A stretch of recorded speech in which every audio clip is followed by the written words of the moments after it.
me a couple of months to convince you of that, didn't it? Yeah, it did. Yeah, because this has been sort of like a 3 year journey for us. We're always wanting to go back to the UK to reconnect with family and that. But we just weren't sure when we met you how the program would work and how it would benefit Charlotte, knowing that we were going back to the UK and that your program was sort of set up in Australia. So we weren't sure how it was going to work. So yeah, because it's been one of the. Oh, sorry, Ray. As you know, I am British and the kids are British, so we've wanted them to reconnect with my side of the family over there. So it's kind of been a 2-3 year plan, and then you came into our world and obviously know Charlotte and her football and wanted to help us with that, and so being able to do the plan here and then take that with us is just going to be amazing to do that remotely. Yeah, it was one of the things I felt like banging Ben's head against the wall sometimes, because it was like, your wife's British, your kids are British, they've got passports, and I know you're going back for family reasons, and I know you're looking to go back for work, but trust me, this programme works no matter where you are on the planet, so I'm so happy you did eventually join us on the programme. Now, from a mum and dad's perspective, I'll probably ask this one to Nikki first. Being the mum, how have you found it's helped Charlotte over the past couple of years with the football? What's the one big thing for you? Yeah, I think more so much not only her school factor side of things and, with having the GPS tracking and honing in on the statistic side of football, being celebrating more on the football side of things. But for me, her mental game has improved a lot, and having, that not only the resilience, but seeing where she can achieve with other academies in England as well, because all the statistics are on there with her GPS tracking. So you can do well here and know you are, but to see all the stats and compare and gauge where you're at is good. And also just the experience that you give her, that 1% to 5% of extra, information or experience that you've had that teach her other things on the field to help improve her game has just been fantastic as well. But Ben will go more into the football. That's just, for me, I think her mental game has improved a lot, and having all those stats to go along with it and compare to not only people in Australia, but like you said, academies in England or around the world, and just gauge where you're at. Yeah.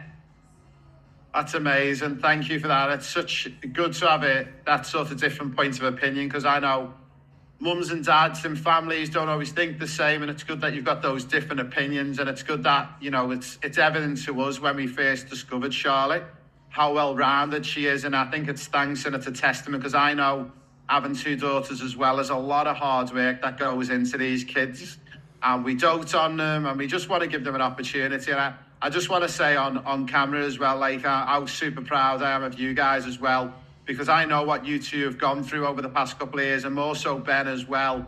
Like, the stuff that you go to on a daily basis, just trying to support your kids in a dream, and it's a testament to you, Nikki and Ben, and I'm so proud of what you have done with it.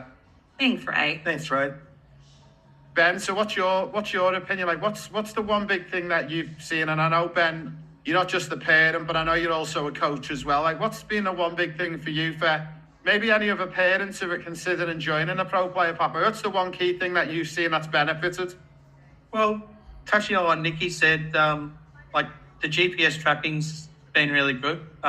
Just to see, I suppose the comparison overseas is the main thing, but she obviously loves wearing the GPS tracker, and she gets a lot of joy out of seeing how she goes from session to session, especially in games. That's obviously tracking distances, how many Ks she runs in a game, and then she's able to say to me, "Oh, Dad, look, I ran X amount of Ks this in this match," and then you just see the improvement. But it's got her in a better mindset too on how to look at the game. Like before we were on your program, obviously we're playing for a club, and they don't go to the meticulous detail that you do. Things like healthy eating, looking after your body, recovery after you've done a heavy session, making sure that we're even doing recovery, running type work so she's able to get the miles in her legs, but also able to recover those muscles after having a tough session or a long game. yeah, it's just the meticulous detail they go within the program. Like you've talked to us about the 7 pillars that you have, and obviously match analysis is one of those things in that program as well, which I've found really helpful, because as a coach I can look at it from the other side of the fence as well as a parent, and you can sort of look at where her game is going, which is going in a really good direction. But there's things that I picked up in those match analysis that I didn't really think of, but when I go looking back at footage, I'm like, yeah, that makes sense. And like some of them sort of semi-major things, and then other things are just like little things we just need to change and tinker, tweak. And it just made a huge difference to her overall performance.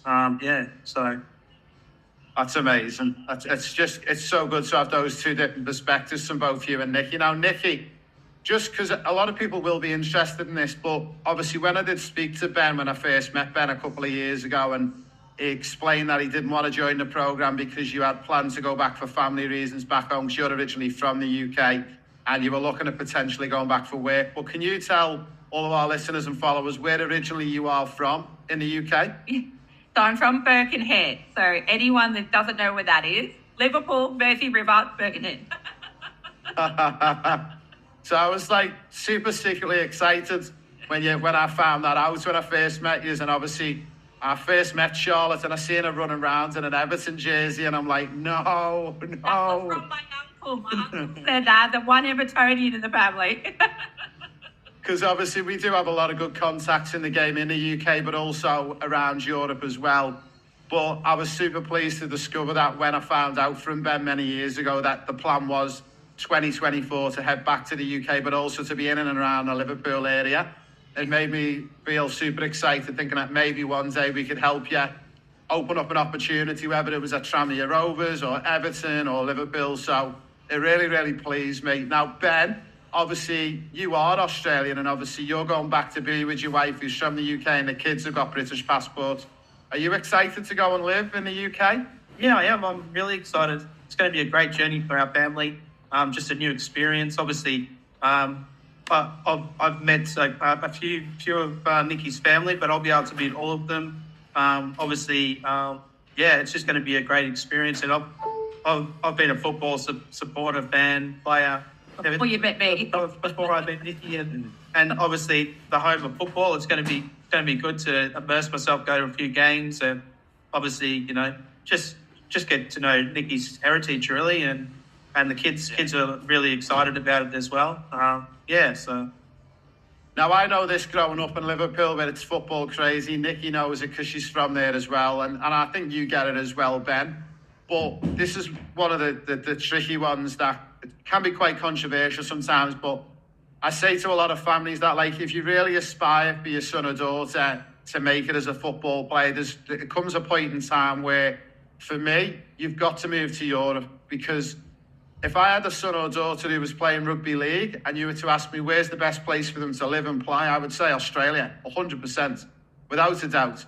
But if you're playing football, for me, whether you've got a son or daughter, I would definitely say you need them to be in Europe, in Spain, in England. We're just very, very fortunate. I think you guys feel privileged and lucky, Ben, the fact that you're already planning to head back for family reasons and for work, that Charlotte now actually gets to finish her little last bit of development, playing and training in England. Are you happy with that? Yeah, we are. She loves playing football, and we just want what's best for her. And I just think the development that she'll get in a country that lives and breathes and immerses themselves in football, it will just benefit her. Yeah. What's one of the things, Nikki, just to finish off, we've got a few minutes to go, but what's one of the things that you're looking forward to for Charlotte and her developments in her football in England, whether she goes on and plays for Liverpool, Everton, whoever she goes on and plays for when she's older? What's the one big thing that you wish for her? Oh, look, and purely speaking from a mother's perspective, because I'm not as football mad as you lot are, but I think for me, just to, she always gives 100%, if not more, in all that she does. And just for her to be happy and do what she loves and, give it a red hot crack. And yeah, I think she'll succeed in anything that she does because she's always had a good head on her shoulders and she works hard. And I think if she makes it, fantastic. If she doesn't, I think she's still going to be around in football in some capacity because she lives and breathes it and it's her passion. Yeah. I've told her 100% if she doesn't make it as a pro footballer when she's older, she's got a job with me at Euro Football Star. That's for Done sure. deal. So Ben, as a dad, who I know I do it as well, we dote on our daughters and we'll do anything for them. What's the one thing that you really wish for Charlotte in the next couple of years? I suppose coming over to England, I think some of the differences between the English game and the Australian game is like physicality. I think the thing I'd like to see in her is obviously work out how to combat that and just work really hard because but she's got a great base, but I just think being in such a great environment in the UK, I just think she's going to go from strength to strength with playing against good players, whatever league she plays in, and also just the coaching I think is going to be first class, and I just think it's going to take her game to the next level, whichever level she plays at, Yeah, I'm super excited. I think I shared this with you guys on the phone a couple of years ago when I went back to the UK, and I hadn't seen the girls and the women's game in England for probably 5 or 6 years because of COVID and everything that went on. And for someone who coached in the WSL, and I coached Leicester City's women's team for the season going back over 10 years ago, to see the level it's at now, I've just been blown away. I just cannot believe where the girls and the women's game's gone, and I'm so excited for Charlotte to be lucky the fact that, one, she is British and she's got a passport, she's going back for family reasons, and you guys are in a fortunate position to be able to do that. But also for it to be able to go and live and breathe and just to finish off that development. And wherever Charlotte ends up, I'm convinced she's going to be a success in football. I think she's going to be a success as a player. And I think, to be honest, I think Charlotte's got a bigger picture than this. I think she's going to do something even bigger than playing when she's older. And if I've got it my way, she'll be heavily involved with us, helping us promote the women's game and the girls' game and making people realise that anything's possible with hard work. Absolutely. She's a pretty special kid, even off the football pitch. She is. I've been very, very fortunate to work closely with you guys and to see the effort that you guys put in. And I'm very blessed myself with my girls, and just seeing Charlotte and her effort level she puts in, and just seeing her videos on a daily basis, and everything I've asked her to do, she's gone above and beyond. And I just feel privileged to be involved in a small percent of helping her to hopefully achieve that dream in the next couple of years. And yeah, it's going to be super exciting. So before I let you go, guys, because I know it's Saturday night and you're probably going to be heading out, can I get a prediction from you for the Real Madrid versus Borussia Dortmund game? So Nikki, can I get a score prediction? You're asking me. Yes. I'll go So with Real Madrid. Real Madrid. What score do you think it's going to be? Against who? Who's the Borussia game? Dortmund. 2-1. Real Madrid. 2-1 to Real Madrid. Ben, you'll give me your analytical conscious view. What's the It's score? going to be 3-1 to Real Madrid. And I think Bellingham will score the first goal. Bellingham first goal, Real Madrid 3, Borussia Dortmund 1. I think one of you are going to be right. That's my prediction, 2-1 or 3-1. So look, guys, obviously I know I'll see lots of you because we get back to the UK 3 or 4 times a year. We're closely going to follow Charlotte because she's still on the pro player pathway until she's at least 16. She's on a scholarship with us. We hope to keep her on longer than that, but hopefully she doesn't need us past that. But look, a big thank you. It's been amazing having you guys on from a mum and dad's perspective, not only to the benefits of the pro player pathway, but some of the things that you have gone through over the past couple of years. And a big thank you from me and everyone at Euro Football Star for being part of this programme as well. Thanks, Ray. And as always, we appreciate your support of Charlotte and development too. Really appreciate it. Thanks, So guys, that's me over and out from the Raymond's World podcast. A big thank you for joining us on this mini episode, and a big thank you to Nikki and Ben. and we'll be in touch on our next episode in the next couple of weeks.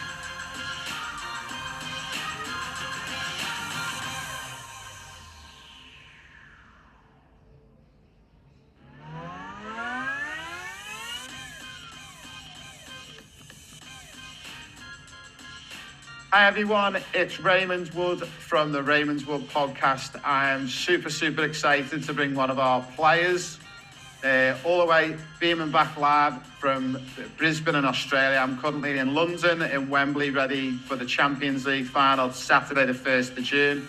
And I believe we've got Maya Allsop on the line. Hey Maya, how are you? Good, thank you. How are you?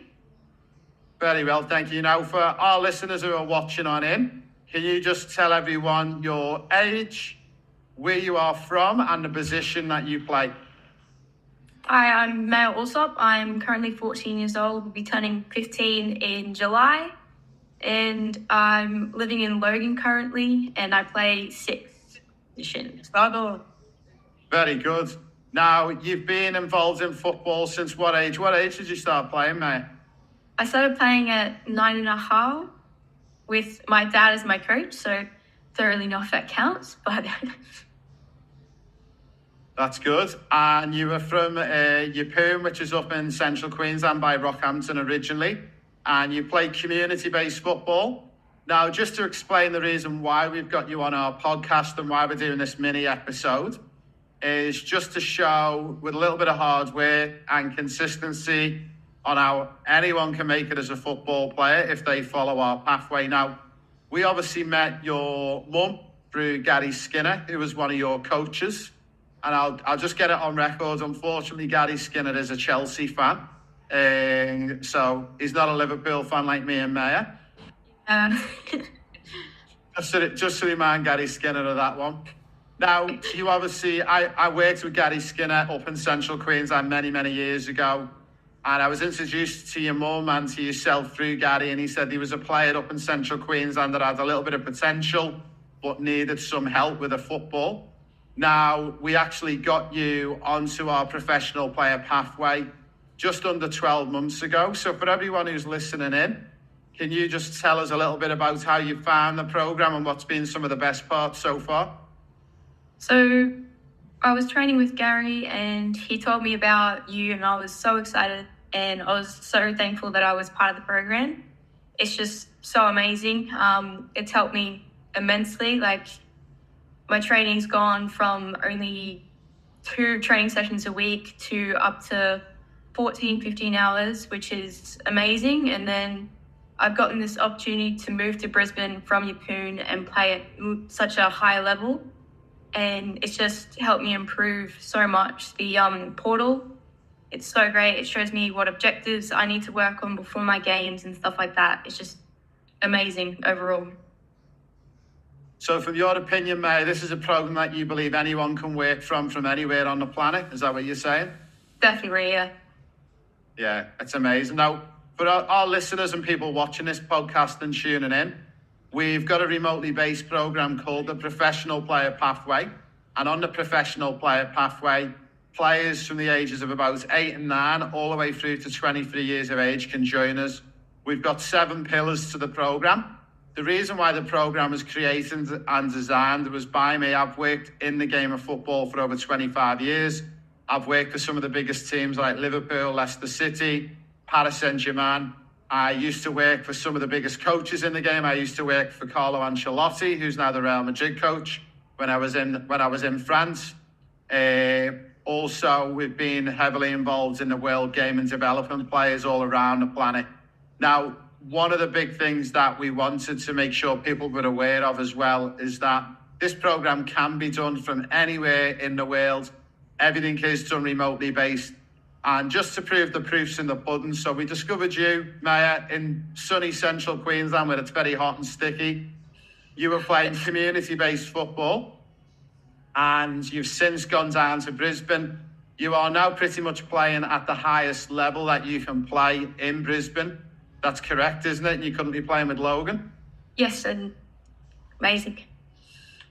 In the NPL. And then one of the things that we do and offer as one of the pillars on the program is once you've hit a certain benchmark of objectives and you have been completing your objectives to make it and show to us that you're at a standard good enough to go for a trial to the UK and Europe. Have you? Can you explain a little bit about what's happening with you next year and where you're going? So next year I'm going to be going over and I'm going to be trialing or just visiting, seeing everything in the UK. It's going to be amazing and got to put in the training and the effort. Amazing. So just for, again, those listeners and people watching this, Maya is going to be going on some trials in January to the UK, but also she's going to be going on trials in June, July as well to France and Spain. Maya is one of our more successful players who's really getting through the program and getting through the objectives. And once you get to a certain benchmark, we then open up opportunities for players. One of the big things that we don't do is just open up opportunities for players just because players tell us they're good enough or because their mum and dad tell us they're good enough. It gives us an indication of where they're at and how good they are. We can actually ascertain the level that players are at. And then once we see certain benchmarks are met on the 7 pillars of the program, we can then open up the trials. So I want to ask you, Maya, the UK in January, where it's like middle of summer and it's freezing cold here at the moment, or going to Spain and France in June, July, is there a particular country you're really looking forward to go on trial? I can't take it. Just that's hard. Well, I've always wanted to go to the UK and stuff like that. Liverpool is a dream of mine, and although PSG was my favourite team, I think Liverpool's overcome that, and it's definitely going to be the UK trip. That's amazing. So hopefully, once you get your across on the trials next year, we can open up 1 or 2 opportunities for you. And then by the time you're 16 years of age, the plan is to be playing professional football in Europe. Is that the dream? Definitely, yeah. And I'm sure Mum's going to want to go with you and live overseas in Europe as well, isn't she? Yeah, I think so. Now, before we let you go and we finish off, mate, we've got a couple of minutes to go. But just for our listeners listening in, and especially for any young girls watching, do you recommend this program to players who are watching this? Yeah, of course. It's just amazing help. Without it, I definitely wouldn't be here. I wouldn't be able to go overseas and do, like, complete my dreams and do stuff like that. So, yeah, it's definitely a good thing to get on. That's amazing. And are you going to be okay with your mum following you all around Europe, following your career? Yeah, I couldn't have done it without it either, so. Oh, that's amazing. So a big thank you, mate, for joining us for this mini podcast. We wish you well. Obviously, we're going to be monitoring your journey. And for those guys who are watching and listening in as well, once a player makes it and they get an opportunity into the UK and Europe and they're with a pro club or on a scholarship opportunity, the journey's not over on the pro player pathway. You're on the program for a minimum of 4 years. We do have bumps sometimes in the road. We have obstacles we have to get over. We have had players who are on the program have been released from clubs, and part of this pro player pathway is to open up more opportunities. So if things don't always go to plan, we can assist and help. So we wish you well, Maya. We're super excited. We're so happy to have you on the program, and we look forward to watching your football career develop over the next couple of years. Thank you so much for having me. Now, Maya, before you go, I'm going to ask you one more question. Big game tonight. Real Madrid versus Borussia Dortmund. Can you give me a score prediction? And also, can you even tell me who you think the first goal scorer might be? So, I'm a big Real Madrid fan, so I'm going to say a 2-1 win for us. And I think Jude Bellingham's going to score the first goal. Okay, so you heard it here first, guys. Jude Bellingham, first goal. Real Madrid 2, Borussia Dortmund 1. And I think that's going to make a lot of Real Madrid fans happy if that's the case. Definitely. So a big thank you, Maya. Stay safe, keep well, say hello to Mum and Dad, and we'll be in touch over the coming weeks. Hi everyone, it's Raymond Wood. A big thank you for joining us today. As ever, we've got another amazing podcast all the way back from sunny England, and we've got Gordon McKellen joining us. Gordon, how are you? I'm very good, thanks.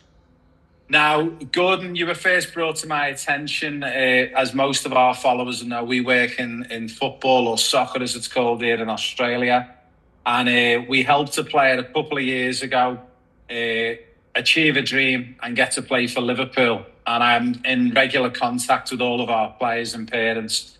And this particular parent, he's a great guy, and he reached out to me and said that he'd seen you at Liverpool Football Club.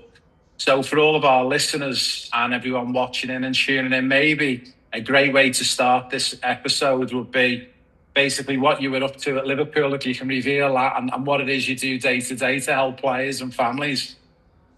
Yeah, look, I mean, it was obviously a big thing for me as well, being a Liverpool supporter, which I'm always very open about, despite working with all these clubs. I mean, it was great to obviously visit. Yeah, I mean, look, we did a session with staff around, I think, just the importance of everybody working effectively together for young people. You know, we're not talking structures here. We're talking relationships, environments, things around young players that allow them to develop as players and as people.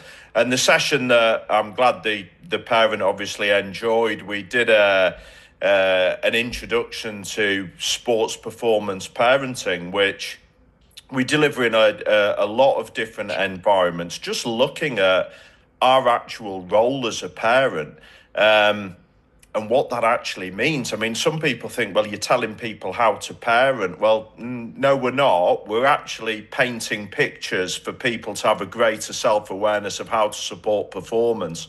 And I think there's a big difference there between those two things. So cracking evening, and hopefully we'll be back in the future. Yeah, amazing. As I say, I spoke to Ben, one of the parents, one of the girls who's at Liverpool, and I think from an Australian moving to the UK and experiencing like the levels, like they've been blown away, because I'm not sure if you're fully aware, but the game's in a little bit of disarray on this side of the world, in Australia and New Zealand, and it's not done to the levels that it gets done in England and in Europe. And every time there's something on, he's blown away by the level. And I'm like, this is actually quite stock standard for England. Like, this sort of stuff's been going on for 20 years. But after receiving 3 messages and 2 phone calls, I thought, right, we need to get Gordon on. So look, what we've done is, Gordon, we've actually put it out to our customers and all of our players and families that you were coming on, and we've got some questions in from some of them. So I'm going to shoot a few of the questions off, probably the best way to go. And if you'd rather not answer, just say, can't answer. So one of them was a great one brought in from one of our families, and they've said, like, a core problem they want you to help them with. From you working in grassroots all the way through to elite sport, what's one of the biggest single mistakes that you see well-intentioned parents make that actually limits the children from pushing on? Is the one that you can really pinpoint that you don't think they're intentionally doing it, but it's a common one that you see?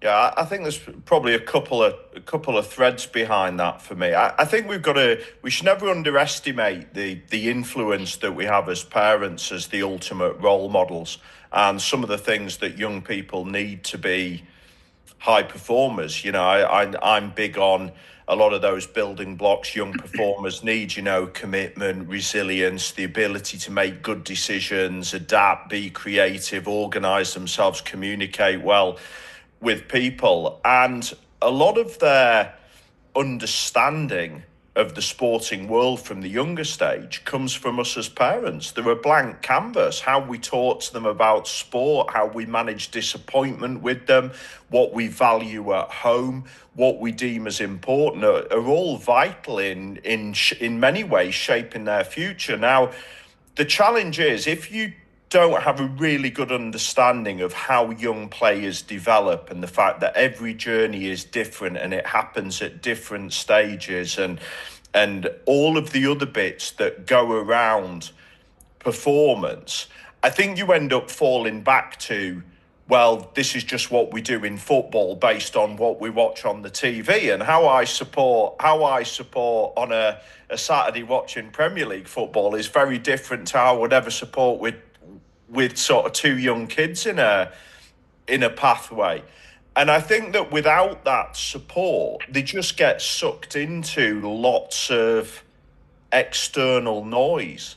And I think even, you know, in a world of comparison that we're growing up in, particularly for young people, you're lucky now because thankfully your country's shown some leadership on this. But I think with the advent of you know, social media and how people are comparing, parents are really bad at that. And the kids tell us that actually one of their top 3 things for when mum and dad are at their worst is when they get compared to other players. Now, it's the comparison where we just say, well, why were they able to do that and you weren't? And the kids aren't in control of it. There's no feedback attached to it. And it ends up just making them feel worse and worse. And actually, half the time, there was nothing they could have done at that particular point in time. It was just where they were at that stage of the journey. So I think there's challenges around our role modelling. I think the understanding of how we develop young players, and then just, I guess, this comparison piece, and that every journey is unique, and we've got to get really comfortable with that. There isn't a one-size-fits-all solution. If you and I knew that we could put it into a pill to create a professional player, we'd be richer than Elon Musk.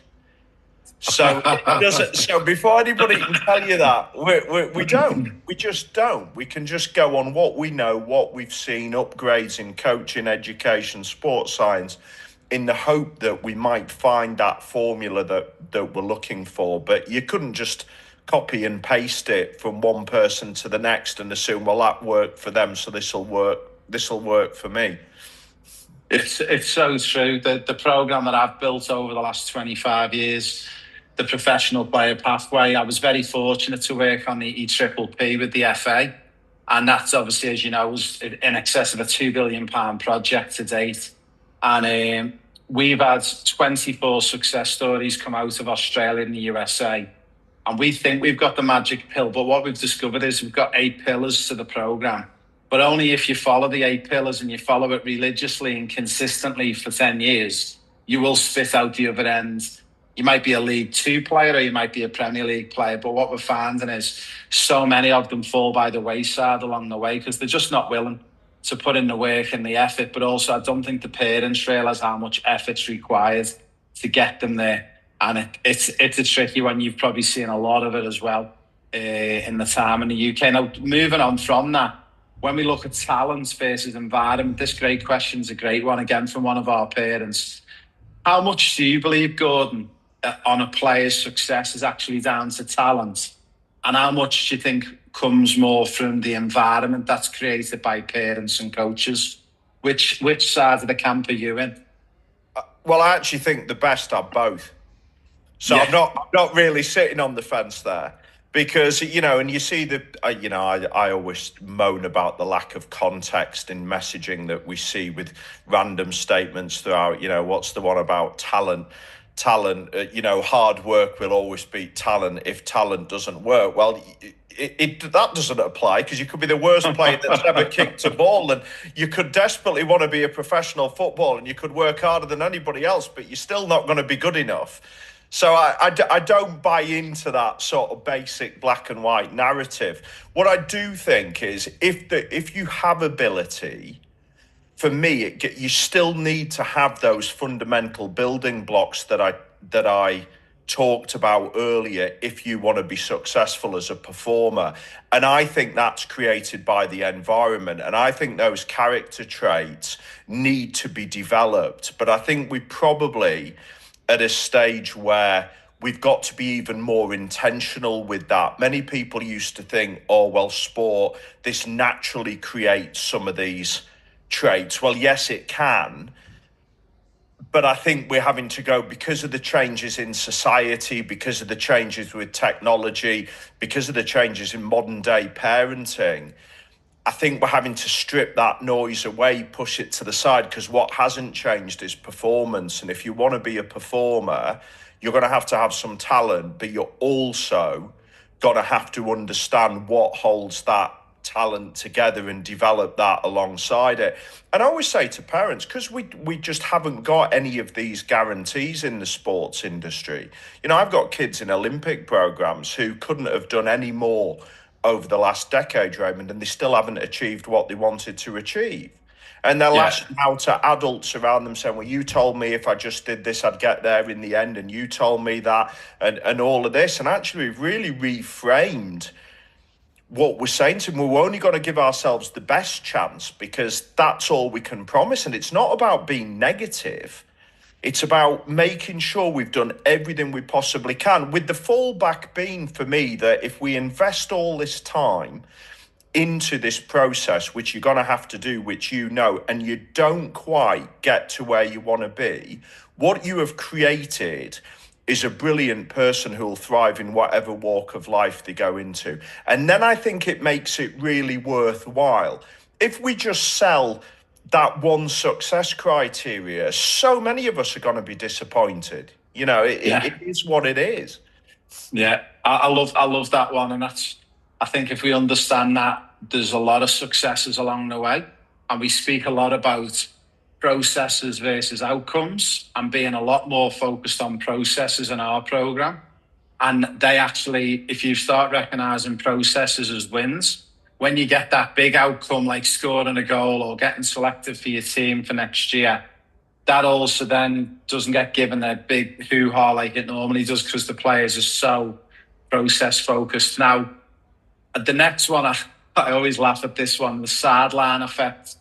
I can remember being 10 years of age going to watch my cousin, who was a very talented footballer, and he was playing in Kirby at the time for a team called Kirby Town, which is where Liverpool's new training ground is. And my uncle, God love him, and rest his soul, used to have a little bit of a temper on the sideline. And I'd been privy to him running across the pitch, having punch-ons with other parents, not really setting a good role model. So then 20 years later, I'm coaching at Leicester City in the Premier League at Everton, where the parents are 40 metres behind this tape. They're not allowed to do anything other than cheer. And I thought, wow, hasn't the game come on? The question I want to get to with the sideline effect, and we've got a lot of problems with this in Australia at the moment. It's like being in England in the 80s. What does the research and your experience tell you about sideline behaviour, and how does it really impact confidence, decision-making and love for the game? And give us an example. I'm sure you've seen many. Oh, yeah, absolutely. I'm just trying to think how you answer something like this, because everybody naturally on the parent thing, and when you do work with a lot of parents, how do I sort the sideline out? And I think it's got to go far deeper than that, because loads of people have tried to sort the sideline out with loads of different campaigns, chuck millions at it, and it's still as bad as what it ever is. The Australian one's interesting for me. I'll tell you a story. I was in Singapore doing some work with gymnastics, and I met an Australian in a bar, and we got talking about football. And he asked what I did, and I asked what he did. He said, oh, that's really interesting. And he said, who do you barrack for? So I was sort of taken aback culturally, and I have so many conversations. I thought, what a bizarre question. I'm assuming he means who do I support? But the immediate link then is, oh, well, football, that means I behave like that. You know, and what you find then is what people are doing is that, like we talked about earlier, is they're basically saying, oh, well, this is what we do in football. So actually, because in football I've seen some of these elements of behaviour, oh, well, that's all right for me then to sort of behave like that. The trouble is it doesn't support the challenge is it doesn't support performance. Now, when you get people to think about how do you support in a way that supports performance, particularly on the sides, you know, I always say we're trying to, particularly in my work, we're trying to help young players be ready for that step up to the professional game. Well, if they're going to play in front of 10, 15, 20,000, they're not going to be able to hear you yelling pass, down the line, tackle, shoot, and everything else that goes with it from the younger stage. So at what age are you going to let the stabilizers off? Yeah. And if you'd link that to the fact that actually all the good learning happens because we see pictures, we paint pictures in our mind, we make mistakes, we then adapt that to the next picture that we get. that picture from a player's perspective looks very different from what it does on the side. And in my sessions, when I wander to the side of where I deliver and say, funny, that's a very different view from the one I've got at the front as to where the spaces are and whatever else, you start to then think, okay, well, hang on. What am I actually here for? Am I supporting a team? Or am I supporting development? I'm supporting performance. Now, this isn't about removing fun, by the way. I'm not a fan of silent sidelines. I'm really not. I think they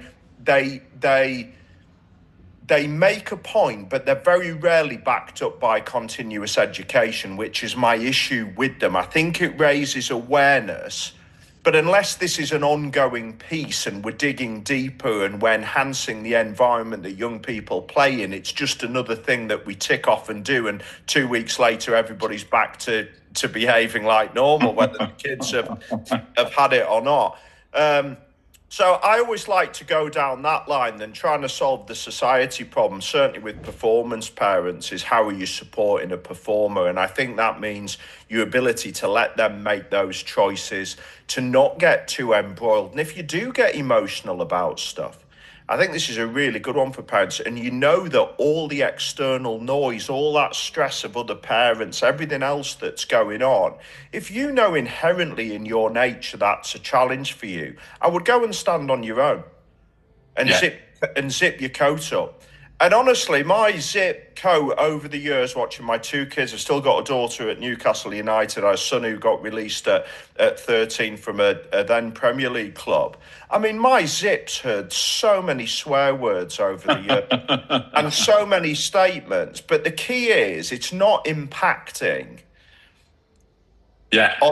on the actual game and the kids. So I think all these things just help people consider why do they do what they do. And I think with the sideline, they do that because this is just what we do. This is just what we do in football. Well, it doesn't mean it's a good thing. And at the top clubs now, we're actually saying, why would we want to say this is what we do in football? It's actually, hang on, this is what we do at Liverpool because we've made the choice that we know this is right. We've got to be brave. This is what we do here, and this is what we're going to police and do effectively because we know that creates better players. And people have to be brave and police and stand behind some of the things they say they're going to do. But you can't conquer the whole game. Impossible. Couldn't have that impact. Nobody could have that impact on society. No. If anyone can fix VAR, you'd be onto $1 billion business. It'd be like the magic pill, wouldn't it? Yeah. Now, the next one, and I love this one because I was very lucky to work with a very progressive head of football at Leicester City, a guy called John Rudkin. And at the time when I was working there, he said, we have a triangle and everything's got to work in synergy. He said, you've got the player at the top, you've got the parents at the bottom left, and you've got the club and the coaches at the bottom right. And if we all accept praise, but we all accept when things go wrong, responsibility, it's like this formula that will always work. And I used to love that. But from your point, when we talk about coach and parents alignments, in your experience, what separates environments where parents and coaches work in sync from those that constantly clash? And if you could give us a good example of something that you could maybe refer back to. Well, I think that triangle I think the key to that is bringing that triangle to life. We've made some adaptations to it because actually, particularly with younger players, we put the parent at the top because the reality is without them and their influence, you've got no one to coach. We put the kids in the middle, and then the clubs and the coaches around that. Look, coaches, teachers, really tough job, really difficult job. We go in and do a lot of work with coaches on how do you work effectively with parents. My gut on all of this is that for me, young people need consistency from key people in their lives. And when young people say to me, Gordon, who do I listen to, my parent or my coach? I'm like, well, tell me what it is. And with the limited information, I'll give you an honest answer. And sometimes I'll say parent and sometimes I'll say coach. There's something massively uncomfortable about that for me. Everybody's banging on in the world about what young people need. A good starting point would be some leadership and consistency from key people in their lives, and then we'll worry about all the other bits that go with it. They're getting so many mixed messages and mixed noise. I think coaches bring different experiences to it. So when you work with young coaches who've never really had a challenge with parents, they're quite open to it. Those that have been round the block, maybe got a little bit older, a little bit uglier in my case, and have had to deliver bad news at a variety of points. You've then been on the receiving end of the late night email full of Sauvignon Blanc. You've been on the receiving end of all of these things. And it changes your perception of how you want to work with them, because it's like, actually, this is easy for me. I just want to push you as far away as possible. But actually, that presents really big problems, because then you don't get, well, actually, what's the coach working towards here? Where's the progress update for my kid? What are we working on? How can we support at home? Because parents are desperate to do the extra supporting bit. So how do we bring them into that whilst they're not interfering with maybe the technical and the coaching aspect of the game? How do we do it in a way that makes those conversations happen, and how do we create environments for those to happen? But not so that parents have got access to coaches every minute of the day either. But what you can't have is the wall of silence where the parents make up their own narratives, because I think that causes more damage than actually the reality of it, because they just pass it round to each other. But that's based on a lack of information for me, and a lack of understanding, and a lack of clarity and transparency of what's going on. And I think the best environments that I see working are really good. There is a safety for parents to speak in different formats, however that may be. But they're very aligned on, this is what we're trying to achieve. These are the steps that we're going to get there. This is what we're doing. This is what we could like you to help us with. And I think environments that are able to do that, I just think everybody benefits, because we've got to paint the picture of what development is, because it's not always nice. And I when I see parents who are shocked by some of the it's like, what were you expecting to see from being involved in performance sport? You know, it's like being a firefighter. If you go into the fire service, you will expect to see fire. If you go into performance sport, there are things you are going to see that happen to absolutely everybody that's ever played the game, or anybody that's tried to achieve. And then there's this major shock. Well, let's just talk about it. Let's just get it out there. Let's be honest. And let's just try and make sense of it in a way that helps young people. Yeah, I love that. Now, this next one, the car ride home. What's one thing that parents need to stop saying to kids, and what should be the framework of the car journey home from a parent's perspective to the child? Yeah, okay. What I think we have to get away from is widely publicised, this would be really good to say, I loved watching you play, or did you enjoy that? Because if I asked my 15-year-old daughter that question now, she'd look at me as though I was on another planet. I get that some of these people are desperate to get a greater narrative. The reality for me, car journeys home, after games, everybody's emotional, tired, worked up. That's parents, coaches, and young players. Emotionally, physically, mentally tired. If things haven't gone according to plan, and I don't know how parents feel. I mean, parents listen to me. I'm shattered after watching my kids compete. I haven't verbalized it, but my God, I've lived the experience with them and everything that goes with it. In no other walk of life, if it's gone badly, would we put those two human beings back together and say, do you know what, we're now going to pick the bones out of that. Yeah, you can imagine that on Match of the Day. Yeah, but there you go. But there's the issue. I think, because what happens is, because we've got so used to after-match analysis, and because we've got so used to, oh, well, this is clearly what we do from the age of 5 when we first appear, with the kids walking 10 metres behind us, sipping their water with their heads down, as we quote Match of the Day from the night before. it doesn't necessarily support performance. And I think our ability, if it's gone well, it's easy because everybody wants to talk about, oh, did you see that? Oh, that was amazing when I did this. That's easy. That's the easy bit. But I think working with our kids around what actually works for them, what do they need after a game, and talking to them, because again, everybody's going to be different. And when I work with teenagers, Raymond, I've got live evidence of this because I ask them what they want after a game.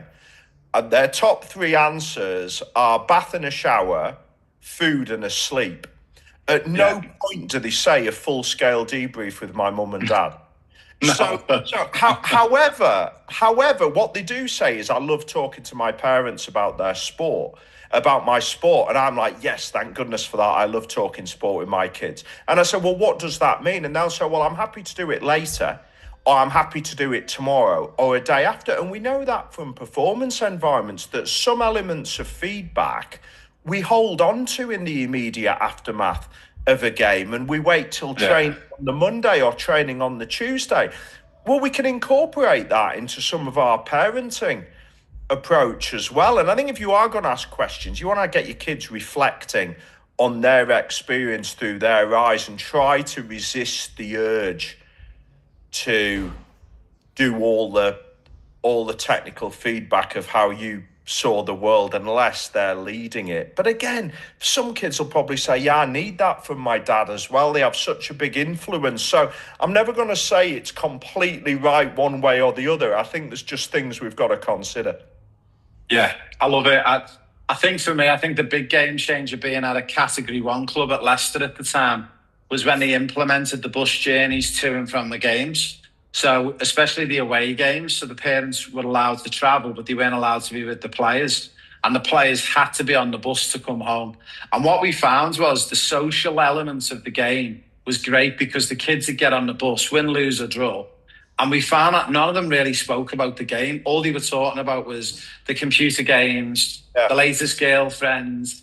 And they actually just had child time, being a child. And I remember having Luke Thomas and Harvey Barnes at the time, and they're sitting at the back of the bus. And I just look back now and they were like 12 and 14 years of age and think they kids just wanted to be kids. They didn't want that full match of the day debrief.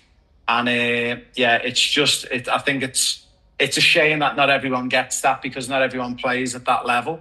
And they have to do the car journey home sometimes, unfortunately, with difficult conversations. But also, the thing for me, Roman, we've seen with the growth of our work is who helps them. Yeah. So we're having this chat. If you listen to this morning, you might go away and think, actually, is that good, and maybe adapt one thing. Where's the mass support on how we actually support young people and help clubs and coaches create the right environments for that to happen? It's so interesting. So without going off track too much, when we worked on the EPPP and we were trying to get the Cat 1 status for Leicester, which was successful, it always used to sit in the back of my head. I was reading a lot of books like Bounce by Matthew Said and Outlier by Malcolm Gladwell, and it sort of hit me that we're missing the boat. And this is 15 years ago, that the most important components of a child's life is the parents or the parents. And I think that's where we're going to not increase 1%. I think we could increase football players in England by another 10%, I think, if we start to work with the parents. And I think this is why when I seen your business and I seen your LinkedIn profile and I spoke to Ben and he told me about you, and I'm like, this needs to be spread. Like, this is something that we've been throwing mud on the wall for years, but it hasn't been sticking. So it is a real privilege to speak to you today, mate, because I can see people are going to see this and it's going to make a huge change. And hopefully England can get that World Cup one year. I can't guarantee that, but we live in hope, don't we? We do. Now, we've only got a couple of questions to go, so we've got 2 more to go. The next one is the parents as a performance asset. So if parents saw themselves as part of the performance team rather than spectators, what behaviours do you think could change first? I think, again, for me, it's an again, it's what our role is as a parent, isn't it?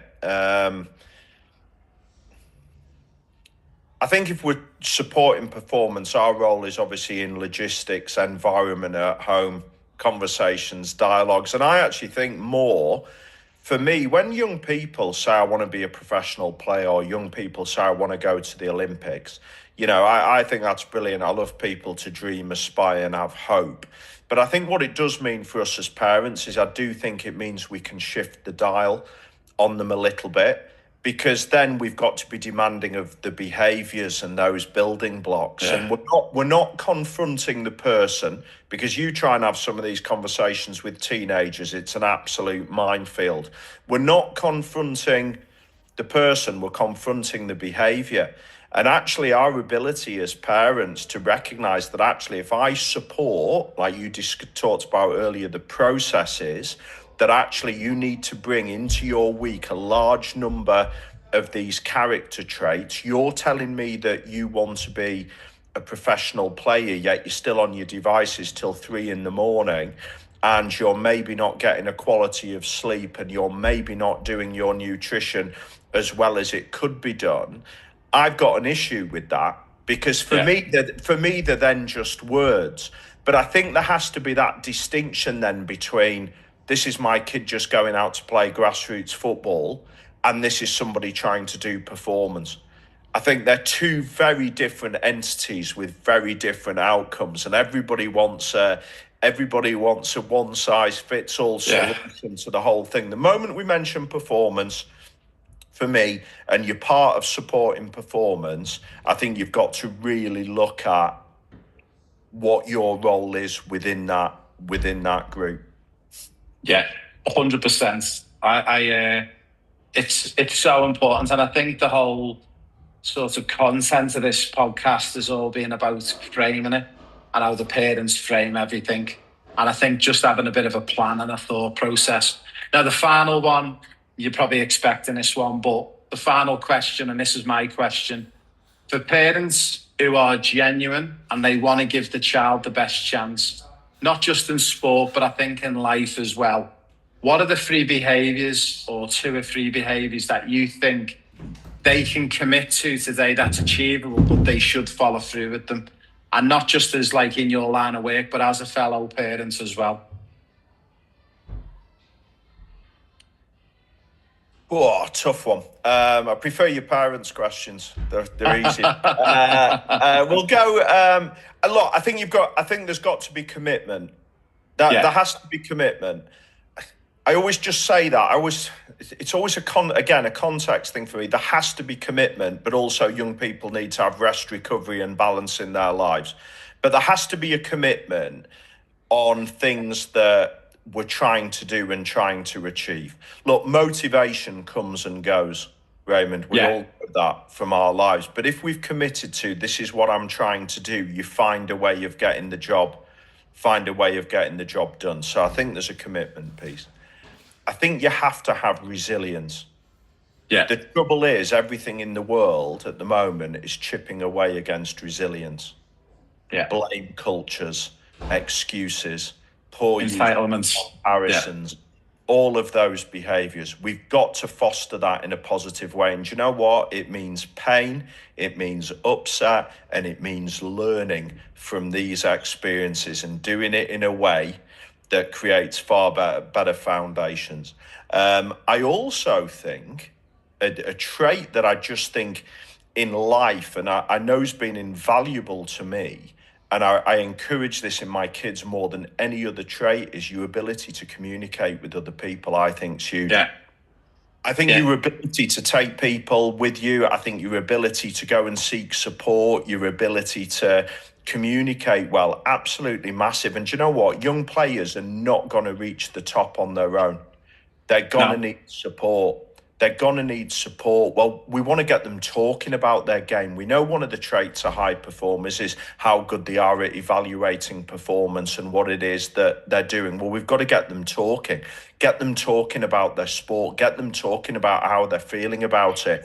If they need to solve problems, maybe rather than always jumping in, is this one of those times where actually I can help shape a conversation with them to maybe go and have with the coach or somebody win the club. Get them standing on their own 2 feet. So, yeah, I think for me, commitment, resilience, good communicators, I think would stand you in pretty good stead. It's an amazing one to finish on, and I had a really big argument with my ex-wife at the time. This is many years ago, and my eldest daughter, who's now 17, professional tennis player, she was 6 years of age, and we'd just come back to England for a visit, and we pulled up outside the newspaper shop, and I give her some money. She was only 6, and I said, "You need to go in the shop. You need to get me a copy of the Liverpool Echo." I wrote it down. I said, "It's a newspaper." And she stood there outside the shop 15 minutes crying. And I'm like, no, you need to just go in. I'm watching. And she did eventually. And I remember her mum saying to me many years later, she said, "I sort of understood what you were doing with her when she was really young, really helping her to have the confidence to go in even at the age of 6 and 7. Because I think if, that's normal for me and you to walk in the shop and buy a newspaper. But if you've never done it, the first barrier is communication. And I think it's a poignant one to finish on. Now, for all of our followers, before we let you go, Gordon, so obviously you've been doing a bit of work in Liverpool this year. Is there any other big clubs that you've worked in and any other big plans for the rest of 2026 that you can share with our platform? Because we're very fortunate. We've got about 2 million followers across all the socials. So everyone would be keen to know what you're up to this year. Yeah, look, there's loads on the go. I mean, we work across the Premier League, the boys and girls program. We're working with the England teams on the girls' side. We're across all of the Football League clubs. But beyond, some stuff in the US as well, working with individual clubs over there. And then, of course, that's our football world. We're doing rugby pathways, cricket pathways, hockey, gymnastics, international gymnastics. I was even asked to do some work in curling and skateboarding. I mean, I always joke, I know absolutely nothing about curling and skateboarding. And I always say, if anybody wants to have a chat, I'd be really grateful. Nobody comes forward. Nobody's come forward yet for a long time. But yeah, look, massively exciting. And the best thing for me is I get to have so many dialogues and visit so many different environments every day. It's a real privilege. And all you're trying to do, I guess, is bring everybody closer together, relationships-wise, in a way that ultimately is helping these young people thrive. And yeah, very fortunate to, as I say, work with all these different experiences and try and make sense of what is a very complex world that we're living in. It is. It's very, very complex. Now, we will share it in the show notes, but if anyone wants to reach out to you or get a copy of the book or anything, where can they go to see it? Yeah, so the book's exclusively available on the Parents in Sport platform. That's www.parentsinsport.co.uk. That's not because it's not a bestseller. It's the fact that I wasn't going to let Amazon take all the profits from that. So we sell that there, but we sell it after talks across the world, and we've got a number of programs who buy all of those books for their parents within their programs. So that's how we do our sales. So that's the best place to find us. And if anybody wants to reach out and send us an email from there, that would be the place to do it. What I'm going to do is, for all of my listeners and followers on our platform, the first 3 players to comment on this book, BOOK, we'll actually purchase you a copy of the book. So we're going to give away 3 copies. And all you've got to do, my friends, on our platform is comment the word book, and the first 3 families to do that, we'll actually purchase a copy of the book for you off Gordon. So, Gordon, a big thank you, mate. I know it's early morning there, it's late at night here, but a big thank you for your time. And maybe we do weekly live calls with our athletes. So maybe at some point later in the year, if maybe we could get you for 15, 20 minutes and let our parents unleash themselves on you. Yeah, absolutely. Yeah, no, happy to help. Love the conversation as always. Cheers, Gordon. I'll be in touch, mate. Thanks very much. You got to do this weight session, got to do this. That's not going to help you whenever you're in sparring and somebody's punching the head off you, you know what I mean? It's fight, we have to fight, you know what I mean? So, obviously, as you put the hard work in, but I like to, whenever I'm sparring and stuff, it takes priority and you want to be sparring fresh, because obviously if you're not sparring well, that plays in your head. as such. Do you know what I mean? Some people don't spar that well. Like I don't spar the best anyway, but then on Fight Night I rise sort of like I fight better than what I spar. Yeah.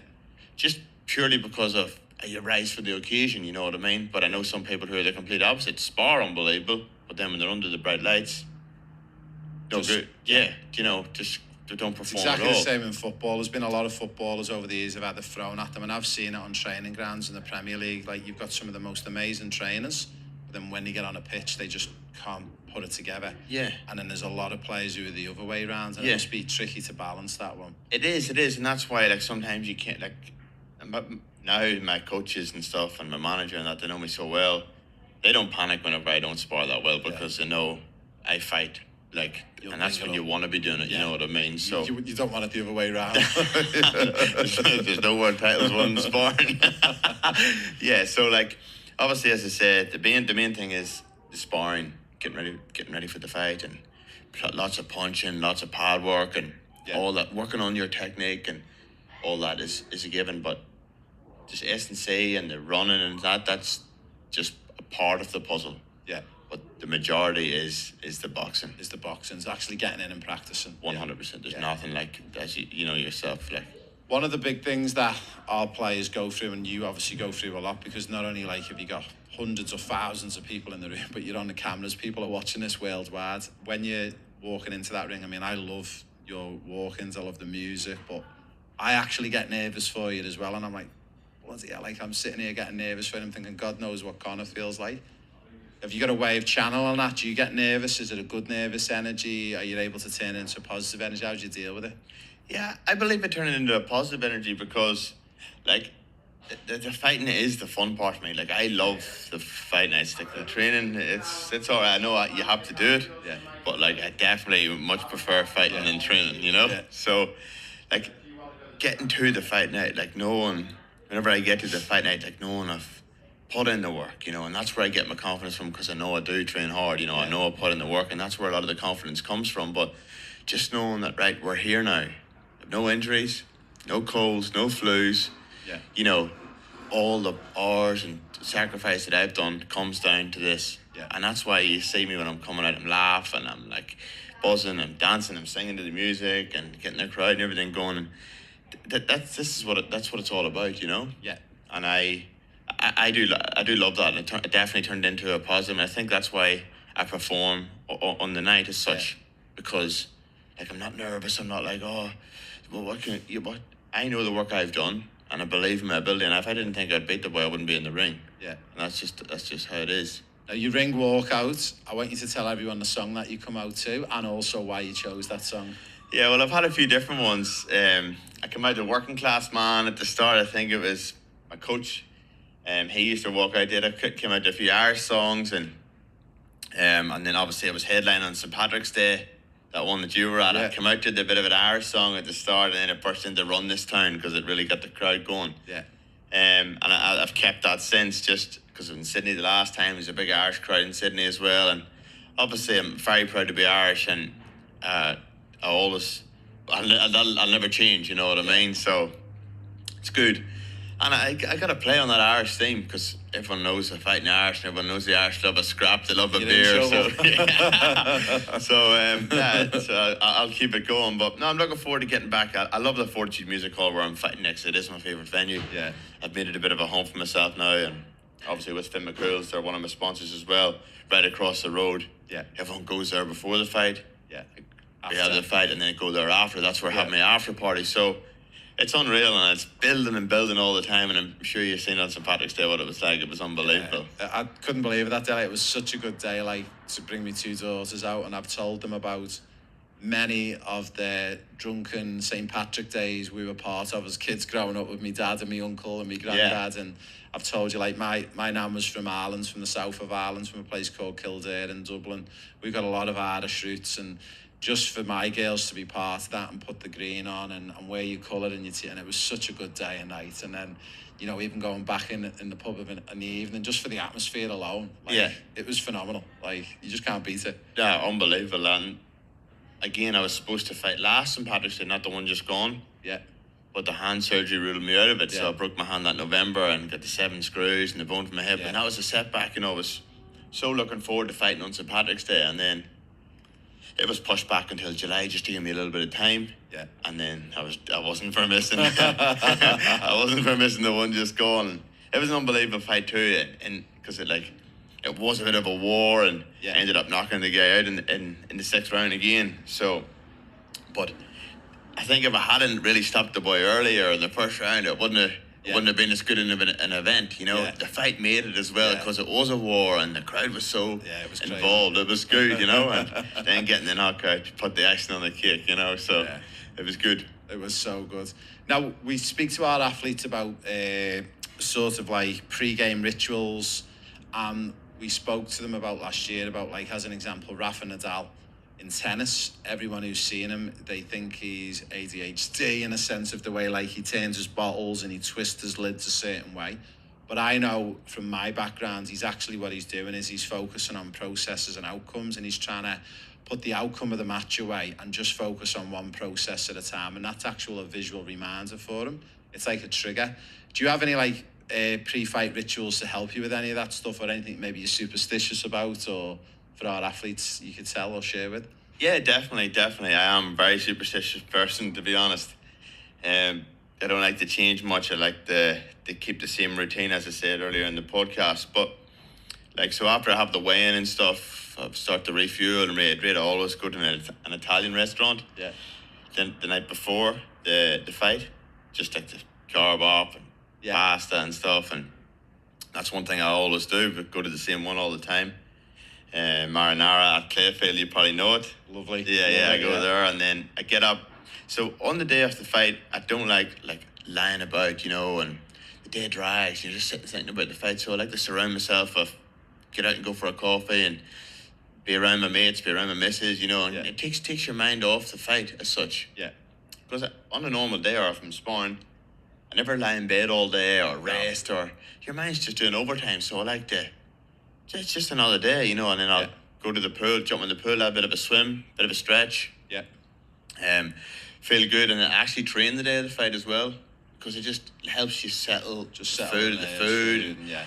and I train twice a day anyway. I don't do a mad session where I'm absolutely gassed, but I do a good blowout to get. You just feel better, you know what you feel like after getting the body moving and stuff. And then I'll go home and have a bit of a feed, follow my plans from my dietitian and stuff, and then I head to the fight. But obviously, I wear the same. I like to wear the same boxers and stuff at fighting, just stuff like that. You know, it's just a real common thing. And same little prayer that I've always said since I was 11.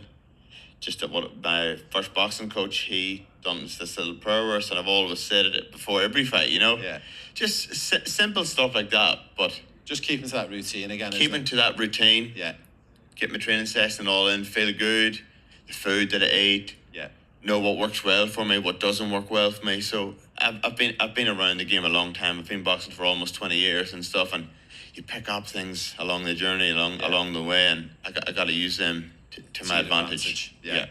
Now, roll on this fight, and let's imagine you get over the line with that fight and you put that one away. What's the next plans? Because you've already said you're ranked number 2 in the world. Who's in your sights? Who is it? Who do you want to fight, and where do you want to fight, and what's your dream?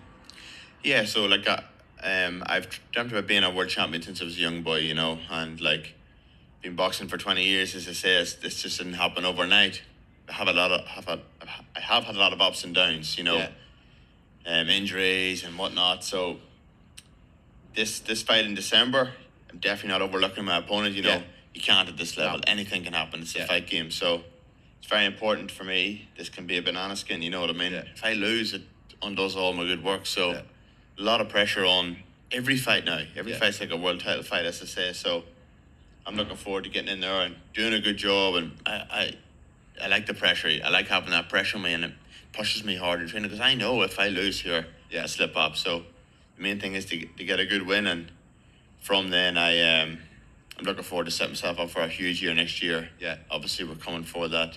We're not too far away from a world title shot. So do you think if you get this fight over the line, is the next fight a potential world title fight or not? Potentially it could be, you know, depending on what happens with the belts and stuff. I think it's a little bit up in the air what's going to happen with if the boys are rematching or not. I think Bivol and Better Biev might be rematching in March, but again, I leave that up to my management and promoters. That is their job, but they've got my best interests at heart, and they know we're all pulling together the one way to get that world title shot. So the main thing is for me to keep winning, and if the next fight after this one is not a world title shot or whatever, and I just need to be fighting. Do you know what I mean? As such, I don't want to not fight from now until maybe next November or next October. That's pointless. You know. Main thing is you get a good win and then take it from there and see what's next. But that's the beauty of having a good team around you. You know. As a young boy growing up, is there one venue or one sort of like hotel or one stadium where you'd absolutely love to fight in? I think with my experience of being with McGregor, you know, in Vegas, that T-Mobile Arena, it's a special stadium. Real. Yeah, the walkout and stuff. I know the UFC events are mad and the fans are fanatics, you know, but I'll never forget walking out with him. Obviously, I got to do his corner for the fight, or in the cage, and walking out. I'm not joking you, Ray. The ground was like vibrating. Like I've never experienced that before in my life, but it was just never the woman. She was like 3, 2, 1, walk, and like we start on the floor. I'm not messing. I've never ever in all my time, like I've been to some of the biggest boxing events ever, and I've never ever experienced anything like that. Conor McGregor. What would that T-Mobile Arena hold in Vegas? Is it? I'm not too sure, but even just the full week, the buzz, the fight week and all. But I thought that was unbelievable, right? Yeah. And then. But just that walk, I'll never forget her counting in and us walking out, and I was just like, wow, this is not wise. So obviously I've seen on your post and I've heard you speak about Conor McGregor before. So have you actually got in the ring with him and sparred with him, or have you done anything with him in the past? Yeah, I have. I was actually his main sparring partner for the Nate Diaz fight. As you know, I'm a tall southpaw. Left-handed, obviously that's the same as Diaz. So whenever he had the first loss, like he was just sparring people in the gym and whatever. But until you don't change anything until you have a loss, or if it's not broke, don't fix it. You know what I mean? So he obviously had that loss, and similar to myself, he wanted to get the win back. So he put a plan in place, new strength coach, new conditioning coach, and brought in sparring partners specific and similar to Diaz. And I was obviously one of them. That's smart. The fight was like a boxing fight, you know. Stand up, I'm tall, lanky, the same as Diaz, and that's what it was like. So. He brought me into Dublin to spar him, and then I sparred him once in Dublin, and then he ended up taking me to Vegas for the full 6 or 8 week camp, whatever it was. Lived in Vegas with him for the full camp, and it was unbelievable. You know, the people a hell of a time. Oh, it was unreal. You know, the people that we met along the way. But it made me hungry. You know, and you want that. That's where I want to be. You know, and that's whenever I knew, like, McGregor started from nothing, you know, and just with hard work and sacrifice, and he had plenty of ups and downs, and the main thing is the hard work and dedication he put in got him to where he was, 100%, you know, and like we met Kanye West, Cristiano Ronaldo, we met everyone, you know. It was crazy. Amazing. I remember growing up as a kid and always avidly I always loved football, but boxing was always one that the Mike Tyson fights, the Frank Bruno fights. I remember seeing those big fights in Vegas going, it'd be amazing to go to Vegas and watch a fight, but it's changed a bit now, the boxing world. A lot of it's going to Saudi. There's a lot more money coming from that. So would that be something that you'd still be keen on as well if there was an opportunity to go into Saudi? And oh, for sure, well, I just got back from Saudi. I was over there at the Bivol and Beterbiev fight, and obviously Jayo Bataya was fighting, Sky Nicholson was fighting, 2 Aussies, so it's good to go along and support them and see what it's like. That was my first time in Saudi Arabia, but again, you know, it was good to get over there. People seeing the rankings and stuff, but it's good to get over there and do a bit of networking and meet some people that did heaps of media and stuff, but to get over there, it's about the relationship you have with them people, and that's how you get on them big shows and stuff, you know, as well. You know, you can keep winning and stuff, but if they don't sort of have that relationship with you, or I think it's good for people to put your face to your name as well. Exactly. That's what it's all about. And again, networking and seeing people, and I'm a bit like yourself, you know. They love talking and meeting new people, and I think that's how we sort of get on, you know. And it was great. It was great to be there and be part of it, and again, that makes you hungrier to want to get there. So thanks to you, you're not aware of this, but since we come to your last fight, and obviously I brought my youngest one, Paloma, we've watched Rocky 1, 2, 3, 4 and 5 about 5 times over. She just does not shut up about it. Like Yeah. she's like, it's like Connor's fights, look, Dad. And then she was devastated when she watched Rocky 3 when he lost to Mr. T. I must actually watch them back. I haven't watched them in a while yet. But whenever you do start getting into them, you want to just watch them all, isn't it? But I'm using it as a bit of a psychology with it because she's done a lot of different sports over the years, where my eldest has just solely been tennis, and I'm trying to get into running a little bit just for a bit of fitness and just for health reasons. And it's funny that the night before, if she's watched Rocky, she'll get up and do a run the next day, no problem. Yeah, just gives you the motivation. The motivation. Yeah. Guys, we're just going to go to our third and final ad break, but we'll be back with you in a couple of minutes. Thank you. Hey everyone, we are coming around every major city in Australia over the next 12 months.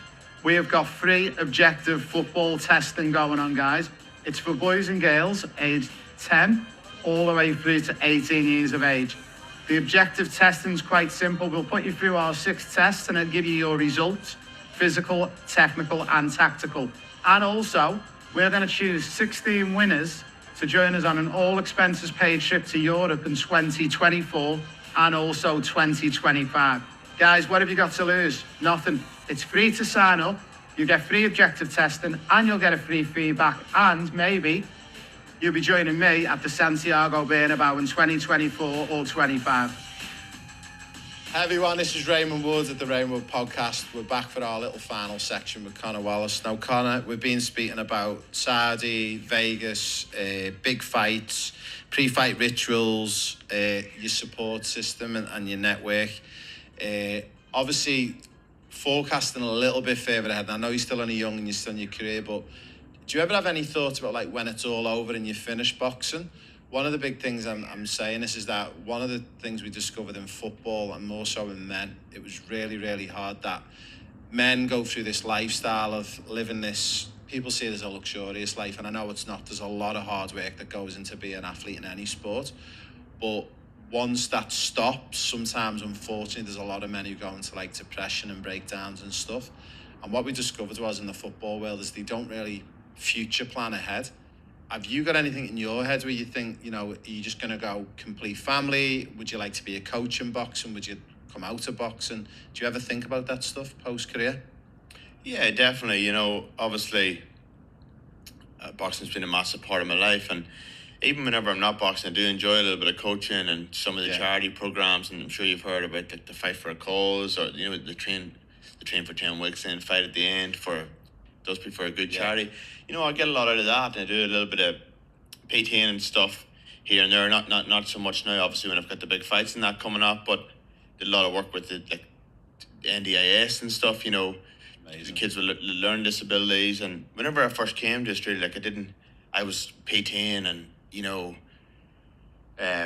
working as well whenever I wasn't training, because that's like taking classes and stuff, and that's how I built up a lot of my my relationships and sponsors, and how people got to know me. Obviously, my fighting as well, but like you have to start somewhere. You know what I mean? Like I just didn't jump straight into the big fights, because you obviously have to work your way up. You know, and even still now, like I still take the Wednesday morning class in Fortitude boxing, and that's purely because like I'll never forget where I come from, you know what I mean? Yeah. I'm never too good to give 45 minutes of my time to that. Like I met a couple of my major sponsors through that class, you know what I mean? Or through them early morning class. And how hard is it to give 45 minutes of your time each week? It's networking again, isn't it? Relationships. 100%, We were literally talking about this. I was in the gym yesterday and I was sat in the sauna, and this guy literally got chatting, asked me what I'd done, and then all of a sudden there was a synergy between us and his business, and then we were on a call this morning, like connecting, and it's all around helping kids and doing a good cause. Like you'll never know who you're going to meet, or you know what I mean, or who can come into the class and stuff, you know, and like I'll never forget where I come from, you know what I mean, and that's one thing I think a lot of people who know me and from talking to me, I'm pretty sort of a humble sort of person. I don't like that shit talking or talking shit before a fight or disrespect. Like that's not the way I was reared, you know what I mean?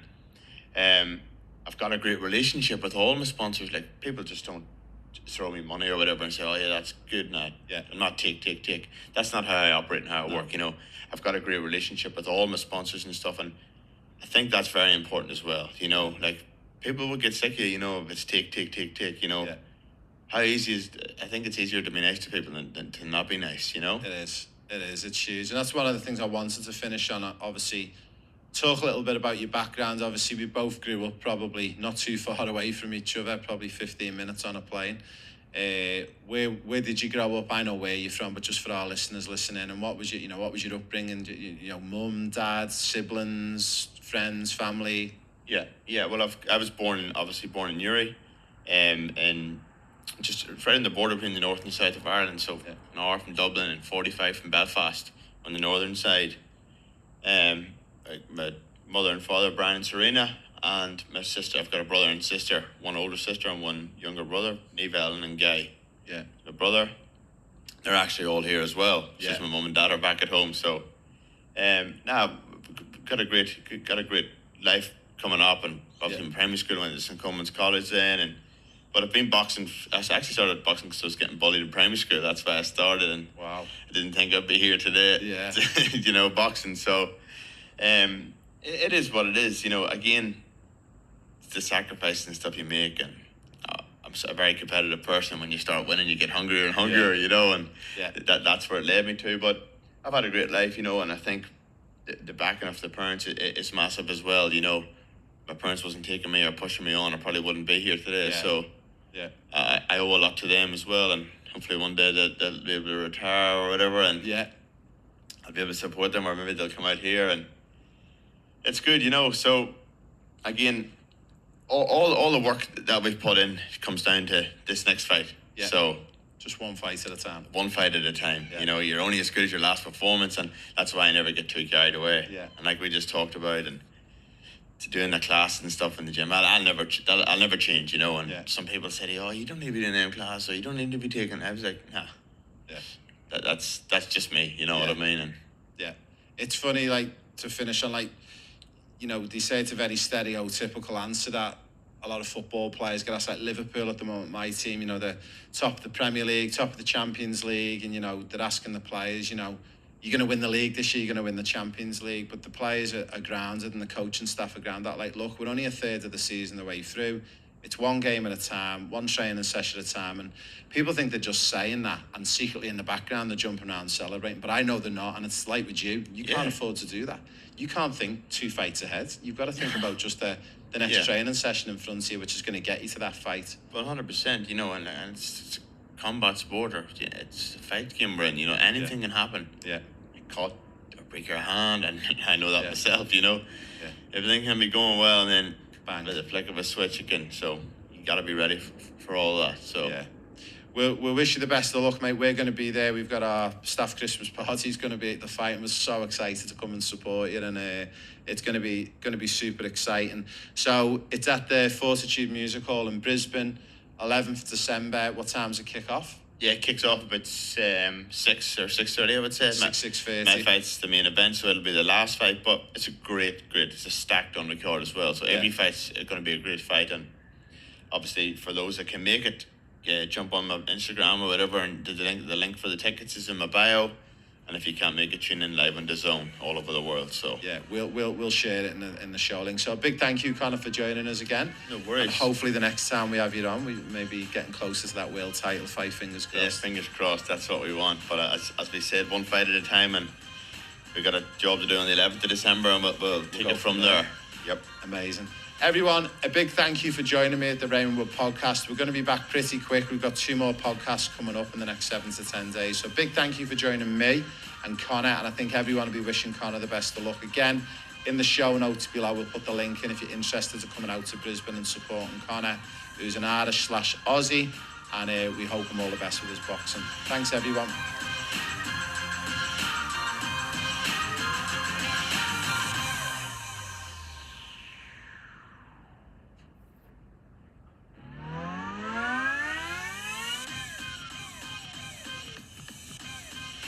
Welcome to the Raymond Wood podcast. My name's Nick Robinson. I'm the producer of the show.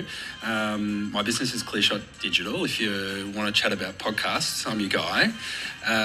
However, today I thought we'd sit down with Ray because he's been talking to a lot of people and getting their story, but I wanted to take the opportunity to sit down because you've been very busy. There's a lot going on, and I wanted to take the opportunity to speak to you a little bit about the academy that you've got coming up. We've had a lot of comments and messages come through the socials and the website about what's going on. So, Ray, could you give us a bit of insight as to the academy and where we're up to in the process? Yeah, so obviously it come from listening to the complaints departments of parents in Australia. Obviously, any sport you play is very expensive in Australia. As we all know, if you play football in Europe, where I'm from, football's free. You don't pay for it.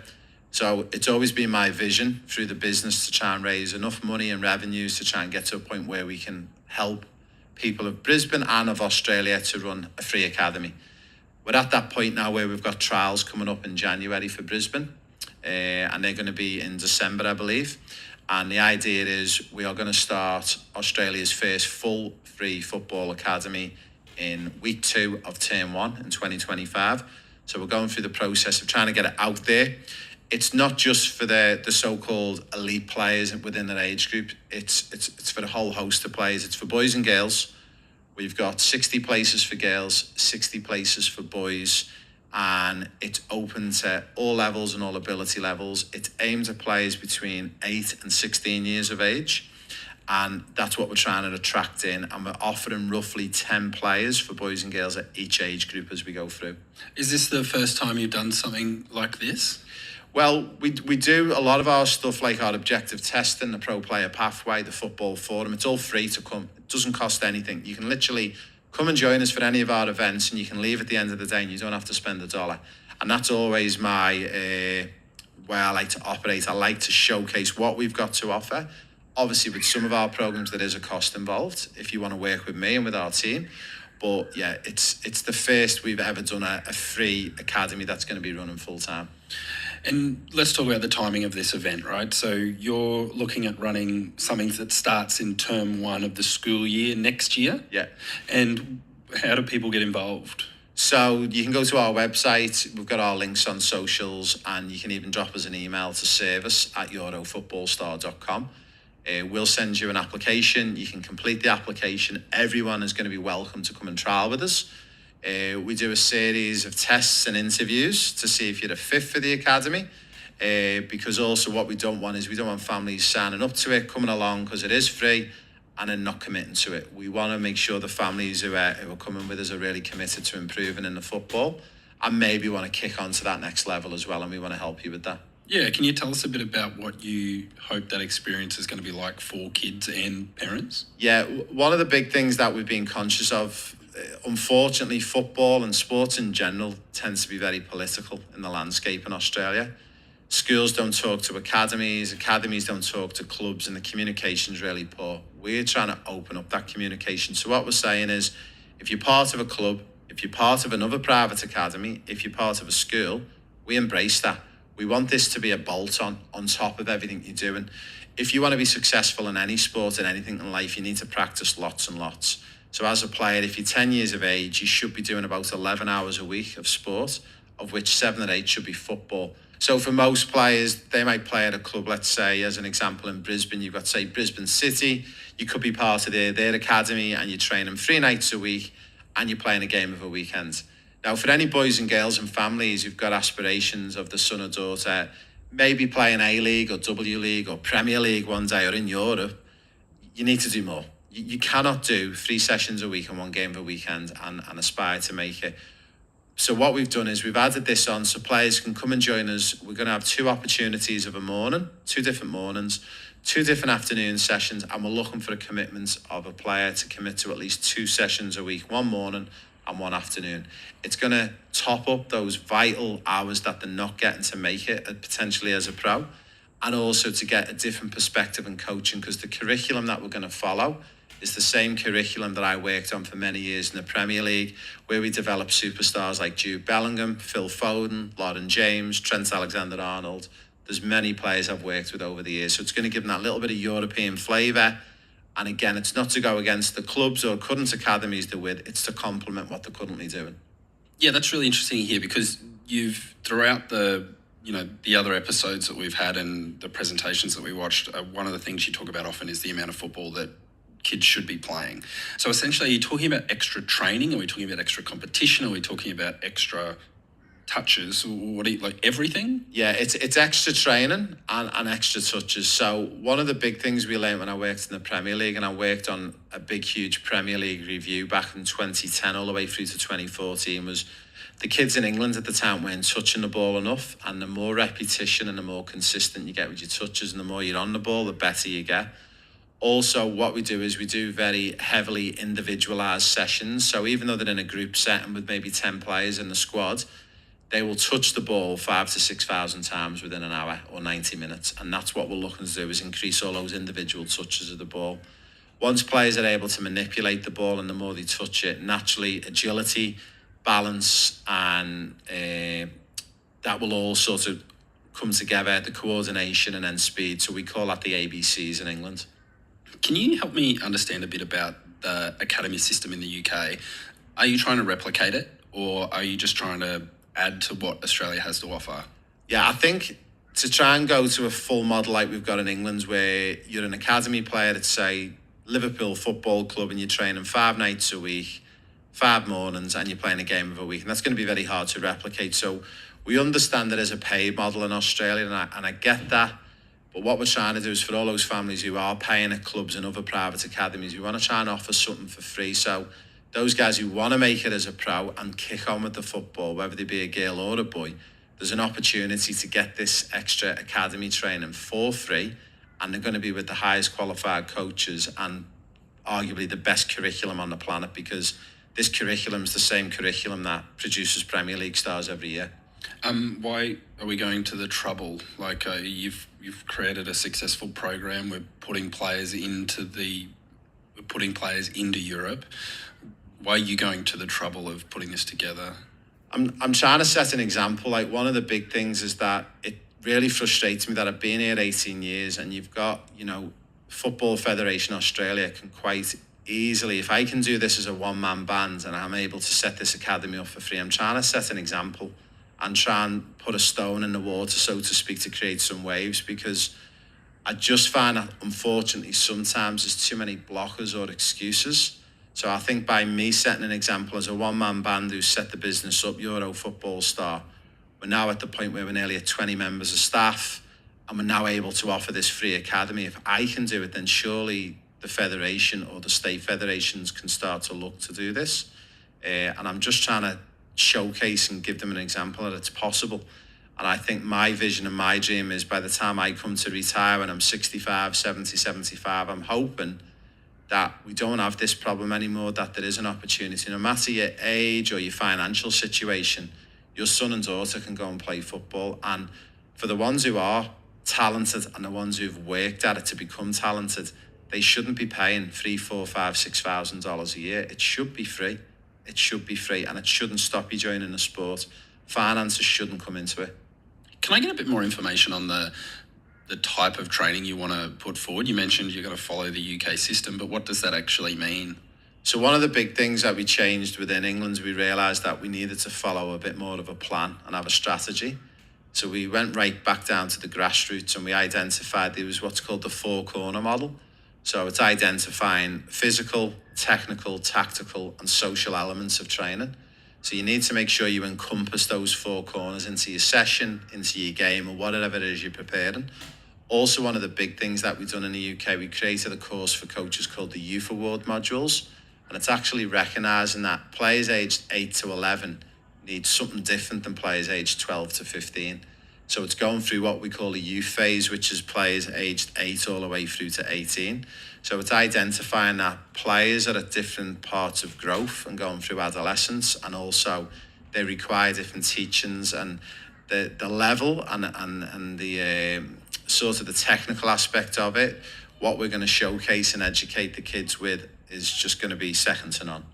For those that have followed you in the pro player pathway, do you need to be part of this program, or are you going to force people to be part of this program? Not necessarily, no. Like we've said to our families on the Pro Player Pathway, look, if you're based in and around Brisbane, by all means come and apply.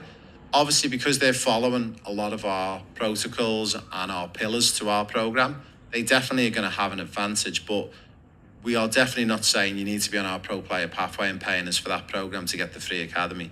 We will choose players based on ability levels, desire to be in the game, and basically the main thing is committing to the program. We don't want players coming, and this is the big thing, we are going to be charting, so it's going to be a minimum of 2 and a max of 4 sessions a week. Anyone who misses more than 2 sessions in a term will be pulled in for a meeting and they will be removed from the program. Now, obviously, if people are sick or ill, we'll consider that. But yeah, we definitely don't want people who are signing up and then are not turning up to it. How will being on a... Well, it's the shortage in the hours. So there is a lot of players around the country who do club and private academy. But even then, sometimes it's still not enough hours. The theory that we discovered when we done the research in the Premier League, it's called +1, your age. So if you are 12 years of age, you should be doing 13 hours. If you're 16, you should be doing 17. It does peter out at 16, so 17 hours a week would be your max. But of that amount of hours you're meant to do based on your age +1, 70% is specific to your sport, so football. So if you're 9, you should be doing 10 hours a week. 7 hours of football, 3 hours are non-specific to the game, which would be running, swimming, bike, recovery walks, walking the dog.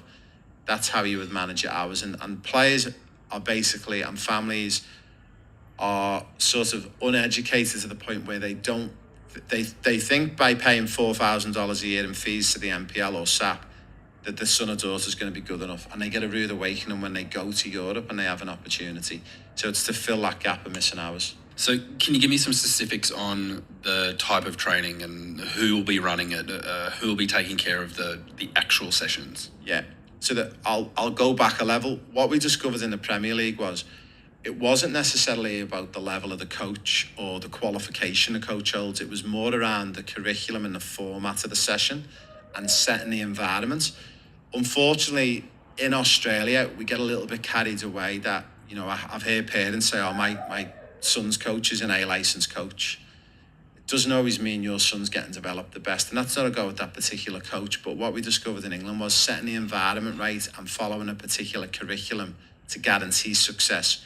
You could have what we would consider as maybe a non-licensed coach who could deliver it because they've got the personality to connect with the kids and deliver that session. So the curriculum that we're going to follow is designed by me. I've worked on the world's biggest football project where the Premier League spent £1.6 billion, so just over $3 million.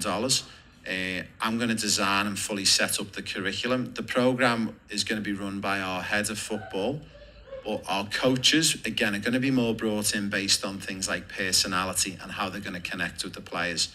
And they're basically there to facilitate the session, not to necessarily give them words of wisdom like a Jose Mourinho or an Alex Ferguson. We want our curriculum to be followed. And if the players are consistent and they come in and follow our curriculum, they will 100% get better. There's a lot in what you've described. How intense, how serious is it going to be? We're still talking about kids, right? Yeah, so again, like we've got players coming in from the ages of about 9 and 10 upwards to 16. Obviously, we want it to be fun for them, but also there is a level of seriousness as well, because these are boys and girls who are already doing so much football and really want to push on and kick on with the football. So it's that balance again, and that's where the curriculum, the way we've designed it, it will give us that balance of fun, but also it's got to be serious as well. And what we mean by that is as well as turning up on time, not being late. It's no different than in England. If you're at a Premier League club and you're in an academy at, say, Manchester City, if your son or daughter's late once or twice within a couple of weeks and then you're missing too many sessions, you will be pulled in the office and you will be told there's another 1,000. There's a fair bit in that, Ray. What are you hoping to... Where do you want to take this program? What's the plan?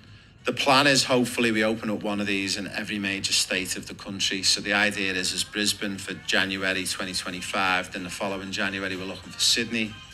and then we're going to look for Melbourne and then also Perth as well. I mean, in an ideal world, maybe we could roll 2 a year, but we've got to just go in small steps.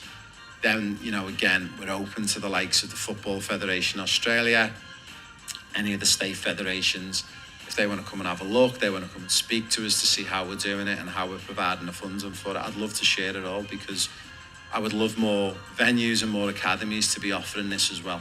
Thanks for your time, mate. I think that there's a bunch of info in there for everyone. Yeah, thank you.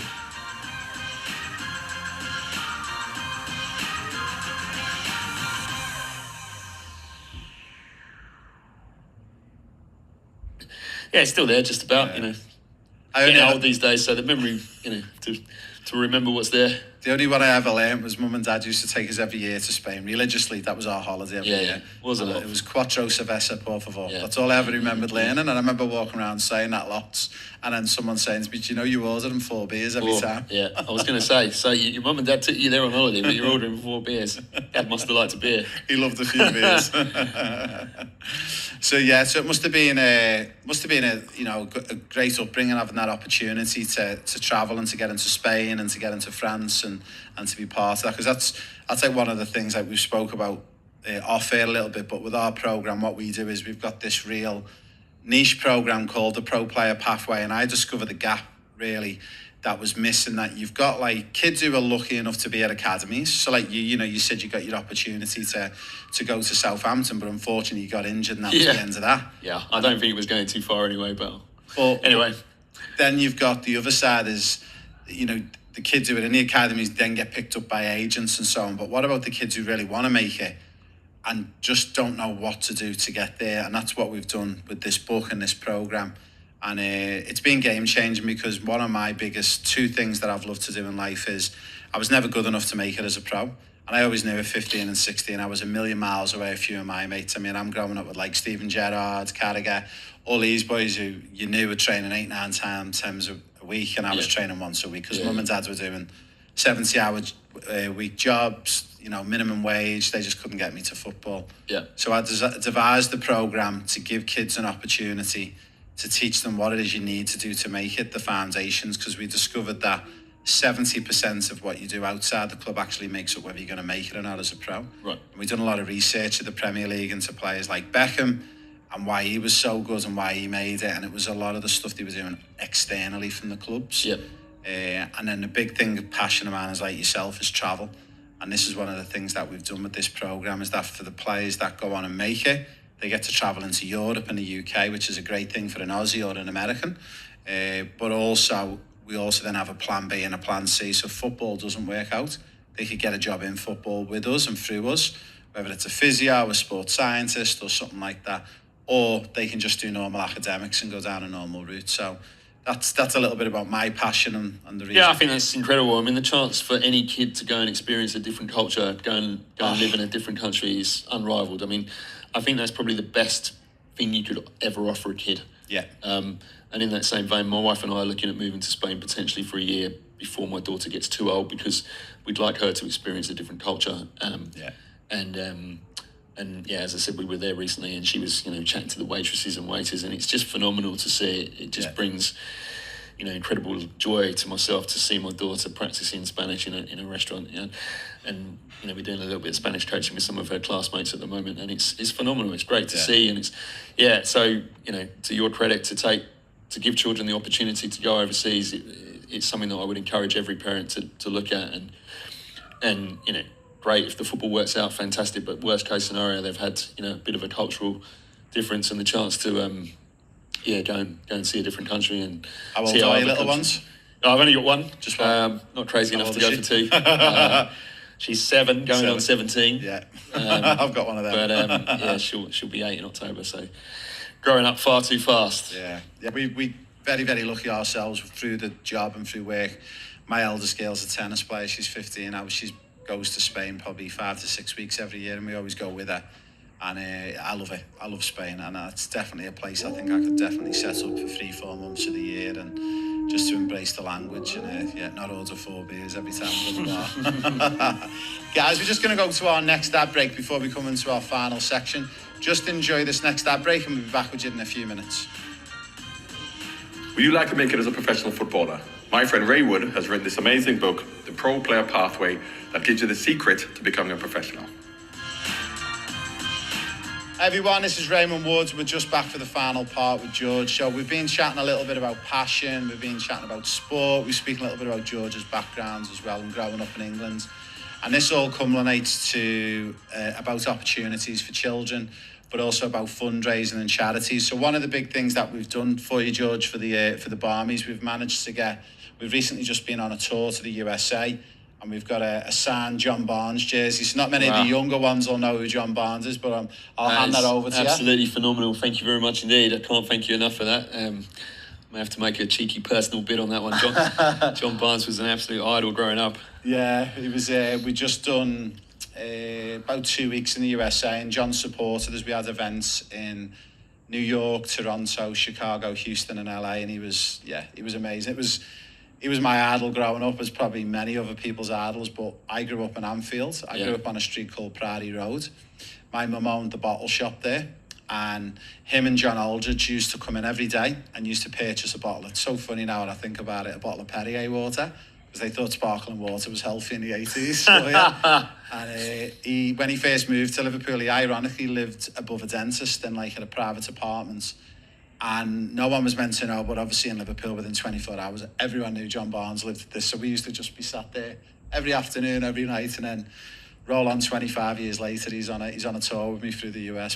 That's unbelievably cool. Yeah. Amazing guy, and we asked him to do a jersey for it, and I'm going to be catching up with him again in September, and he said genuinely from his heart as well, anything for the Brisbane Barmies, give us a yell, and if you need a video, a jersey, anything you need, let us know. That's brilliant. Thank you so much. On behalf of all of us, we're very, very grateful. That's so hopefully, incredible. We'll only raise maybe a few $100, but it all helps, I suppose. And as I said, we'll be in contact next week, because we want to really try and see if we can kick off the way you have a golf day. We want to see if we can do a football/soccer day and get all that pumping for you and get you. Yeah, that'd be great. Yeah, I'm ready to lace the boots up. That'd be awesome. So for the rest of this year, just before we cap off and finish from this episode, what have you got on from a personal point of view, and also what have you got on from a Brisbane Barmy point of view? And you must be doing a lot of build-up work for next year. Yeah, well, obviously next year will be massive. So on the Barmy's point of view, yeah, next year will be probably our biggest year yet. 2025, Ashes year. As I mentioned earlier, there'll be huge demand for Ashes tickets. We'll be doing our best to try and negotiate as big a portion as they'll give us. Cricket Australia don't love us. I mean, they do love us externally, but they don't love us in the sense that they don't want us all congregated together, because obviously the noise and the support, makes it feel like an away game even for the Aussies. So they tend to try and split us up, but I'll be pushing for as large a section as we can get our hands on. And in terms of charity, obviously every year we say that it's going to be bigger and better, and we'll be doing all we can to raise as much money for whichever charity we choose.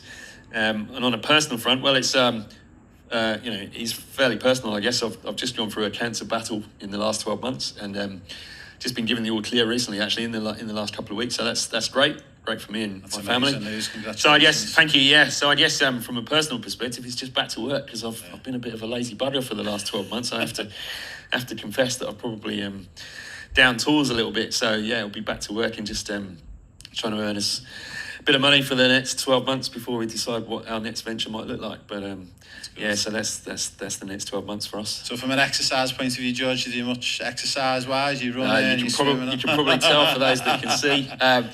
We play 5-a-side football on a Monday night, just down at Nathan. There's some artificial pitches down there. Yeah. So we just rent a pitch on a Monday night. It's just 10 to 12 guys.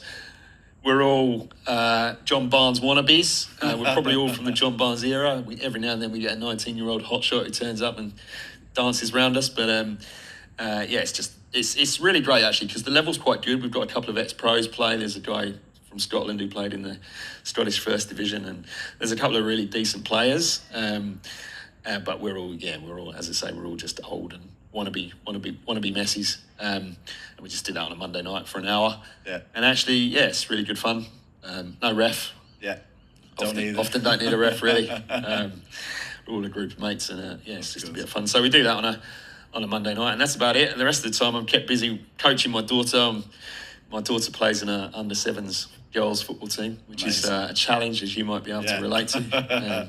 Trying to keep 4 players on the pitch at one time is a challenge. They're all plaiting each other's hair or seeing their cousins across the park and running off in the middle of the match. Having a 7-8-year-old daughter, that keeps me definitely busy. Keeps you fit. Keeps me fit. I do a lot of coaching at the local school. The school that my daughter goes to, I coach on a Thursday and Friday morning. We do a sports program for the kids at New Farm State School, which is amazing. Which is good fun, and that keeps me fit as well because I tend to throw myself in and end up playing rather than reffing. So it's always good fun. One question I've got to ask you before we finish. Actually, a mate of mine last week, we were chatting, and I said, I've got you coming on.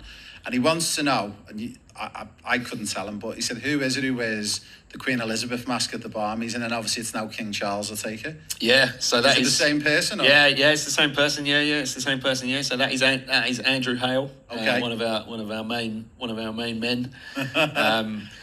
Slightly funny because he's I don't know, Andrew. I'm sorry that I get this wrong. He's got to be 6'6". He's huge. I remember him at the Ashes. So he's a 6'6", masculine, massive bloke. He looks great in a dress. Yeah. With his handbag and his corgi. The Prince Charles, the King Charles, I should say, the King Charles outfit is maybe it's a little more subdued because obviously it's not a 6'6" bloke in a dress. But yeah, no, he's been great, great fun. One of my greatest memories is the tradition is that every time the national anthem plays, he will go out and sort of salute the crowd. Yeah.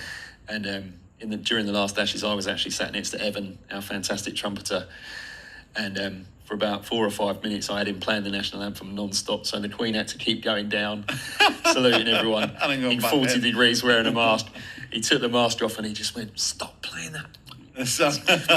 He was just, but it was great fun. It had hoots of laughter. The whole crowd was in hysterics watching that. So, Andy's a great bloke and he does a great job as the Queen, and he'll do a great job as the King for sure. Fantastic. That's awesome. Thank you so much, George, for My joining pleasure. us. Thanks very much. We'd love to get you back on again in the future just to see how everything's going with the Barmies and see how fundraising's going. And obviously we'll be in touch off here as well to see. We'd love to help you. You'd be one of our main beneficiaries and help you raise. Yeah, thanks very much. Thanks again for the John Barnes shirt, and thanks for everything. That's really appreciated. Cheers, George. Cheers. So, guys, a big thank you for joining me and George. As I said, we'll be back again with another episode, probably closer to the Ashes next year with George, and we'll get some great updates. If anyone's interested to donate into that amazing charity that they're raising funds for, it's all in the show notes below. A big thank you from me at the Rainwood Podcast, and we'll see you on our next episode.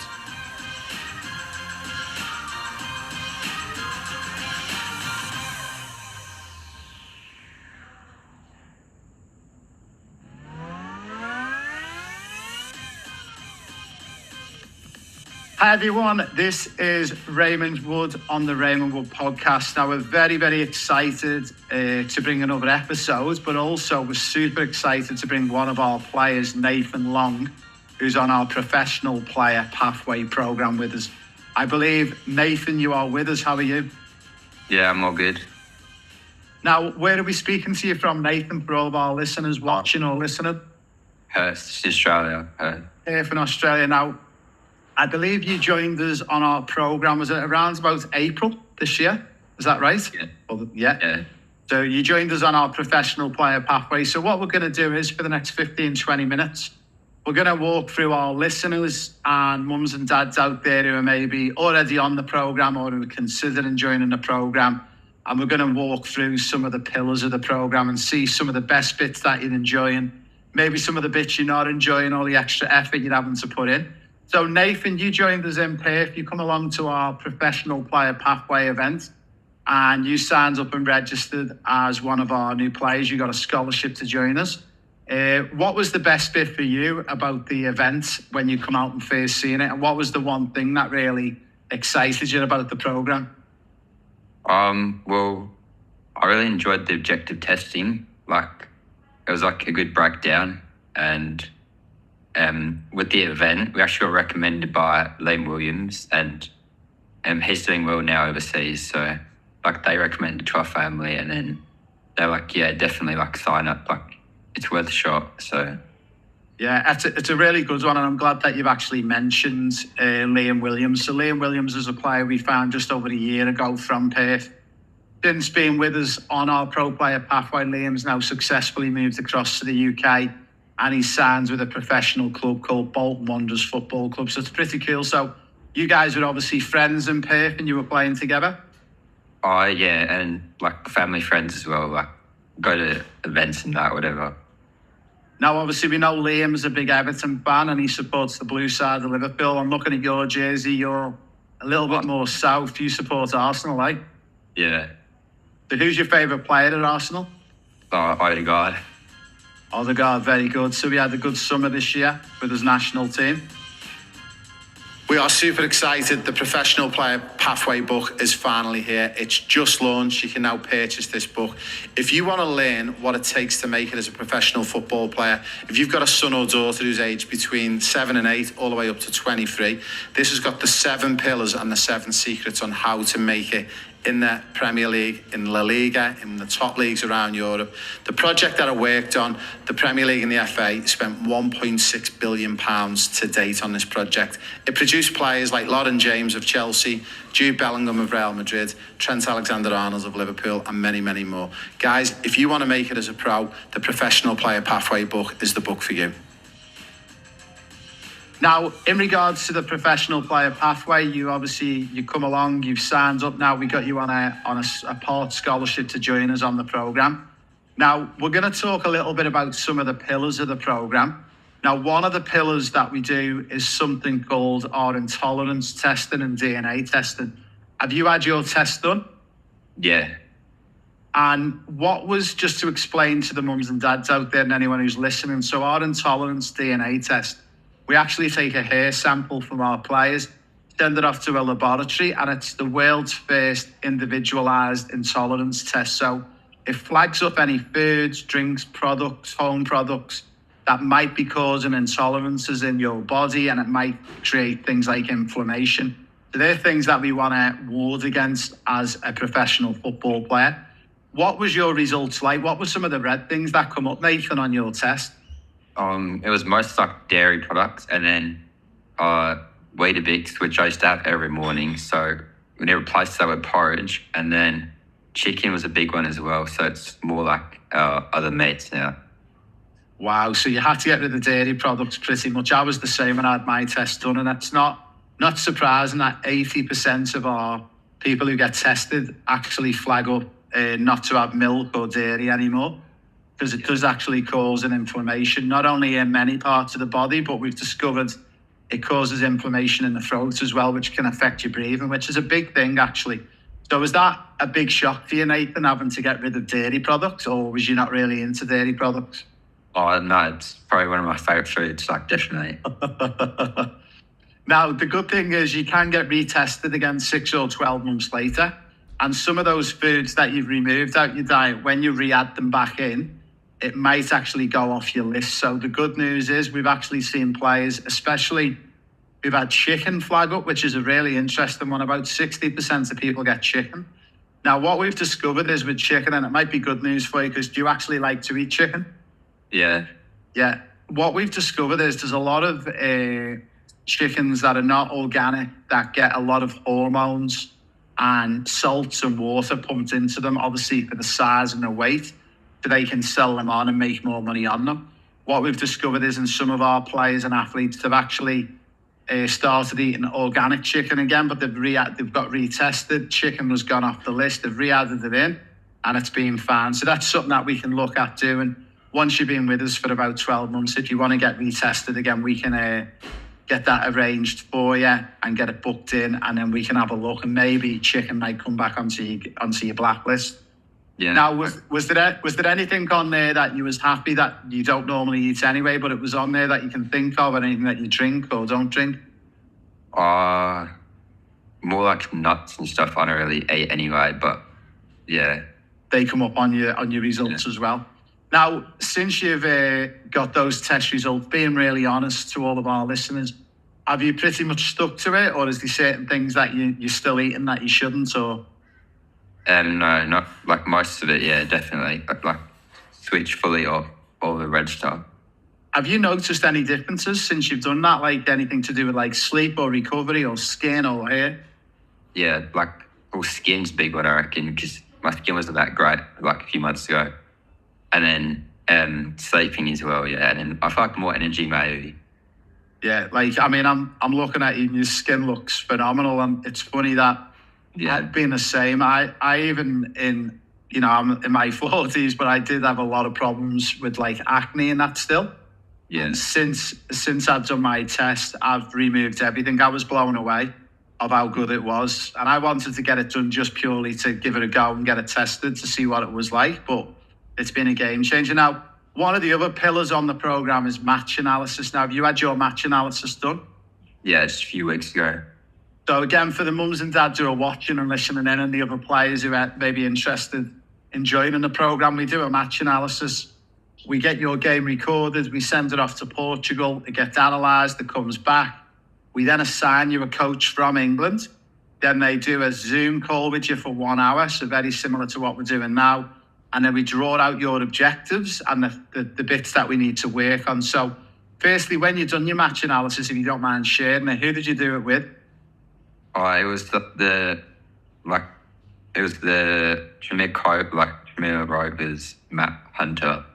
Oh, so you did it with Matt Hunter from Tranmere Rovers, amazing. So for anyone who's watching in, Matt Hunter is not only a coach at Tranmere Rovers, which is a professional team from on the outskirts of Liverpool, but also Matt's a FA educator as well and coach educator. So talk to me when you've done your match analysis. What was your first thoughts of it? Do you think it was valuable? Was it not valuable?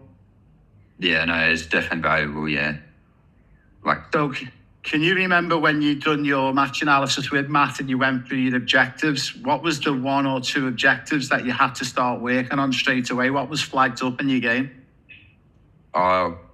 Gain, not as much, but you said to start gaining anyway, just like get the foundation.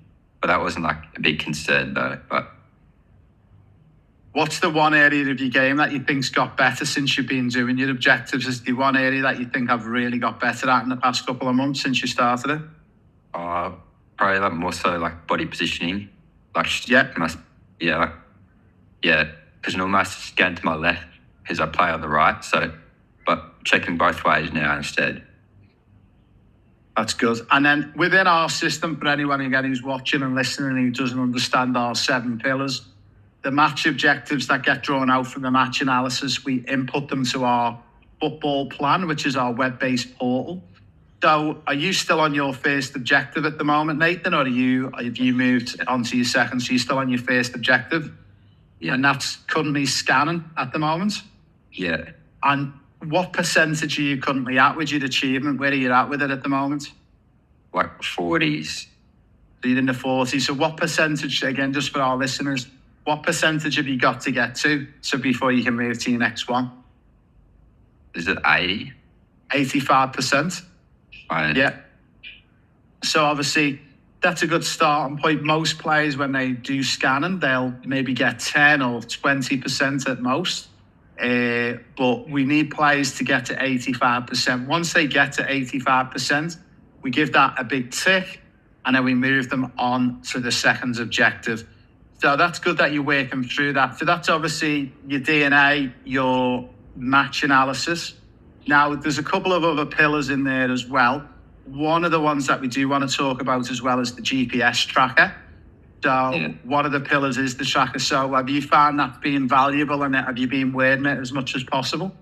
Yeah, I wear it nearly every time actually.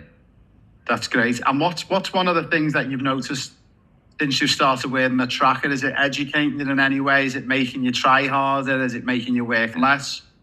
No, probably more motivating because you can compare yourself with academies around your age as well. That's really, really good. So one of the big things that we do, again, for the listeners listening in, is we get players to not only train in the GPS trackers, but they wear the trackers on game days. And we record things like the amount of sprints they do in a game, how many accelerations, how many decelerations, what distance they cover, how hard they're working in certain areas of the pitch. The good thing with this is for all of our players is that we know exactly where they're at in comparison to players in the UK and Europe. And we can have that meeting if we don't believe they're working hard enough, or if they need to be recording more sessions. So that is a really, really invaluable tool. And as Nathan's just alluded to, he's wearing it as much as possible, which is a great thing to see. Now, out of the 7 pillars, and I've got a feeling I know which one it is, but I'm going to ask you, which is your favourite pillar of the programme and why? Probably the match analysis.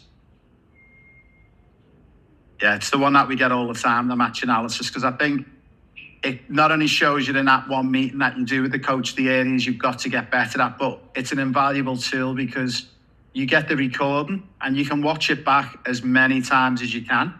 So out of interest, how many times do you think you've watched it since you've done the meeting? Like 3. That's good. One of the things we do encourage the players is to keep watching it at least once a month, once a fortnight, just to keep going over the certain points and objectives that the coaches have spoke to them about. And it's a good way to assist with that. So one of the other pillars is obviously we take players on trials to the UK and to Europe. Now, just for all of our listeners, if you are pushing through your objectives and you get through at least 2 or more, or you're on track to complete 2 or more, by the time we're going on trials, you are eligible to come on the trials with us. And that's where we open up opportunities for pro scholarships. So every January, we always visit England, the Premier League, and we take players to academies and pro clubs for trials. In the June, July, we take players to Paris Saint-Germain in France, and also to Spain, to Barcelona. Now, Nathan, for our listeners out there, can you tell us if you are firstly being invited to join any trials? And if you were, have you accepted? And are you going on any next year? Yeah, is it June, July? The PSG and is it Westpac or was? Westpac with Barcelona and Spain, yeah. So you're going to be coming along for that. So you must be super excited and pumped for that opportunity. Yeah. Now, have you been to France and to Spain before? Yeah, actually, I have. Yeah, and did you enjoy it? Yeah, it's nice. Would you like to make it as a professional footballer? My friend Ray Wood has written this amazing book, The Pro Player Pathway, that gives you the secret to becoming a professional. So let's roll forward a year or two and you're going to sign and play professional football. Where would you choose to move and play for? Which team? Would it be a French team, a Spanish team, or would it be somewhere in England? What's your dream? Probably direct to Ireland, maybe. To where, sorry? Ireland. To play in Ireland? Wow, I didn't think that one. So who would you like to go and play for in Ireland? Like Shamrock Rovers, maybe. Shamrock Rovers, amazing. So I've actually, many years ago, I done one of my UEFA qualifications with the FAI in Dublin. And we'd done a couple of visits and study visits to Shamrock Rovers. It's an amazing club, amazing people. And I believe one of the guys I was on the course with, he still actually works at Shamrock Rovers. So maybe that's something we could open up for you as well in the next couple of months. So what we'll do is I'll have a chat with the guys at Shamrock and maybe see if we could squeeze that in at some point next year or the following year for you. Yeah, thanks. So you're going to be going on the trials in June and July, and we're obviously going to take you to PSG and to Westpac in Barcelona. What's probably one or two of the highlights that you're going to be looking forward to that trip? What's one of the key things you're looking forward to? Like seeing different levels in Europe, like in comparison. And then, I don't know, it's a good experience, or like good thing to have on your record. Yeah, it's going to be a good thing. It's going to show you the levels in Paris. It'll show you the levels in Barcelona. And then in comparison to England and to Ireland as well. So it's going to be super exciting.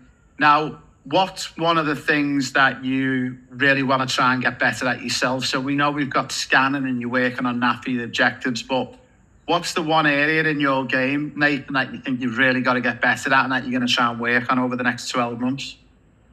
Probably my movement, like on and off the ball, like using double movement to get more time on the ball. Amazing. And again, with that, you can keep an eye on that with your GPS tracker as well. Also, especially when you're monitoring your objectives. So when you're monitoring your objectives and you're doing your scanning, there's a couple of ways for players and mums and dads listening and wondering how we do this. So what we do is there's a couple of ways you can do it. Nathan could play in a game. He could have a friend, a mum or a dad helping him out. And they basically have a piece of paper, a pen. If he's working on scanning, every time the ball's coming into Nathan's vicinity, if he remembers to scan across both shoulders, that goes down as a big tick. If he doesn't scan at all, or he only scans on one shoulder, it goes down as a cross. And at the end of the game, if he gets 5 successful, 5 unsuccessful, he inputs that into the system and it gives him a success rate of 50%. The other way you can do it, you can get a recording of your game.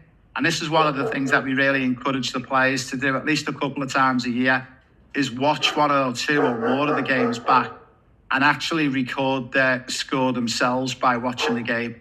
So out of curiosity, Nathan, how are you recording your scanning at the moment? Like watching back the videos, like, yeah. That's I know, amazing. yeah, I know put in like 2 times speed is, it does take a while to get through it. Yeah, it does, and it is quite long process. However, what we discovered in the Premier League was when I worked at Leicester City, and they're a Category 1 academy, so they're a top-level academy in England.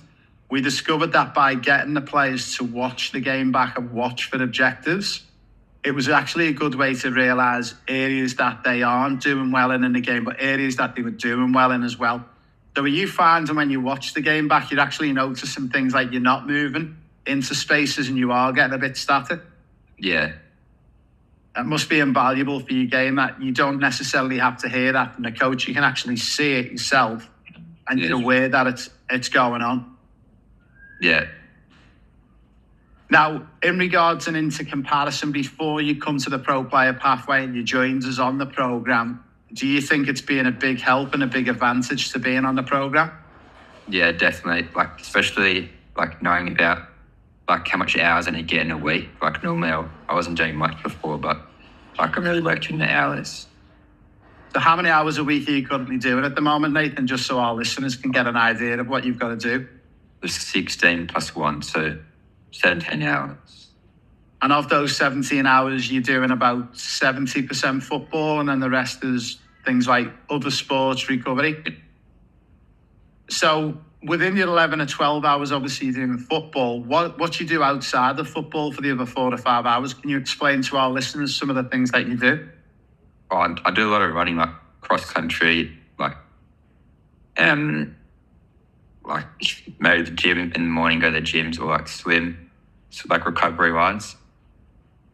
That's amazing. And again, you've obviously noticed since you've upped your hours, you feel like your game's getting a lot better. You look forward to working with you over the next few years, Nathan, and hopefully maybe one day pulling on that jersey for Shamrock Rovers or maybe Arsenal. Yeah. That sounds amazing. Well, a big thank you, Nathan, for joining us. And a big thank you from me at the Raymond's World Podcast. Again, if you want more information, you can go to proplayerpathway.com, or you can go to eurofootballstar.com, or you can drop us an email to service@eurofootballstar.com. And all of our contact website links are in our show notes below. And we're going to wish Nathan the best of luck for the future. So big thank you from me and Nathan and everyone at the Raymond's World Podcast. Have a great day.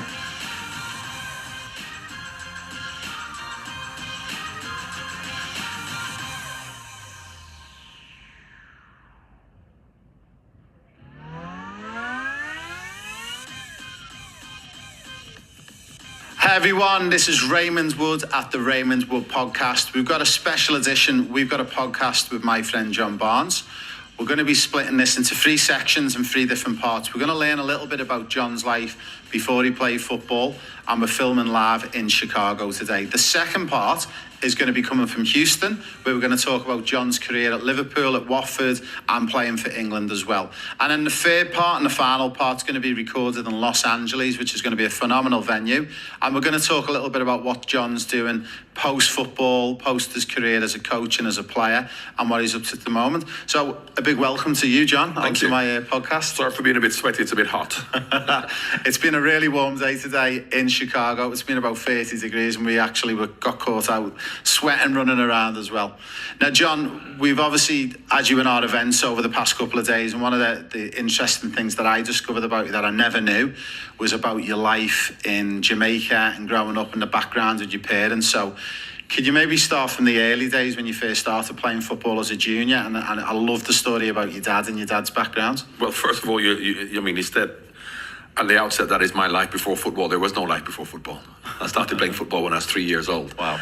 As all kids do. Yeah. I mean, obviously not even thinking about being a professional footballer, but growing up in Jamaica, like growing up anywhere, be it Australia, be it America, be it anywhere, Africa, anywhere you are, people play football. And that's what I did. Particularly, this was, I was born in 1963. So throughout as far back as I can remember, that was what I did. My father was a colonel in the army, and he came to Sandhurst, which is the officer training, British Army officer training, because of course Jamaica was a colony, and anybody from even Australia, when it was a colony, Africa, any country which was a British colony, if you wanted to be an army officer in your own country, you had to come to Sandhurst, because obviously, Jamaica was a colony. So he came to Sandhurst with Andrew Parker Bowles, was his best friend. That's Camilla's husband. Ex-husband, should I say, because of course Camilla is now married to the king. So he was at my mum and dad's wedding. They were classmates at Sandhurst.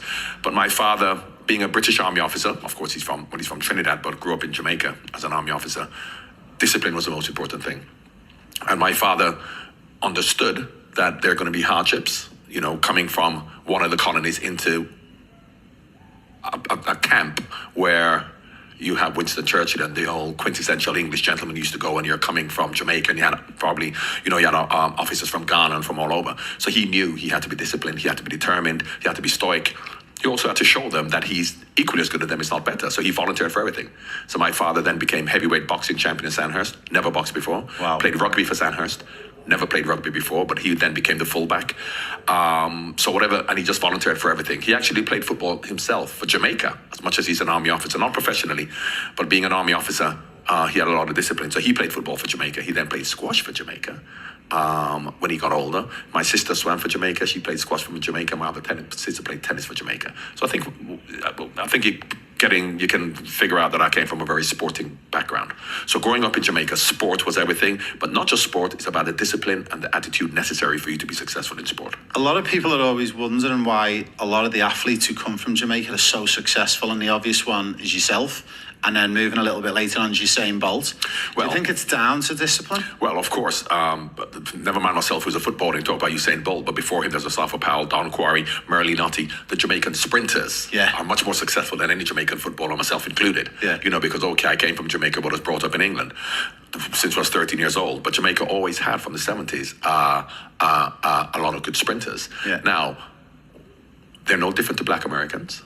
Yeah. Genetically, they're no different to, and there are millions more black Americans. So how can Jamaica, a country of 2.5 million people, produce so many good sprinters? And you can see them in the Olympics throughout, and the girls as well. Shelly-Ann Fraser, they have so many good sprinters because they have the support. Yeah. When I was growing up in Jamaica, and this is not just something new, when I grew up in Jamaica, if you could sprint, you were running in the National Stadium in front of 40,000 people at the age of 9 and 10. That's crazy. Because they supported it. Because obviously you don't need anything to be able to run, so you can sprint. But it is well supported and is well funded, and they're well trained. So I always say, if Africa had that funding and that support, then of course you'd have lots of black sprinters from Africa. There are hundreds of millions. But of course they don't. Whereas in Jamaica, it is a culture. Yeah. And the culture starts from when you're young. And it's not just about your physical ability, it's about the training that you get, because Jamaica is not a rich country, so they don't, give you lots of money. But the interesting thing about that is from the 70s, a lot of the Jamaican athletes used to come up to American university when they're 16, 17, 18, go to American universities. Yes, they're running for Jamaica, but they came to America to be trained and to be developed. Since Usain Bolt's time, probably about 15 years ago, they started to not come to America. They started to train in Jamaica because they understood that the qualities necessary, the training, attitudes, and the food and the nutrition and the information, you don't have to come to America to get that. You can get that anywhere. And I suppose if you talk about what you're doing in Australia and here, you don't need to go to Europe initially if you're young to be able to develop in the same way. So that is why the Jamaican sprinters, ever since the 70s and 80s, were always able to compete. Yeah. Just touching on a little bit more as well with the whole DNA and the makeup. One of the studies and researches I done at Loughborough University when I was at Leicester, it was really interesting that we actually discovered that 82% of white Europeans have fast twitch fibres as well. And it was really crazy to read that. And then I was thinking, well, if there's a lot of white European backgrounds have got it, why aren't they doing so well in athletics? But then you look at Jonathan Edwards, who was the triple jumper. Yeah. His records will never be beat, I don't think. No, absolutely. It's a cultural thing because, of course, you have to go through it. And interestingly, it is not just from a racial perspective, because if you look at black East Africans to black West Africans, Jamaicans, Americans are West Africans. In the slave trade, that's where they came from to go to America and Jamaica and the New World in the Caribbean. Yeah. And they're genetically, as much as they have the same color, they're different to the East Africans. Yeah. So if you look at the East Africans, they're better long distance runners. Yeah. Ethiopians, Tanzanians, Kenyans, because as much as they're both black from a racial perspective, genetically, they're different. Yeah. So therefore, you don't get many black Ethiopian sprinters and black Kenyan sprinters. And of course, the black Americans are from West Africa, so therefore they're different body types. So genetics does play a big part in it. But once again, unless you're going to be able to put those genetics to good use in terms of not just the information in terms of how to train and what to eat, you also have to have an environment which encourages you to train, to do, because of course, from a genetics point of view, you don't have those genetics that you can just run. You have to then put the work in. You got to put the work in. And again, I think that all goes back to that discipline, doesn't it? And having that structure. So let's talk about, like you said, you were 3 years of age, you started kicking your first ball. Who was your first influence? Was it an uncle and aunt? Was it your dad? Was it mum? Was it cousins? Absolutely my dad. Absolutely my father, because my father always, because he's very sporty. I mean, he's a colonel in the army, so first of all, discipline is important. Yeah. And secondly, from a sporting perspective, interestingly, I swam competitively from the age of 7. We used to swim in Miami. My sisters used to come and swim internationally, and I came to swim in Miami on the 10s when I was 9 years old from Jamaica in an international meet for my swim club, Marlin. But what used to happen when I got to, I've always played lots of sport, but we lived near the stadium pool in Jamaica. We used to walk to go to training every day, swimming practice every day. And every now and again I'll stop off to play football. And my dad said, if you're not going to take this seriously and not go to swimming practice every day, because you could always play football at other times, he said, stop swimming. So my dad always said, unless you're going to do it with authenticity in terms of putting the effort in. So he wanted me to go to training every day. And because every now and again I'd stop off and play football with my friends, he said, stop swimming. Yeah. So my dad always said, whatever you're going to do, you give it 100% commitment. What was your stroke at swimming? Was the one breaststroke? Breaststroke, and that was your preferred? Yeah, breaststroke was what I did. My sister did IM, she did backstroke freestyle, butterfly. She did the individual medley. She was very good. And once again, because sport generally, or just things, not just sport, but in terms of education, you put your mind to it, you can do it. My sister then didn't take up squash till she was like 20. Yeah. And then at 25, she was playing squash for Jamaica. So and she was a good squash player, but she worked really hard. And my dad always said, whatever you're going to do, you have to work really hard at it. So it sounds like from a young age you were doing a lot of sports. And what age was it when you started to really specialise into football, where you probably got rid of the most of the sports? Was it in the teenage years? I didn't really get rid of it because, of course, at school, I only went to a rugby school in England. I didn't play football at school. I played for a local football club.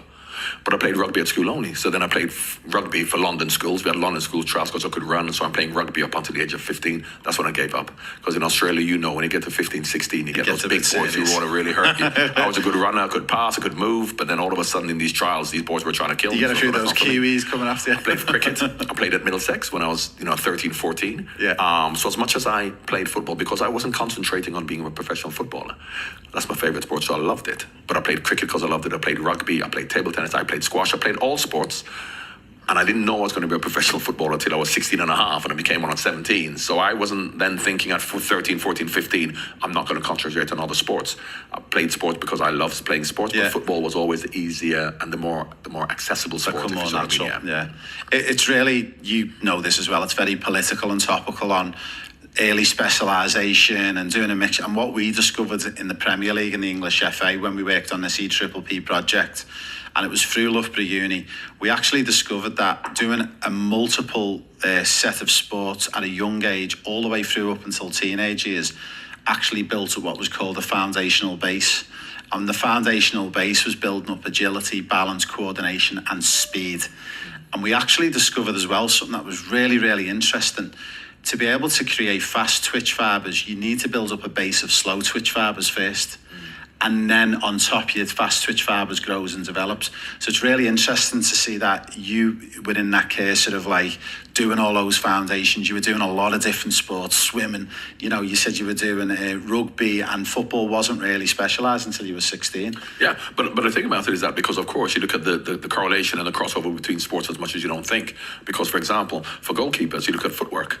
Now, if you look at the way tennis players play tennis, they never cross their legs when they run across. They move sideways, not as goalkeepers do. Yeah. So you had boxers. Yeah. So therefore, and as much as even when I did box as well, till they started to hit me too hard, I went to boxing training, and I love boxing. I was a really good boxer, and I love training with my friends. I played at the YMCA, but every time there was a boxing event to box somebody you didn't know, I said, I'm not interested in that. Yeah. But the footwork involved. So therefore, and this is not, I mean, now they're teaching you how to do it, and they're telling you that specifically this is what you do.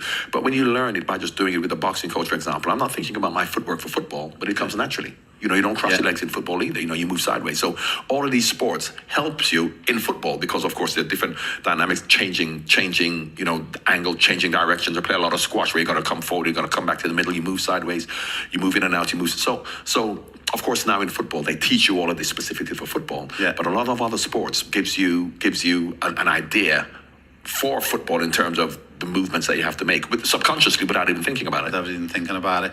So we move on a little bit as you get more into closer to your teens. At what age was it when you first had that first experience of going overseas and leaving Jamaica? Was it 12, 11? Well, I was going, as I said, we're going to Miami. Jamaica's an hour from Miami, so I know family and lots of Jamaicans go up there. So I was going to Miami, you know, very regularly, three times a year. We swam there and played football in Miami when I was younger, because in Miami they've got a big Hispanic population, so they always played football. So even when I was young, you know, I'd go up and play football. But of course, I then came to England when I was 12, 13 years old, permanently to emigrate. But before then, America, we didn't go anywhere else really because our cousins in Miami, so we didn't really go around. So mainly from a swimming perspective, my sister swam in Colombia, they swam all over. So yeah, we were always well-traveled, but mainly just to America.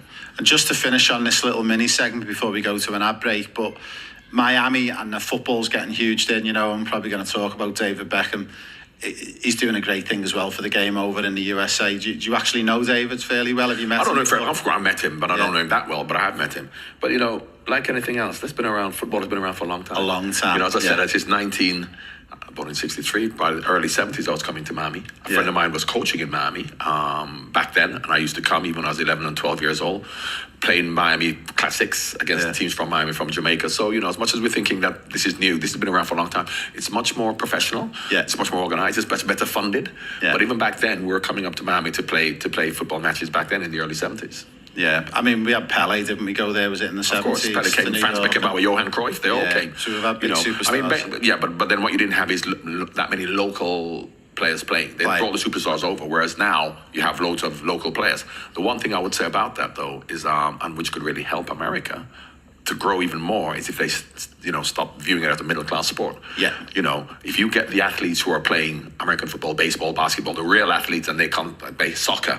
because, of course, the best athletes in England and wherever, I'm not talking about specifically for boxing or sprinting, but just athletics generally, you know, everybody wants to play football, whereas here, football seems to be either a middle-class sport or a sport for immigrants in terms of whether you're Hispanic or you're from, you know, whereas the local American kids, it's only the middle-class college kids who play football. If that changed, you'll really see America growing. Amazing. A big thank you, John. We're going to go to our first ad break, but when we come back, we're going to do a little bit of magic. We're going to leave Chicago and we're going to skip all the way across to Houston, and we'll come back with our second part where we're going to talk about John's life, signing and playing professional football at Watford, moving on to Liverpool, and a little bit about England. Watch this space, listen to the advertisements, and we'll be back in a few minutes. And it won't be as sweaty in Houston, although it's hotter. Thanks, John, and thanks everyone for listening in. We are super excited. The Professional Player Pathway book is finally here. It's just launched. You can now purchase this book. If you want to learn what it takes to make it as a professional football player, if you've got a son or daughter who's aged between 7 and 8 all the way up to 23, this has got the 7 pillars and the 7 secrets on how to make it in the Premier League, in La Liga, in the top leagues around Europe. The project that I worked on, the Premier League and the FA, spent £1.6 billion to date on this project. It produced players like Lauren James of Chelsea, Jude Bellingham of Real Madrid, Trent Alexander-Arnold of Liverpool, and many, many more. Guys, if you want to make it as a pro, the Professional Player Pathway book is the book for you. Hi everyone, we're back from our ad break. It's the second part of the podcast with John Barnes. Now, thank you to Modern Technology. We've just come all the way from Chicago. We're now magically in Houston. Welcome back, John. Thank you very much. Equally as hot, but not as sweaty. Now, we're going to speak to John about his illustrious Liverpool career and how he first heard about getting the opportunity to sign for Liverpool. But obviously, you spoke to us about your career at Watford and then going into Liverpool. So if you can explain a little bit about the background and the amount of time that you spent at Watford, and then obviously when that first opportunity come to come for Liverpool. Well, I was at Watford for 6 years, and this wasn't the first opportunity I had to leave Watford because, of course, I'd been there for 6 years. I'd been playing for England for 3-4 years before I even went to Liverpool. The goal against Brazil was when I was 20 years old, and I had another 3 years at Watford. So in between then, I'm sure that opportunities, AC Milan may have been interested in other clubs, but I stayed at Watford for 6 years. And Graham Taylor's the one who actually said to me, you are going to go to Liverpool. Because he said, that's the right club for you. The time is now right for you to go. You've done your apprenticeship, if you like, because now what happens in football is that the young player plays well for 1 year at a decent club, and then he costs £80 million and goes to a club and he sees inconsistency because he's not shown he's at a level of consistency over a period of time, which will then warrant you coming to a big club to know that you're going to hit the ground running, you're going to do well, and you're going to be consistent. Peter Beardsley was at Newcastle for 6 years. John Aldridge was away at Oxford and Newport for 6, 7, 8 years before he even came to Liverpool. So back then, clubs really did their homework on you to know, yes, you're a good player, but can you prove year in, year out that you can do this? And that's when Graham Taylor actually came to me and he said, Liverpool have come in for you and you're going to go to Liverpool. They came in January 1987 because then you could have gone at any time. There's no transfer window. But he said that, okay, you're going to go at the end of the season. You're not going to go to Liverpool now because... and he's right, and I still believe it, that mid-season is not a time for you to go to a club because you have to bed in new culture, new system, new teammates. You've got to get used to the tactics. So it's always good to go at the start of the season where you can have a good pre-season, physically, mentally, getting used to the players, getting used to the system, the tactics. So I then went to Liverpool at the beginning of 87. And Peter Beardsley came at the same time as me. About a week later, he was the most expensive player. So it was a bit of a change for Liverpool because Rushian had gone to Juventus, Kenny had retired. So it was really, me and Peter and John Aldridge really were to replace those two. To try and replace them. So you went to Liverpool in 87? And that first pre-season, what was it like when you first hit the training grounds with joining all the new Liverpool players? And was you nervous? Was you confident? Was there any players who really stood out to you? Well, as I said, I've been playing football for 6 years. I've been playing for England for 3 years. I've been playing in the England squad with Liverpool players. So I wasn't obviously apprehensive, but I wasn't nervous because I knew my preparation was such for the last 6 years that I was able to play. I was able to perform, and I played against Liverpool many times. So while there's a bit of apprehension, there wasn't any nerves. And obviously I felt that these Liverpool, but I know the Liverpool players. And individually, Rush and Dalglish, but they weren't there anymore. But the Liverpool team were still the best team. But which was amazing to me because if you look at them individually, apart from obviously Rush and Dalglish, the rest of them, Ronnie Whelan's and the Steve McMahon and the Stevie Nichols, Alan Hansen was special. But, Jim Beglin, it was like, well, they're not superstar players. How come they're the best team in Europe? And it really was the Liverpool way. Yeah. And then I got into learning the Liverpool way, which came from Bill Shankly through to Bob Page to Joe Fagan to Kenny, and just learning about the Liverpool way. So therefore, as much as I was a better or more even senior player than a lot of Liverpool players in terms of my experience and the fact that I'm playing for England, I had to learn from them the Liverpool way. And that's what Liverpool did. They looked at players who they thought could fit into the Liverpool way. I came from Watford, which is a long ball team. So how can I play the way Liverpool played that from the back? But they saw something in me that I didn't even know I had in myself. Because that's what they do. They don't coach you, but they look at you and they watch you playing for your club and they say, you can fit into what we want without you even knowing it yourself. Because when you get to Liverpool, they don't coach you. You just have to absorb the Liverpool way by learning from what you see from the players who've been there before and done it. I was born in 79, so around that 87, 88, I was 9 and 10, and we used to spend a lot of time up at the stadium, down to Melwood, climbing that wall, getting past the barbed wire to watch us. And then I remember 10, 15 years later then becoming a coach myself, but thinking back that the glimpses of what we used to see, it didn't look like we seen a lot of coaching. It looked like a lot of small-sided stuff going on. That's what it was. 6v6, 7v7, 8v8, depending on how many people turned up. But you learned, because that's what football is. Apart from, when you're shooting and crossing, or when you're defending and stopping crosses, you're playing in a middle third, whereby it's all about 8v8, keeping the ball, getting into certain positions to be able to deliver the final pass. And that's all we did. We did 5-a-side, didn't do any coaching, which is really, that's why I'm glad I didn't go to Liverpool at maybe 17, because at 17, 16, 17, you have to be coached. Yeah. Whereas Liverpool didn't bring in young players and put them in the team because they're not going to coach them. But buy players early to mid 20s who had the experience, and they saw that you could fit into what they wanted, so they didn't coach us at all. So it was amazing to me how, coming from a team like Watford, from the first week in pre-season doing what I did, it was like I played for them all my life, and it was like I'd never played this type of football before. How am I doing it? But they would have known in me that I could actually do it, and I think that they look at the intelligence in terms of how you play for your club, to use your initiative to work things out yourself, because that was Liverpool's mantra: work it out yourself.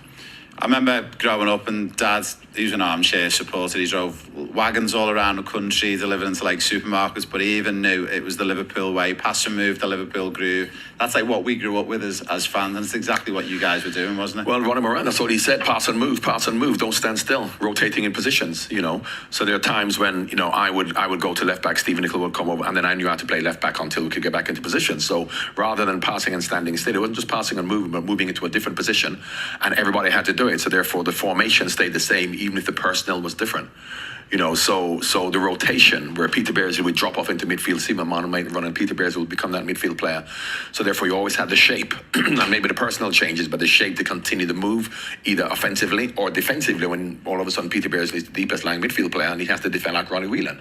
But once again, this is something that you have to have the experience to know. You can't be a 16-year-old kid and understand that. Yeah. So that is why Liverpool didn't really have all of these youngsters coming through. They bought a lot of young players when they were 21, 22, and then they learned the Liverpool way, but they didn't have 16 and 17-year-old players going into the team. It's really interesting, you said before as well about like not being coached. You shouldn't be coached at that top level. You just turn up and do your job. But it was one of the things that I wrote about in the book, in the Professional Player Pathways, that we discovered at academy level. Coaching's important for youngsters. You've got to coach them skills, technique, tactics. But we discovered with the English FA and the Premier that we're probably over-coaching them too much. And it was really interesting that we went down the route of 2 sessions a week where we weren't able to coach. We just put them on the pitch, 4v4s, 5v5, 6v6s, and just gave them a basic condition. And I think we've realised, over the past 20 years, that we probably were over-coaching them a little bit too much in England. Yeah, well, you have to do both. Of course, they have to be coached at a young age, but they also have to be able to use their initiative to work certain things out, because everything that, from a coach's perspective, when you go out there, if it's not working what I told you to do and what I told is going to happen as a coach, what you're going to do, you can't look to me and say, well, you said this wasn't going to happen. So Liverpool obviously took it to the nth degree, and maybe the English FA in the old days, were the opposite. But I think the balance is very important, because, as I said, when we played football, for example, and you would know as a coach, you'd have to put on, you'd have to then say to the players 2-touch for them to have 2-touch. At Liverpool, we never did. No. But we still had 2-touch. So I've been at clubs and even for England, when you're having 8-a-sides and you're playing, then also the coach will go 2-touch, so you have 2 touches because you're forced to. Then he goes right free, and everybody starts to dribble. Yeah. In Liverpool, that was never the case. They still played 2-touch because that's the way you play until you get into, obviously, each penalty box. So this is something that you actually learn as you get older, and you have to experience and go through. And because it was the Liverpool way, Liverpool never had to say 2-touch, but they would. Even I remember some new players coming, and then all of a sudden, Ronnie Moran would have a go. The players got having more than 2 touches, and they'd say, "Yeah, but you said it's free. We can, and you said free, but." If you know the Liverpool way, free means 2-touch. 2-touch, yeah. Until you don't have to do it anymore. Whereas it's the other way around. Yeah. Players will then take 2-touch when they have to, but when they don't have to, they dribble. Whereas in Liverpool, it was the other way around. We take 2-touch all the time, and when we don't have to, but then when we have to, that's when we dribble. Now, obviously, you had an illustrious career with Liverpool. You won many, many trophies. You were there for 10 years. Is there one final? Is there one league title win? Is there something that really sticks out in your memories that you think that was the most enjoyable? Well, I think 2 things. The biggest lesson I learned when we won the first league championship in my first year, when we beat QPR 1-0, and I came and I expected a huge celebration, and Ronnie Moran had the winners' medals in a bag. He put them on the table, didn't make a song and dance about it. He just said pre-season training July the 5th. Didn't make a song and dance about it because, of course, we won the league, but what is success? Success is the repetition of success by doing it again. And how do you keep that hunger to do it again? Is when you've done it, forget about it. So obviously, that's easy philosophy to have when you're winning. What about when you're losing? And when we lost to Arsenal, last game of the season, came in, losers' medals in a bag, said pre-season training July the 5th. Because had we wallowed in self-pity and despair because we've lost the league in the last minute of the last game of the season, we'd never have raised ourselves to win it like we did the next year. So when you win or when you lose, you give 100% effort, commitment, determination, authenticity in your efforts. And if you win, you win. If you lose, you lose. You know, there are a lot of people who say, well, it doesn't matter if you win. Of course you want to win, but if you give 100% and you lose, there's nothing you can do about that. So I always learned that from the Rudyard Kipling spoke about triumph and disaster, a great poem talking about the way you treat those two imposters. You can't necessarily, you could play in a cup final and hit the post 20 times, play really win and lose, but you've given it all, so you can't do anything about that.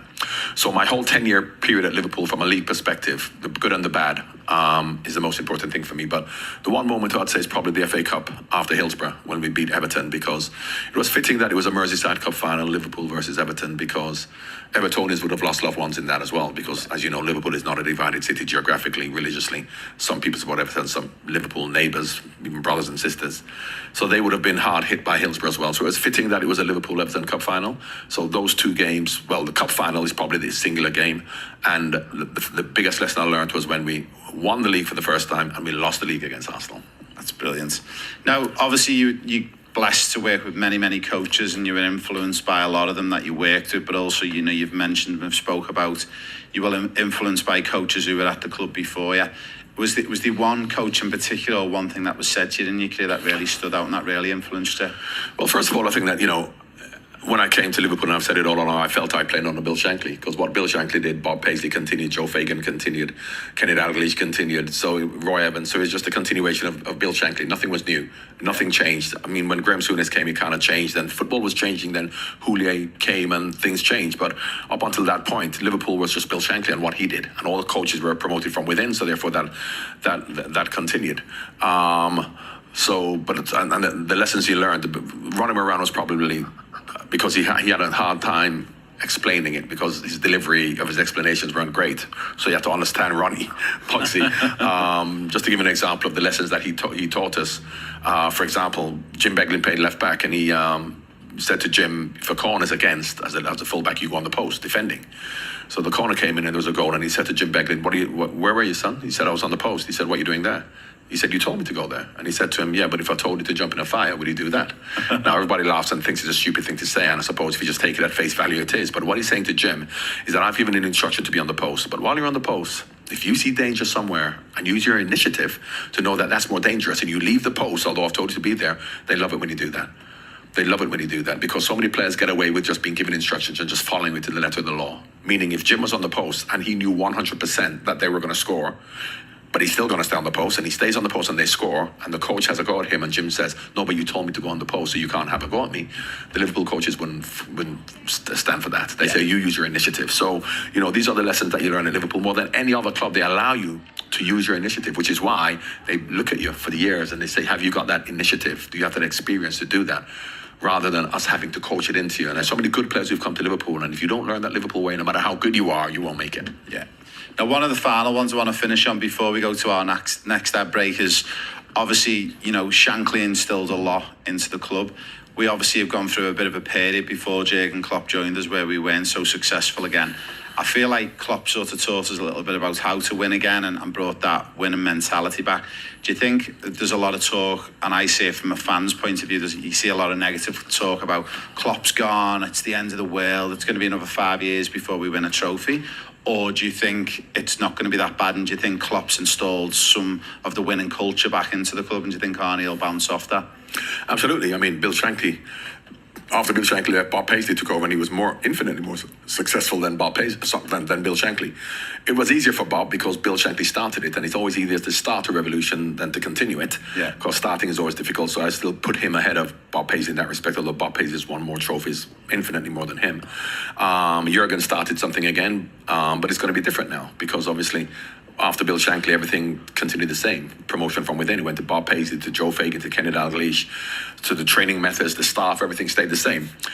Things are going to change. Because Jurgen now, you know, the way that he had Liverpool in the last 9 years, if he was going to promote from within and it's going to be a student of Jurgen and things are going to be the same, the methods, then, you know, it will just continue. Whereas it's the unknown, because it's going to be new, because Arne Slot is different to Jurgen. He's going to bring a new system, a new philosophy to the team. We're not going to be playing as heavy metal football, as dynamic as Jurgen. We're going to be more considered. Extra passes in midfield, probably play a bit more on possession, a little bit more quality in our deliveries rather than just getting forward up and down. You could look at the nature of the midfield players; they're more technical. But the quality of the players, and more importantly, the character of the players is good, which means that you've seen it in the past when Fergie left, when Arsene Wenger left, when Mourinho left Chelsea, that all of a sudden the players then dropped a level because the players responded to those managers, and a new manager coming in, they don't respond to because they know if we lose, the fans are going to not boo us, they're going to boo the players, whereas the Liverpool players are good characters. Yeah. And Jurgen has already started singing out his name straight away, so I think that the characters that Liverpool have will be respectful enough to Arne to then go, yes, we love Jurgen, remember him, but whatever you want us to do, we're going to do. So I've seen those signs on pre-season that they will give 100% effort to try and now make it the Arne Slot way. Your opinion for the season ahead? Do you think they've got enough to get that Champions League place again? Oh, absolutely, to get a Champions League place. Yeah, I mean, I think it's between, once again, the top three: Man City, Arsenal, and Liverpool. I think Liverpool would be more consistent than we were last year. We had a lot of injuries and a few new players, so I think we'll be pushing. But I have no doubt we'll definitely be in the top four. Amazing. Now, we're about to go to our next ad break, and through the magic of technology, we're going to magically fly all the way from Houston to LA. Once we pick up our final little section of this podcast, we're going to speak to John about post-playing, coaching, and then also what he's doing in television and currently what he's up to. Watch this ad break, and we'll be back with you very soon. Would you like to make it as a professional footballer? My friend Ray Wood has written this amazing book, The Pro Player Pathway, that gives you the secret to becoming a professional. Hi everyone, welcome back to the final segment of this podcast with John Barnes. Now, we've been in two cities, and through the magic of technology, we've just travelled from Houston all the way to Los Angeles. John, welcome back. Safe travels from Houston. Sweaty again. The temperature in the US at the moment, it's summertime here. It's been really, really hot. Now, we've spoke a little bit about your career before you made it as a pro. We've spoken a little bit about Watford, Liverpool and England. We want to talk a little bit now for our listeners out there who know you and who don't know you.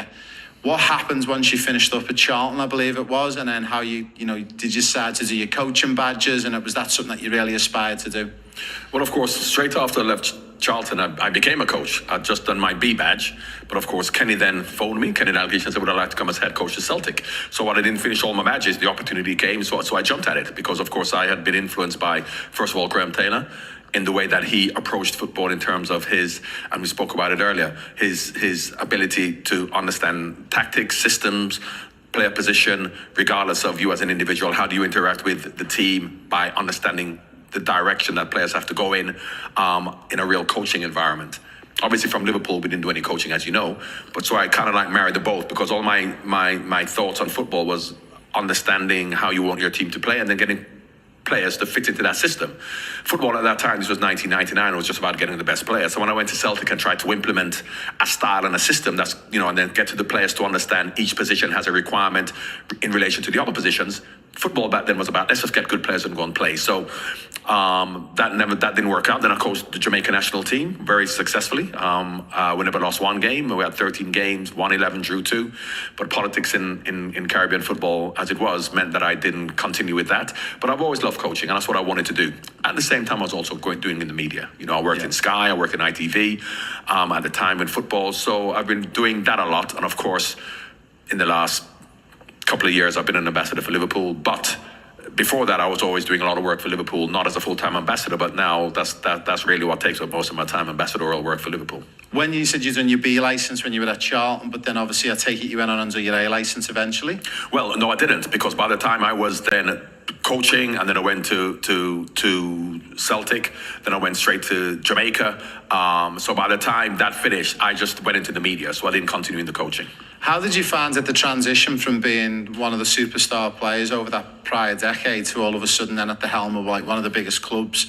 Was it an easy transition, or was it hard? Or? Well, it was very hard because, of course, first of all, I am not from Scotland, and of course the Celtic Rangers situation whereby they like their own, and of course Rangers were the better team at that particular time. They were spending lots of money and we weren't. So I actually had I had quite a good win percentage at Celtic. My win percentage at Celtic was 65%. Steven Gerrard, who had a fantastic time at Rangers, his win percentage at Rangers was 63% over the 4 years. So once you have a perception as to what's failure and what's success, that didn't work out. But I didn't find the transition particularly hard because I've always thought about coaching and thought that way when I played football anyway, in terms of how the team performs. But unfortunately, when people have a misconception of you, then, you know, in many respects, you are beholden to other people rather than just yourself. Now, obviously, we've got a lot of parents on our programs who, a lot of them in Australia and the USA, are actual coaches and aspiring coaches.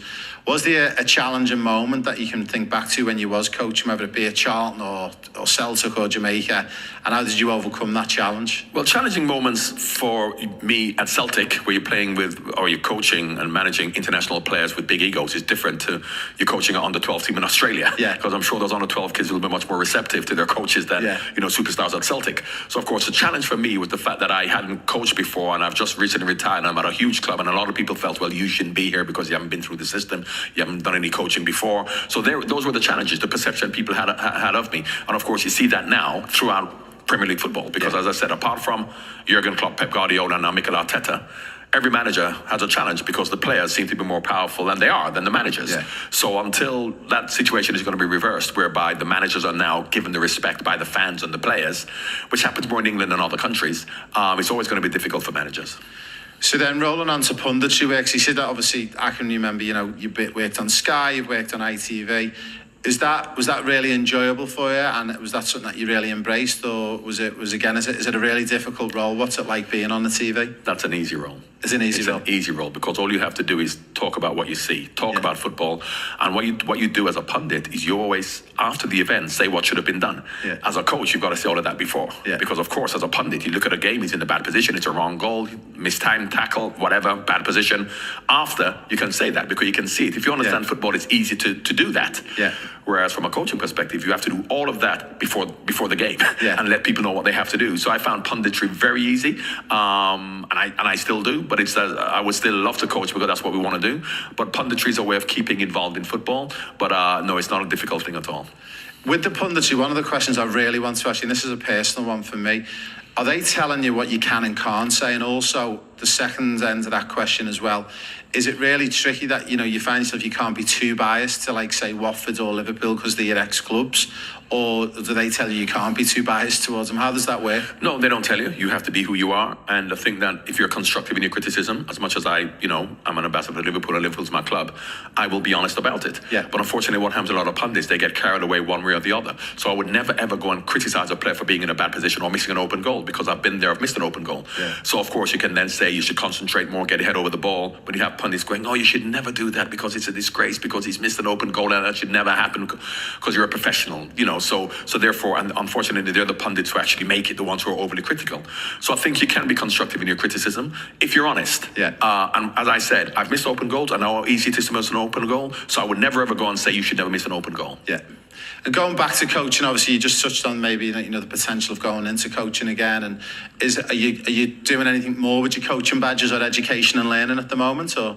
Well, I haven't got time. I've got 7 children. I'm walking around, working. I'm doing all kinds. No, so at that moment in time, when I'm still doing what I'm doing, that has to take a back seat.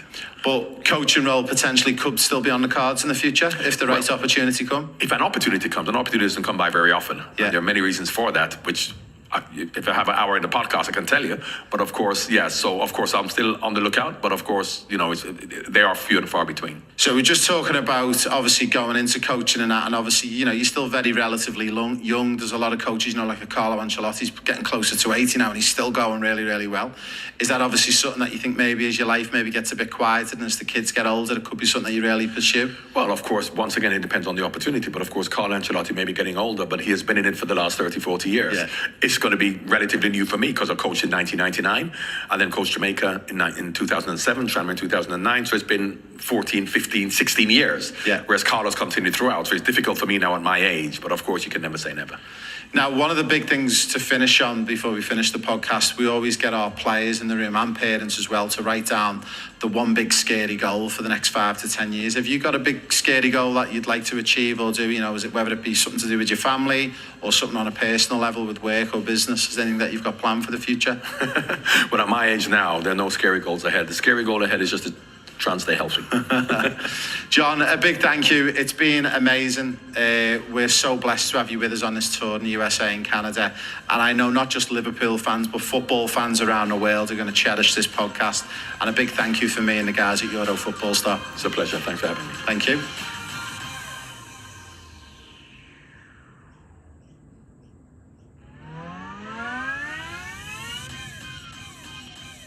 Hi everyone, this is Raymond Wood at the Raymond Wood Podcast. We're excited to be back with another podcast. Now, over the past couple of weeks, we've had ex-famous football players, coaches, and also from time to time, we bring on players who are currently on our professional player pathway program. Now, we've got a player online with us this evening. I'm going to introduce you to a young gentleman who's a fantastic football player, has got a lot of potential to go really far with his career. We've got Lockie Olsen with us. How are you, Lockie? Good, thanks, Ray. Yourself? Yeah, very good, very good. So thank you for joining us. So we're bringing you onto the podcast because we've got some exciting news that we want to announce and share with the world, everyone who follows us on our socials, and also a little bit of an update on you and your program. So before we get into it, I think we'll start straight off the bat. When did you first join us on the program? It was towards the end of last year, so around like October of 2023. October 2023. Where was the event that you come in for the Pro Player Pathway? Can you remember where it was? My dad went to it. I think it was in Sydney. In Sydney, amazing. And you are currently based, where are you based at the moment? Where do you live? So I'm on the Central Coast. It's kind of in between Sydney and Newcastle. Sydney and Newcastle. So for all of our listeners who are aware of our program, the Pro Player Pathway, we run events globally all around the world, and we offer scholarships to players to come and join us to work on our full-time program, which has got 7 pillars attached to it. And then the idea is to try and get players opportunities overseas to the UK and to Europe. So you've been with us for just over 6 months, and there's 7 pillars to the program.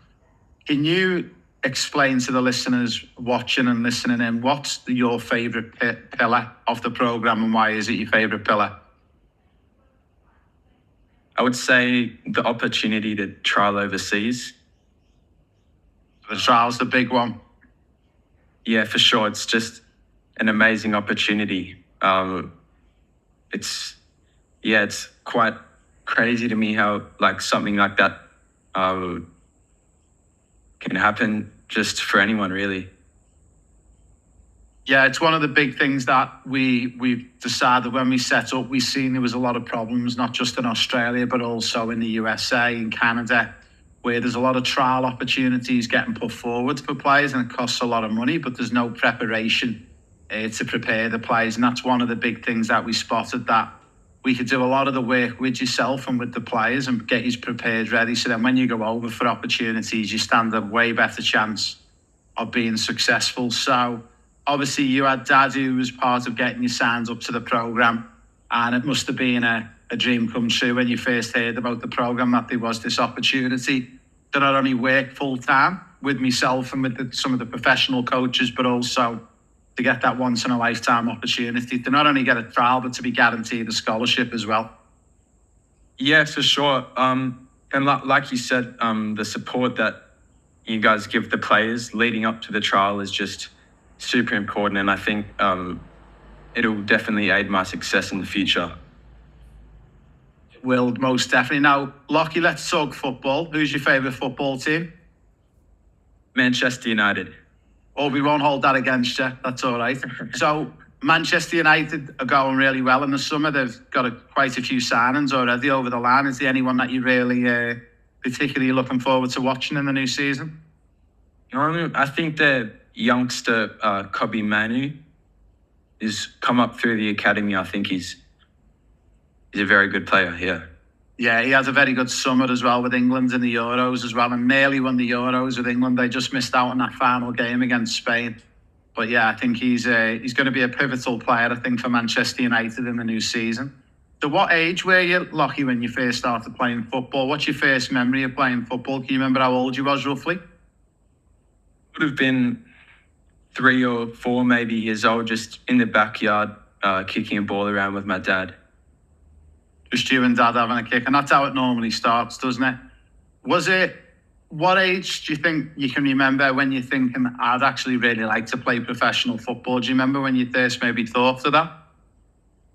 That's always been my dream to be a professional footballer, but I think around the under 11 or under 12 age group, I really started to desire that for myself when I'm older, and yeah. Now, obviously, once you started to think like that when you were 10 and 11, obviously, before you got on this program, did you seem like it was a pretty hard task to achieve to become a professional player, or did you think it was going to be relatively easy? What was your thought before you come on the program? So yeah, before I came on the program, it definitely looked like it was going to be a road of lots of hard work, and the chances just say it's not going to happen that often for a lot of young kids who are just working hard in their backyard and whatnot. So yeah, I was prepared to do whatever it takes, but I knew it was going to be hard. Yeah, any road's hard. It doesn't matter what you're trying to achieve. But one of the things that we recognise as well, not just in Australia, but in places like the USA, Canada, the Middle East, is that there isn't that direct pathway for football. Like when you live in the UK or Europe, you can definitely see there's a pathway. There's definitely a route you can follow and to get into the system. But it is a lot harder. And that was one of the things that used to upset me living in Australia for 18 years on and off, was that there wasn't the real opportunity for you boys and girls in Australia to even understand how to make the first step to make it as a professional. Now, if we talk a little bit about, we roll on, how old are you now? You are 15. So I'm 16 in November. Oh. So 16 in November. So rolling on from 10 and 11, 5 or 6 years later, you're now on the program. You've been on the program now. For those boys and girls and mums and dads who are listening to the podcast and don't know anything about our program, one of the first touch points that we do with all the players is a match analysis. Now, I take it you've done your match analysis? No, actually. We haven't been able to get footage, but I was actually going to get Mum to film my game this weekend. So amazing. Well, that's exciting, because for those who are listening in, the beauty about getting the match analysis completed is that we draw out those objectives for you, and we can start to push it in that right direction. So that must be exciting, knowing that you are about to get your match analysis completed and you've got to get your video submitted. So is it going to be an up-and-coming game that you're going to get recorded in the next couple of weeks, is it? It would definitely. I have one this Saturday where it's a home game, so my mum will be there for the whole match. And I have around just a few more games in my season. Since I started to play for my school, our season's a little shorter, but yeah, I'll definitely be able to film a few games, which is super exciting. That's going to be good, and then we'll get you connected with one of our professional coaches and get that match analysis completed. That's one of the key areas that we need to get done. So once you've got your objectives, you can start working on them and preparing for your trial opportunity next January. Now, in relation to some of the other pillars, one of the other pillars is obviously the GPS tracker. Have you been wearing the tracker for training and games over the past couple of months? Yeah. For I think since pre-season in January, I've been wearing it, and it's just so useful. I think it's essential for footballers, because really you can track things like heart rate, how far you run in a game, how fast you run in a game. So it's definitely good for improvement in your game, and yeah.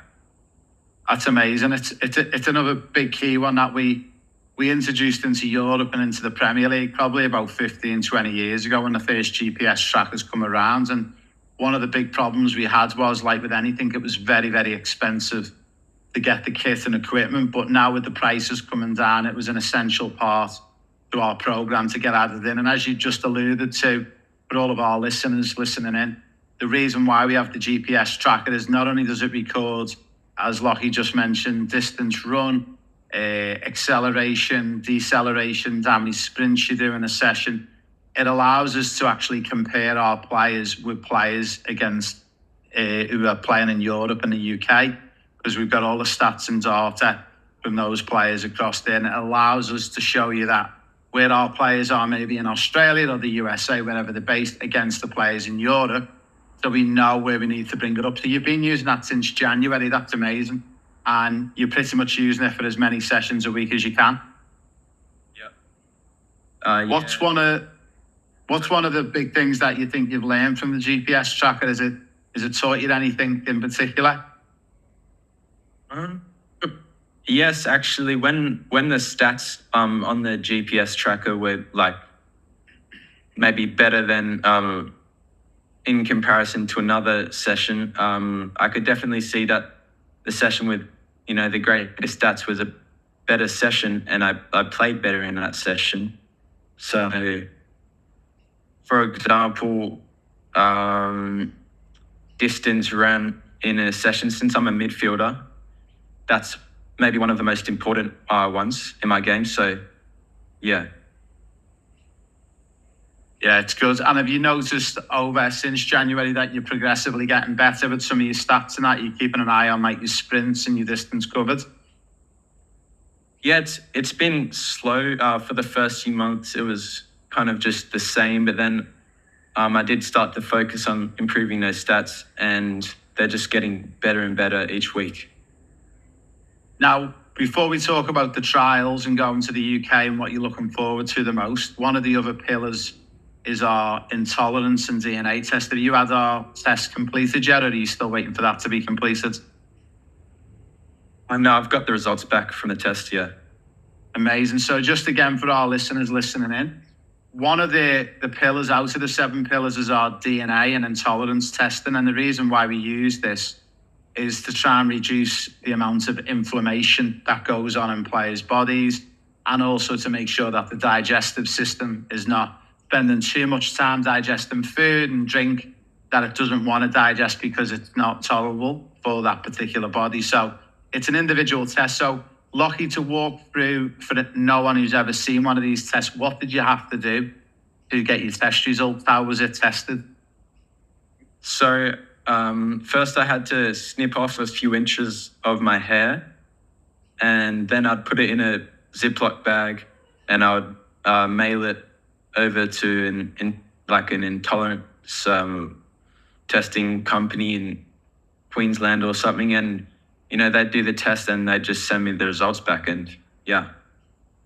Amazing. So how long did that take from when you cut your hair to getting your results back? Was it a few months or a few weeks, or? It was around 4 or 5 weeks before I got the results back. That's not too long. And obviously, when you got the results back, were you excited to see what you could and couldn't eat? And what was the anticipation like when you got the results back? Yeah, I definitely thought it'd be interesting. And I was actually super surprised with some of the foods that I used to eat daily. Turns out they were not good for me at all. And yeah, I've started eating substitute foods instead of those each day. So yeah. Amazing. So for everyone again listening in, with the DNA and intolerance test, it flags a report back to all the players and individual reports based off the DNA sample from the hair.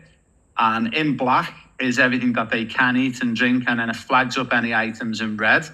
And the advice from that test result is to give that particular type of food or drink a bit of a rest for 6 months. What was some of the things in there that were flagged up against you that you normally were eating, but it told you that it didn't want you to eat?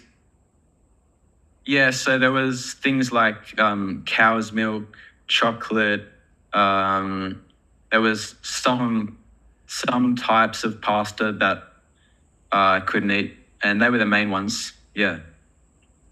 Is there anything in particular on there that really upset you, that you were like, damn, I can't believe I've got to have a break from that? Was there anything that you really miss? It's definitely the chocolate and milk, definitely.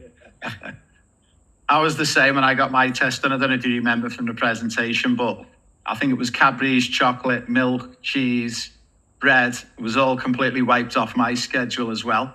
Now, I know from my personal point of view, when I got my test done, because when we first considered to bring this on board for the players, I wanted to test it to see how good it was and if it made a difference. And I'll be honest, since I've started following my results, like things I'm not allowed to eat as chocolate, eggs, cheese, bacon, I've removed all of these items from my day-to-day life 99% of the time. And I've noticed like not only like weight loss, and it wasn't done for weight loss, it was done just to give it a try, but weight loss, skin, nails are growing really long all the time. Have you noticed anything since you made the changes that was for the benefit? Yeah, so before I got the test done, I had like some like brain fog, you could say.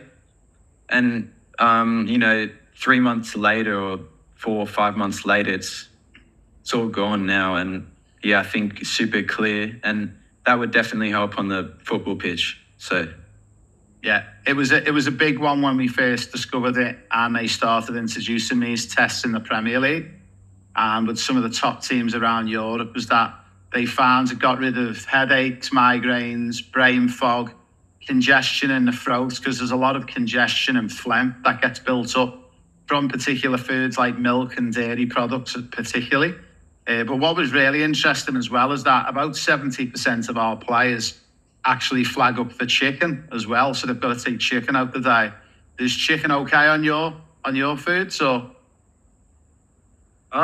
Yeah, chicken was fine. There were no meats that were bad for me. It was mainly just like dairy, and yeah, it was mainly dairy, to be honest. That's amazing. So that's another big one, I suppose, for you in your journey, that maybe this time 9 months ago, you didn't have the GPS tracker, you didn't have your objectives, which you're going to do for your match analysis, but also you wasn't even aware that like this was causing a bit of a brain fog in regards to your nutrition. So you must feel like in a better position now that it is possible to make it and play professional football. Now you are actually training daily like a professional football player. Yeah, it's just totally different. I would never have expected to feel like how I'm feeling right now, like 9-10 months ago. It's just great, really. I'm super excited for you to get your match analysis done, so we're really looking forward to see that happen in the next couple of weeks, and we'll get you linked up with one of our coaches. So again, for mums and dads and players listening into the podcast, one of the pillars of the program, we actually get a match analysis completed. It goes off to Portugal. We get our top analysts in Portugal to analyse the game. And these analysts actually do match analysis for clubs like Manchester City, Manchester United, Liverpool, Real Madrid, all the big clubs in Europe. We get an individual match analysis completed for our players. It then gets sent back to us. We then over-analyse the top of it with one of our professional coaches who's based in the UK. So we've got coaches based at a lot of the big clubs in Europe and the UK. They'll then connect with Lockie on a Zoom call. They'll spend about an hour with Locke going through his match analysis, going through his match objectives. And those match objectives then get put into his football plan, which is our web-based portal. And then once he's got his objectives in there, he can then start working to better himself as a player. So it's going to be super exciting to get that done. Now, before we finish off, Lockie, we've got about 5 or 6 minutes to go, if you're okay just to hang with us for a few more minutes. Now, we're talking about trials. You're going to the UK in January. What's the one thing that you're really looking forward to about this opportunity through the programme? I think it's just a different environment to what I've ever been in. So I'm excited to be exposed to that, and I'll be able to learn off that and improve from, that new environment I've been put in.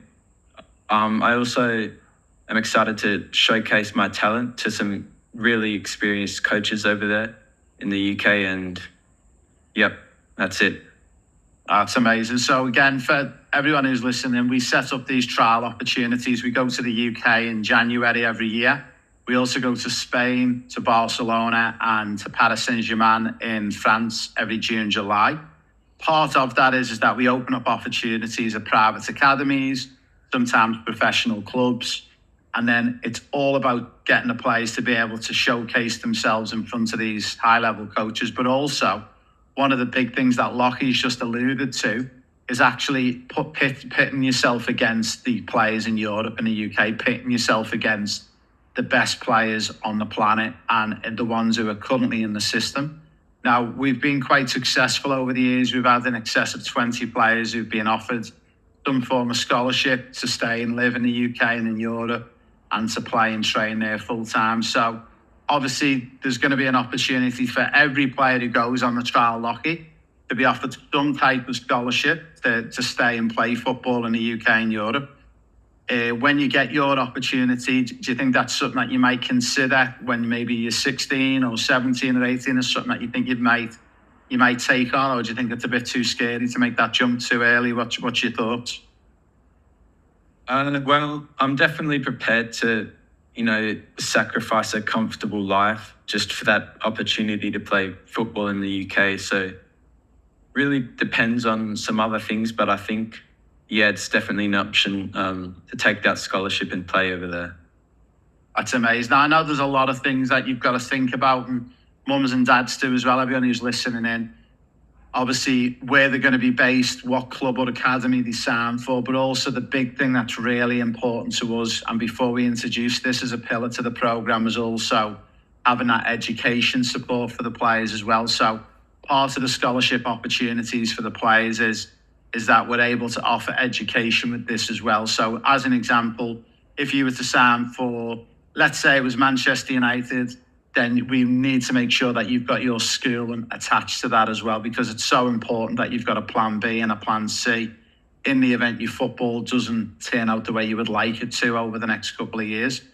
So does that excite you as well, knowing that not only are you going to also get the opportunity to maybe play and train full-time in the UK, but you could also do some schooling, some coaching badges, and you'll have a multitude of options within the game of football by the end of the 2-year scholarship?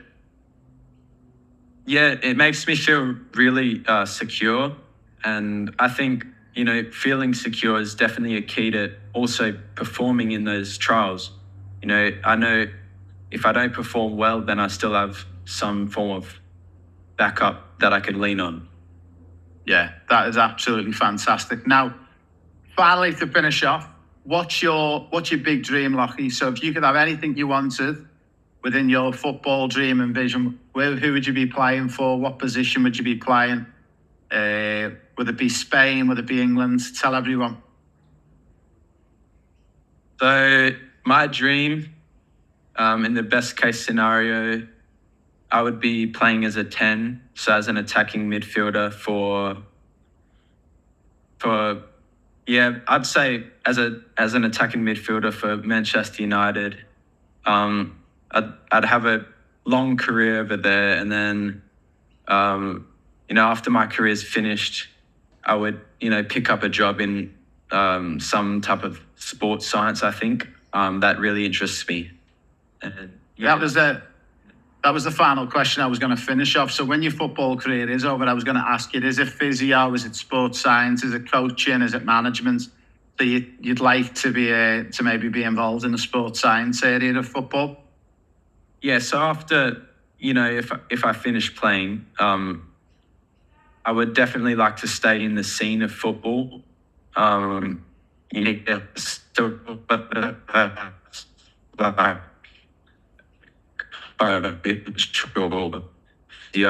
it'd be great. That's amazing. That's fantastic. Well, Lockie, a big thank you for joining me and everyone who watches and listens in to the Raymond's World podcast. We are super excited to get your match analysis done. We're super excited to see how you're going to progress in the next 6 months, and we're finally super excited to give you an opportunity to go to England. Now, just to finish off, for any boys and girls out there who are listening in or watching on YouTube and are interested in joining the professional player pathway, would you recommend the programme to anyone who's keen to make it as a football player? Yeah, if it's your dream, if it's really what you want to do, definitely take it, because it's a great opportunity. Yeah. Amazing. Well, that's a big thank you from me and Lockie from the Raymond's Wood podcast, and we look forward to joining you and seeing you and listening to you on our next episode at the Raymond Wood podcast. A big thank you from me and Lockie Olsen, and we wish Lockie all the best of luck for the future with his football. Thanks very much, Lockie, for joining us. Thanks for having me, Ray.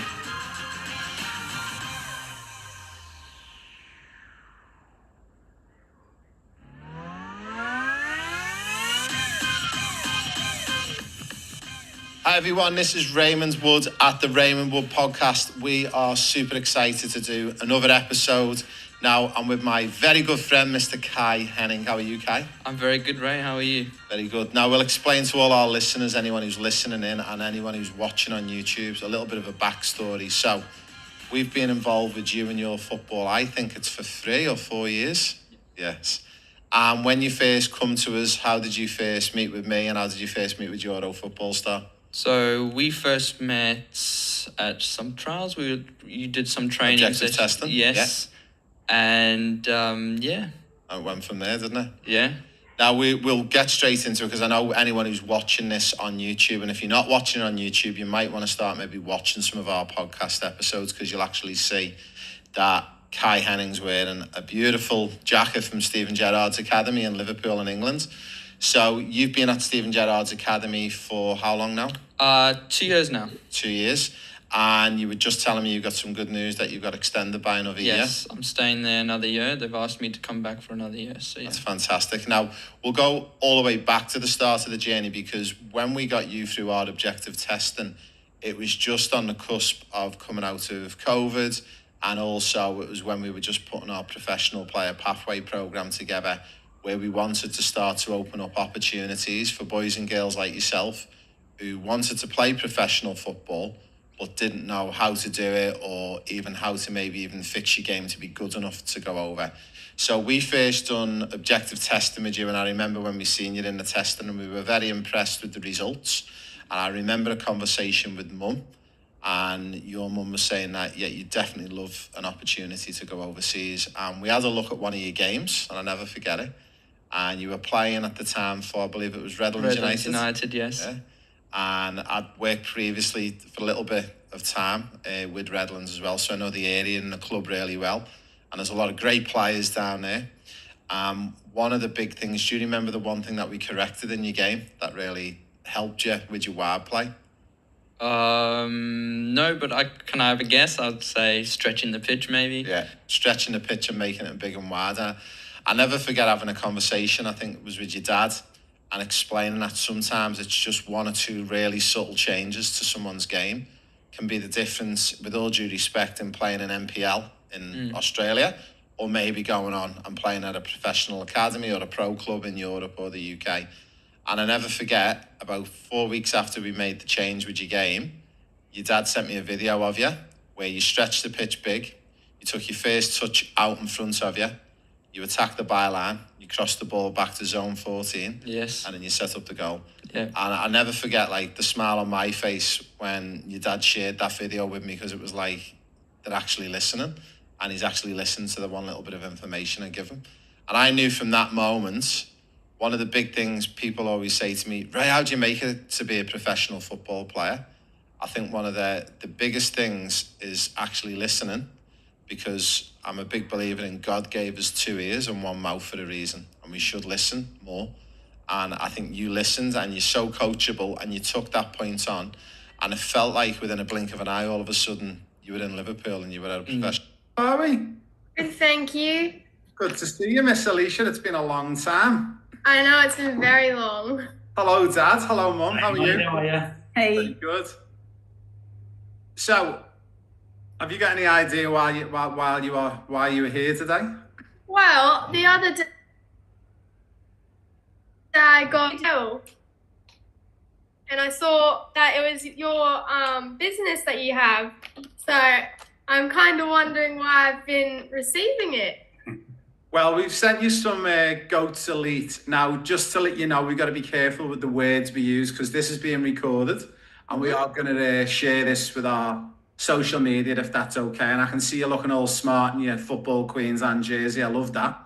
Dad even looks like he's had a haircut and everything. This looks Yeah, great. mate. Oh, yeah. It's the occasion. I haven't. I came home from work and I'm exhausted. So I'm going to tell you what this is all about, but before I do, I need you to help everyone watch and tell them a little bit about your story. So when did you first meet us and how did you first come across us and what involvement did you have with us, if you can remember? I met you guys through Euro Football Star. Yeah. When I was around 12 or 13. And how old are you now? I'm 15 now. Oh, you're getting really old, aren't you? Yeah, getting on in my days. And I'm pretty sure you guys had like a little clinic day. Trial day, that's right, yeah. Yeah, at the Gympie Fields for a Euro trip overseas to England. Yeah, so we went up to that amazing soccer club up in Gympie, and I think it was Nate and the guys who got us in there. I think Nate was their vice president at the time. And we run an amazing event, and you were one of the players who were identified to come to the UK with us on like a tour and trials. Yep. And when was that? What year was that?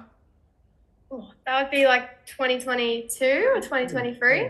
23. 2023 it was, yeah, to tour 2023. So talk about, to everyone who's listening, you obviously went on trials, you come with us to the UK, you experienced England for the first time. What was it like going to England and seeing all the big Premier League clubs and teams? And I loved it because I've always wanted to travel overseas and play football. And I really got to experience that. We did training over there at different facilities. We stayed at hotels next to stadiums, went on tours. The games that we played were really good for development, and they were really good because you got identified by coaches around, and it was just a great experience all round. so when you come back to Australia after that experience, did you find that it sort of deflated you, or did you feel like motivated to go for it? My goal was to play over there in like the academies in Arsenal. Yeah. So when I came back after being over there and versing Bolton and seeing the level, I really got motivated to push on and try and strive for that goal. I will just confirm that before she even got home, so we had 2 weeks after as a family, and all she talked about was football. We had to go to the football shop there and buy a soccer ball. And by the time she went home, instead of doing 12 juggles, she was up to 50 juggles because she was so determined she was going back. Yeah. Amazing. Now, I always say to the players who we come across, people always laugh at me when we go to places like Geelong, Gympie, areas of Western Australia. But I always say we always find our best players in the remote areas of anywhere, whether it's the USA or Australia. I think you guys will remember, but we had a boy who had found the year before from a place called Stanthorpe. Yeah. And Jack Reedy was driving into us 3.5 hours, 3 times a week to train with me. And you guys are so committed. And I think it's a testament to mum and dad as well, how much they've helped you as well. Yeah. So what I want you to do is I want you to update everyone. For people who aren't from Australia, can you tell everyone like what happened after you come back, who you played for, who you're representing now, what does Queensland mean? And then I believe there's something else you want to share with us as well. Because I heard there's something bigger than Queensland as well. Start at the beginning. When I got back, I had the goal to make the Sunny Coast region, which is where I was living currently, which I achieved as the first keeper. And we went away to New South Wales, which is below us, and we played a tournament there, which we were identified as, and I made the Schoolgirls Queensland team. So that was the really first milestone that was my only goal for the year. I was quite accomplished with that, and I was happy with myself. And then we continued the season. I played for the Sunshine Coast Wanderers, which was my, not local, but where I went to school. Yeah. And we won premiers and the grand final. And then I got identified as a player for QAS, which is the Queensland Academy of Sport. So they're the representatives for Queensland, and they play in the NPL, which is our National Premier League in Queensland. Yeah. And I got identified there. They signed me up to their club, which then I got notified from the Raw after they watched one of my sessions that they would like me to come in. And Brisbane Raw is the A-League club that plays with our A-League for the women. So I've been training currently with them once or twice a week. Plus with QAS. Plus my QAS training. And then quite recently, I've been invited to go to a Junior Matildas domestic camp where we had 2 international friendlies versus Thailand, where I made my international debut on the 70th minute. Amazing. So you've actually played for Australia? Yes, I have. Oh my word. And what was that like? What was that experience like? It was extremely good. I got to meet, like, obviously the best for our age in Australia. We were all such a good bunch of girls. You could tell that when you get to a certain level, there's like a standard that you have to hold yourself to. But the coaches and like the whole staff were very like happy, and they wanted to learn individual development, which I found is quite good. We went down to Sydney and we played there against Thailand, and like the whole experience was just like phenomenal. We had so much team stuff to do. We had bonding activities. We learnt so much tactically and physically as players, all individually and as a group as well. So I think like it's something that I really want to strive to in the coming months for the next year. Amazing. So what would be the next thing? So you play for Queensland, you've now played for Australia. What's the next and final goal? The final goal is to play overseas. For Arsenal? For Arsenal, yeah. The Olympics. Yeah, and just go a hint to Arsenal if they're out there. and play for the Matildas in the 2032 Olympics. That would be phenomenal. That would be... The crazy thing, Ray, is she got to play for Australia before she played for Queensland. That's so funny, eh? She went away for the camp with the Matildas, and then she come back, and just on the weekend, she played her first Queensland game. Yeah. It's absolutely phenomenal. Now, I'm going to share my screen, and hopefully you guys can see my screen.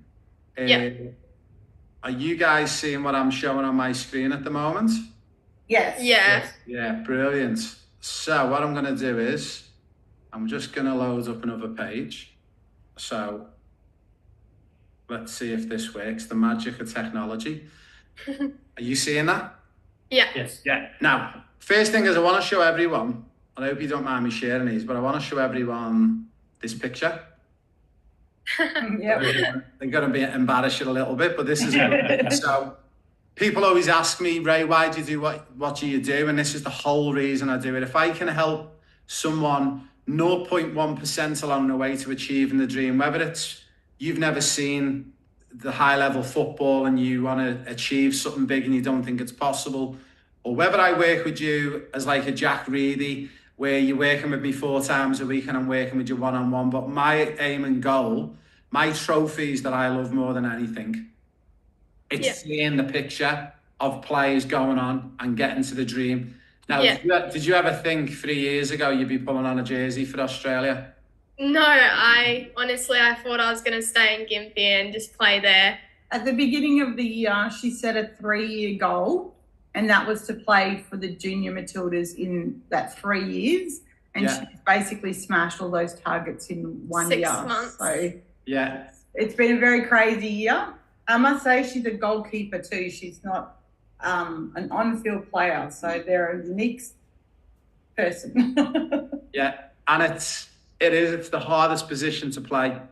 Very mental. I'll be honest, as you both know, but no one watching this might know, but I'm a dad of 2 daughters, full-time on my own with them, and it's hard. And I think 2 of the hardest things, I think, in sport in general, one is to be a girl, because you don't get favoured upon like boys do, and it's even harder to be a goalkeeper. So I think you've took on the biggest challenge, one being born a girl, and the second thing being a goalkeeper, and you've defeated it. But the reason why you've defeated it is because you went to England, you've seen what was possible, you've come home, you've set yourself a vision, and as Mum just said, you give yourself 3 years to do it, but you've done it in like 6 to 12 months. Yeah. And that is a testament to setting your dream as high as possible. And you know what? You might not have ever played for Australia, but at least you might have played for Queensland and QAS, and at least you've aimed for something and you've met it. Yeah. So I think, anything's possible for like any of the girls. It's possible as soon as you put your mind to it and you're willing to push towards it. now, obviously, I've got a couple of things for you, but before I show you a couple of things, I want to show you what we've got for you. Anyone watching this who doesn't believe it's possible and thinks it's all just fanciful dreams and no one from Gympie or no one from Logan or no one from Brisbane could ever go and play at this level, what do you say to them? I would say just dream big. I've noticed, especially since I came back from England, I had a goal to set and I was just dedicated to hit it. And I've noticed that since England, I've gotten 10 times better because I just so want to be an Australian player and play at the highest level and show young girls out there that like anything is possible as a girl. Yeah, I love it. And what about you, Dadam? And what do you say to all those parents who are sceptical if this is real or not? Oh, it's fantastic. I mean, the Euro trip to England was the perfect start for her career. It made her mindful of where she wanted to go. A lot of people put those sort of trips at the end of or during a good year or whatever, but we did it at the beginning of her career just to see if that would be her motivation, her leaping forward, her goal setting, which is probably the best thing we could have did. You know? So this was her 4th year of playing soccer. So when we went on the Euro trip, it might sound like, she was that age, but she'd actually been playing for like less than 18 months when we went on to that trip. And so it was a massive deal, like a big commitment from us as family to do it, but never looked back. Honestly, from there, she grew and grew. And it's just, to me, she's an amazing young person. I don't take any credit. Yes, I drive hundreds and hundreds of kilometres, but, there's not many kids who get up at 4 a.m. because their training's at 7 in Brisbane, which is 2.5 hours away, turn around, come back, go to school, come home and do it all again the next day, and sometimes have to train after school as well. So, all these things have culminated. Great commitment on her behalf, good start, good choices. If you want advice, talk to someone like Ray, because honestly, they're the people that know how to help young people get there. So, yeah, thanks, guys. And as I say, I always say that it's like a triangle in this, and you've got to get it right, and it's got to be the player, it's got to be the parents, and it's got to be like the coaches or the team behind it, and it's a 3-point pyramid. And if you don't have that support, it's very hard to make it. And you've definitely got Mum and Dad. You've definitely got the support of me and the other professionals around you along the way. But you've got to turn up every day. And this is what we say to our players. Like, you've got to turn up and you've got to be motivated. And you know what? Some days it's okay not to be okay and not want to train. That's okay. But you've got to turn up 95% of the time. And it's a testament to you. So the first thing I want to share with you, but can you just show us the package that you got and what's in it? So I got a goat's packet delivered in the mail, and inside you get gifted with a packet of grip socks. Yeah. There's free inside the packet. They're a beautiful colorway. They have the logo on it, and the grips are very nice. And I am really looking forward to trying them on and giving them a go on the field. Very good. Now, what we are going to share with you, and I'll reshare my screen again, on our partnered company. So Goats Elite, we've set up Goats Elite as a company to sell products. And the reason why we're selling products on here is to put the money back into be able to offer opportunities for players who we think are worthy of a scholarship. So The first thing we've got for you is for the next 2 years, Goat are gonna sponsor you for $5,000.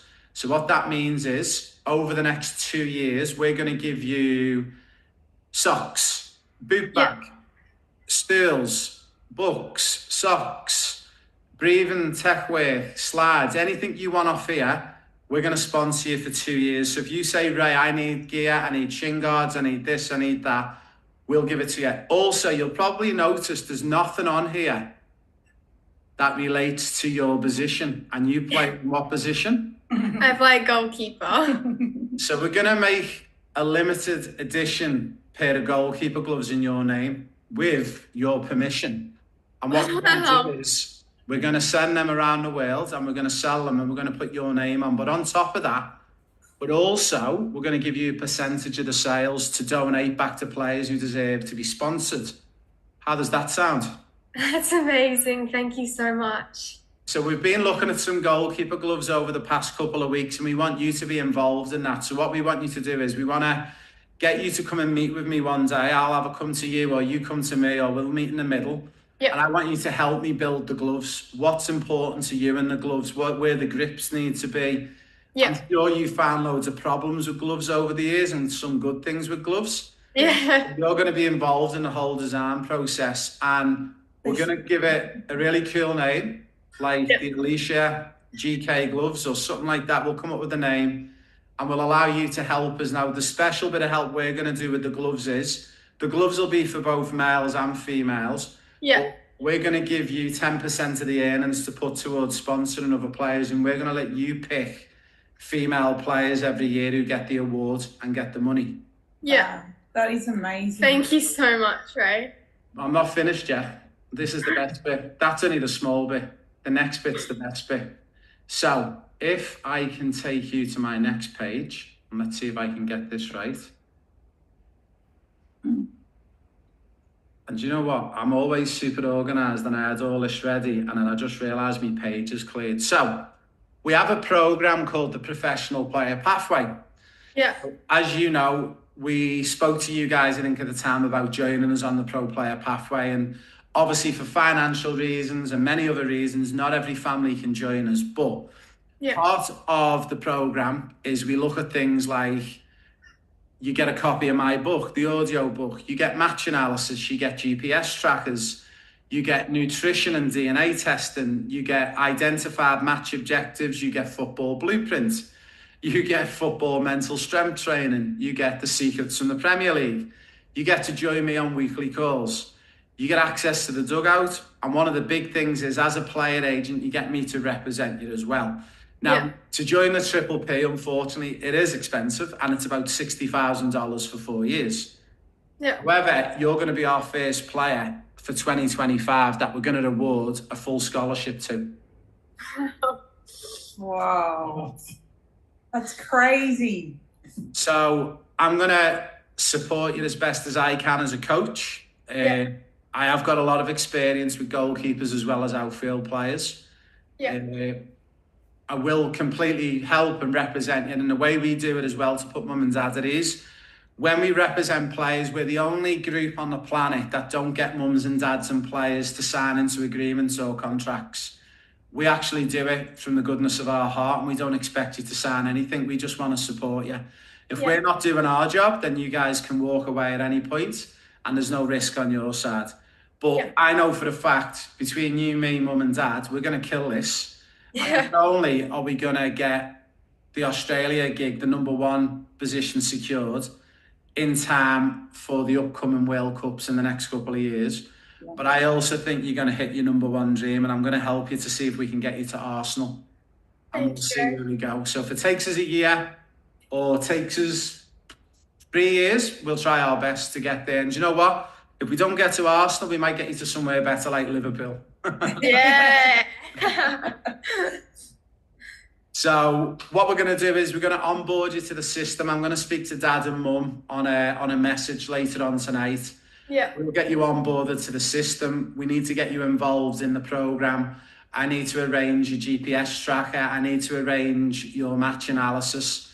I'm personally going to do your match analysis as well. to make sure it gets done right. And then what we're going to do is, with Mum and Dad's permission, over the next couple of years, what we're going to do is, on this part of the section, we have what's called testimonials.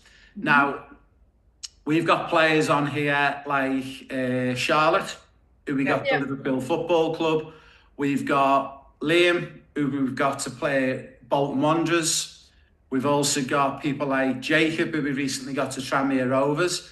And we're going to, very excited to announce, we've got an Alicia section. So we're going to be chucking an Alicia section. So this particular testimonial will get dropped in here, but also we're going to get you to really help us with the females. Now, we know your time is very tight and you've got school commitments and you've got training, but what we're going to do is, if we can get you a couple of times a year to join us on a call, especially with the female players, it'd be a big help for some of those younger girls who need help around the world. Yeah.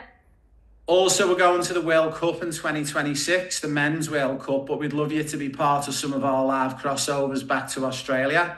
So we will have a little Alicia section with your goalkeeper gloves and with your girls section, and just to have a general catch-up we're going. So how does that all sound? That sounds so good, right? This is probably the best thing that's happened to me in my whole career. So hopefully we can just be that extra little 5% difference to help you kick on. Yeah. And I think I've got a couple of more surprises up my sleeve, but I'm going to save one of them. And I'll deliver it once we can deliver it 100%, and then I'll be back in touch. And if you know you get a call in the next couple of weeks to come on another call, expect some big news. Okay, thank you. Well, this is you big so news. much. I don't know that you can top that, Ray. That's I think I can top this one. You know, even talking about the gloves and stuff, you know, one of the hardest things is finding gloves that are suitable, like made for a girl. Yeah. The fingers are smaller and Yeah. you know, very different. So yeah, it's very exciting. And that's what we're going to do. We're going to be one of the first companies to make gloves just for girls, but we're also going to do a male's version, but we're not going to put a boy's name on them. It's all going to be the Alicia range. Yeah. But we'll come up with a cool name for them. And you can help us with all the money that we raise from the sales. You can help us direct that money into girls. So I'm going to meet with you, Mum and Dad, once or twice a year, and we'll go, right, we've got these 10 girls who need help. Who should we help and where should the money go? And then we'll do one of these calls. And next time, rather than me doing it to you, you can sit next to me and we can make the call to one of the players. That'd be awesome. Awesome. And we'll keep spreading the love. Yeah. That's awesome. Yeah. All right, so that's enough for you guys to take in for one day. Yeah. What I will do is, Alicia, I'll get you to go to our Goats Elite website. I'll share the link with Dad. You can have a little look at the Goats Elite website and you can pick some stuff off there. So if you think in the interim, Dad, Mum, I'd love to get more socks. I want to get some of the shin guards. I want to get the boot bag. I want to get some breathing strips. You tell me what you need. We'll get you loaded up. And then what we do is, every time something starts to wear out or it's a bit worn, and I know you goalkeepers love to dive in that around, and I think you're going to love the shin guards.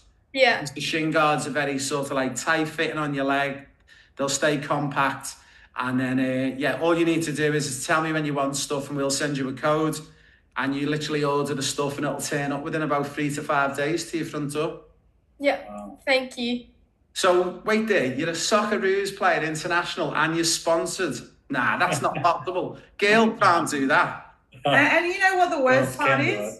She's under 16, so she can't put like stuff on social media. So she's going to have to be proactive on mums or something. Yeah. Well, mums and dads can send what they want and share what they want and spread what they want. So that's how I'm getting around it with my girls. And it is a tricky one with the social media, because we've got a lot of players who join us on our platform who are under 16. Yeah. But obviously, they have to have mums and dads logging them in and stuff. Yeah. But, you know, I think if it's monitored properly and mums and dads are protective of the kids and know what they're doing, I think it's a safe environment. But oh, absolutely. yeah, I think we've got to protect them as best as we can. But now, look, a big thank you, Alicia. And I was so excited when I seen that picture with the Socceroos jersey, and I'm like, onwards and upwards for you.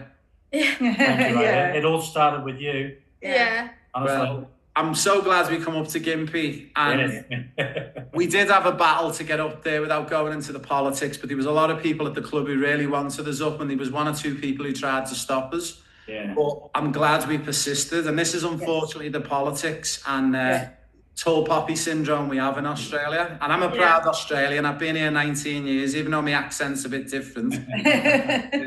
But That's right. We're English in background, so Yeah, we do get it, yeah.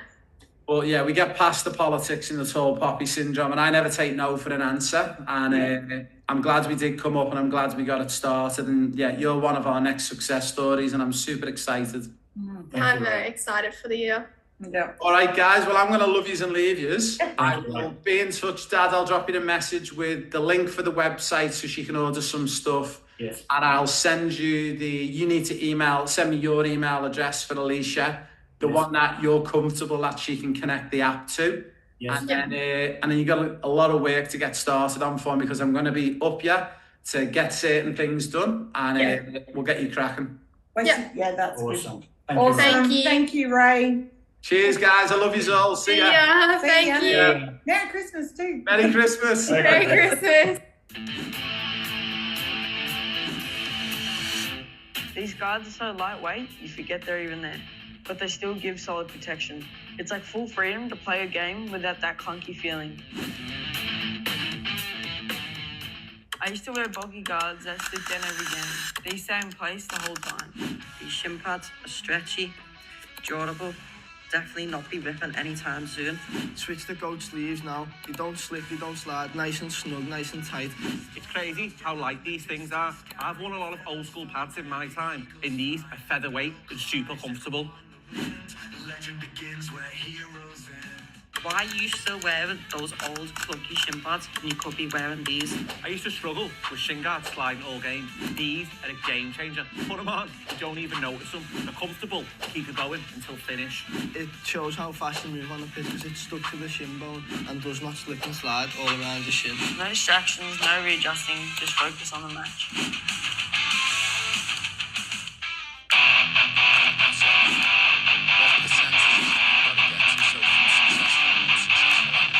What I like about these is you can wear them all day. I needed to get 85% successful. And you achieved that within a couple of games. You actually got up to 85% with scanning. I achieved it 3 times in my first 7 games. That's amazing. So just again, for all of our listeners listening in, one of the things when I worked in the Premier League was that we set an objective of 80% or above to achieve for our objectives. All of the players on our program, we set you guys to 85% because we want you to be better than the kids in Europe. So then if we can open up any opportunities into the UK, into Europe, or the US, or wherever it may be, we know. But one of the things we discovered in the Premier League was that when you're focusing on that one area, you're not worrying about defending or recovering or long passes or striking the ball. You're just focused on winning. To you looks like winning is about scanning and about getting more successful passes or getting more long passes, depending on what your objective is. So did you find once you started to hone in just on that one objective and focus, did you find your game just seemed to just flow? Yeah, my attacking game has gotten a lot better. And it's just, even from before being on this program to now, it's before I was just maybe scanning. I was scanning, but not really that much. Yeah. But now it's just like, even when I watch myself happen, like I tell myself, like after the games, like, oh, it doesn't really feel like I've scanned that much. Yeah. And then I go and watch myself back and I've scanned a lot. Yeah. It just happens a lot more natural now. Because you're doing it a lot and you're seeing a success from it, you obviously want to keep doing it, don't you? Because it's like, it's actually helping you get better. Yeah. So just from that one fix, I mean, we spoke about this on a previous podcast. I had a player who was playing for Liverpool, and that player was brought to me because they were getting released by Liverpool at the age of 16, and I got asked could I help them because they were considering giving up football. I actually offered this player a full scholarship to come on the programme. Within a week of being on the programme, I spotted straight away on the match analysis, as I'd done it myself, what the one problem was, and it was scanning. And it amazed me that someone had been at somewhere like Liverpool for 6-7 years, and they were good at scanning, but again, they weren't consistent enough because they weren't even going into that much detail like we do on the pro player. So it must give you confidence knowing that you've only been on the programme for 8 weeks. You know, you're off to nationals with Football Queensland. We'll talk about it in a bit. You've got trials coming up to the UK and Europe in January. But you've done such a vast improvement in your game already just from that one objective. Yeah. So once you've done one objective, we then move on to objective number 2. What objective are you currently working on at the moment? I'm currently working on short passing and distribution. So short passing and distribution. So when we talk about short passing, again, in the game, you receive the ball, you make a pass to a teammate, that's a big tick. If you try and attempt to pass to a teammate and it's short and it doesn't get there, that goes down as a cross. Yeah. So at the end, if you get 5 successful, 5 unsuccessful, you're at 50%, yeah? Yep. And then you've got to try and get to 85%. So again, for anyone who's not familiar with our program and the listeners, you need to get 3 games in a row where you're striking 85% or above. That shows that you're competent, and then you can move on to your next objective. So just for our listeners, Jackson, where are you up to with short distribution and passing? So I finished my scanning just before the holidays, so I haven't played any matches under this objective yet. So you've got to start working on this one. Yep. And hopefully that might be something that you could work on maybe while you're in Sydney on Nationals next week. Fantastic. Now, we did touch on it a little bit, and we'll move on to one of the other pillars of the programme, and that is the GPS tracker and how important the GPS tracker is. So can you explain to everyone who doesn't know what a GPS tracker is? Because it amazed me, because I always forget that because I've been so fortunate to work in the elite game, and I just assume everyone knows what a GPS tracker is. But when I go and run our events, it's quite evident to me that people actually don't even know what a GPS tracker is. So can you explain it to any boys and girls out there who don't know what one is? So pretty much it's just like a sports bra that we put on, and then it's got a GPS on the back of it, and it like tracks the calories burned, it where I've run on the field, it tracks the distance I've run, the like what intensity I was running at, how many sprints I've made. What's the benefit to you, Jackson? Because I know what the benefits are from my background, because I've worked with them for 20 years. But when you were coming into the program and you put the tracker on, what's like one of the things that you thought, wow, this is actually going to really help me, or it has helped me? When I put it on, I want to train. I want to be out on the field with the ball. Yeah. Like every time I put it on, it's just I want the ball at my feet. I want to be on the pitch. It helps a lot with getting my hours up. We spoke about it in the drive over in the car, and I said it was funny that we've had players in the past have said like they feel like it's having a coach on your back because they're there in your ear telling you, and it's like you're conscious that tracker's there, and if you don't put in, you know, because it's going to show up in your results. So have you had any results where you've got your tracker off at the end of the session, you've seen your results and been a bit disappointed? Yeah, like sometimes I think like I've worked hard and then it just says like it was like low intensity or... Yeah. So that's a great one that, again, no matter where you are, whether you're in Yeppoon or Brisbane or London, wherever you are in the world, coaches, it's hard. I know from my background, we don't always have the time and effort to make sure we know every single player is put in. But with that GPS tracker, there's no hiding from it. So the good thing for you is when you think you've had a hard session, you're coming off sweating, but then you put that result on, you actually see it's being low intensity. It actually makes you realise, doesn't it, that, oh, wow, I actually need to up it a little bit in the next session, especially if it is meant to be a high-intensity session. So with the GPS tracker, for everyone listening in as well, we record accelerations and runs and decelerations as well, how many sprints players do on the pitch, but also distance covered. We also get all of the players to wear it for recoveries, recovery walks, runs. Have you been using it outside of football yet for anything? I use it every time I take my dog to the park, because usually when I walk my dog around, I run, so I always put it on. Yeah. Even if I'm just going outside for 10 minutes to juggle a ball, I put it on. Yeah. Take it to PE at school as well. Yeah, that's good. And that's one of the things that we say to the players, if you can wear it as much as possible, even when you're out for a walk, when you're out doing high-end activity, it's a good way of us recording and getting a real holistic view of what you're doing day to day. And the big part that people underestimate is that recovery part. To actually see that you've recorded 7 low-intensity 15-minute sessions this week. What are they? Oh, they're actually when I'm walking the dog. Great. But they actually act as recovery walks or recovery runs for you, keeping your heart rate and your threshold low. It's going to help you recover a lot quicker, ready for the next day. So that's a little bit about GPS trackers. We're just going to go to our first break, but we're going to be back, and when we come back, we're going to talk intolerance test and food. So big thank you for listening in, guys, and we'll be back in a few minutes. Would you one day like to be a professional football player? Would you like to be part of our pro player pathway? What is the pro player pathway? It's an opportunity for all Australian football players aged between 10 and 23 who want to join us to become the next professional football player. On the pro player pathway, you get to join me and my team for free of charge to an event all around Australia. When you join me, we're going to teach you the secrets of football in Europe. And one day, maybe, you could be gracing the Champions League final. Guys, over the next 12 months, we're going to be coming around all the major cities in Australia. And when we come around all the major cities, we're going to be running our free events everywhere we go. So guys, what have you got to lose? Nothing. It's a free event. It's for boys and girls aged 10 to 23. And I'm going to teach you the secrets of becoming a top European football player. Oh, and one final thing. We're going to be giving away 20 scholarships to join me on this programme of a lifetime. He's off to Sydney on Monday now. We were just talking a little bit about Jackson coming on the programme. We were talking about the first steps of the professional player pathway and getting your match analysis done and getting your objectives and getting you on the portal and the app and getting you to record your stats. Now, one of the other pillars, and we were having a good chat about this on the way in the car, is your intolerance and DNA test. So can you again maybe explain to all the mums and dads and boys and girls out there what this test actually is and what it tests for? So pretty much this is like a DNA test. So like I cut a piece of my hair off, we sent it down to you, and then we got back just an email of all the foods that I wasn't allowed to eat.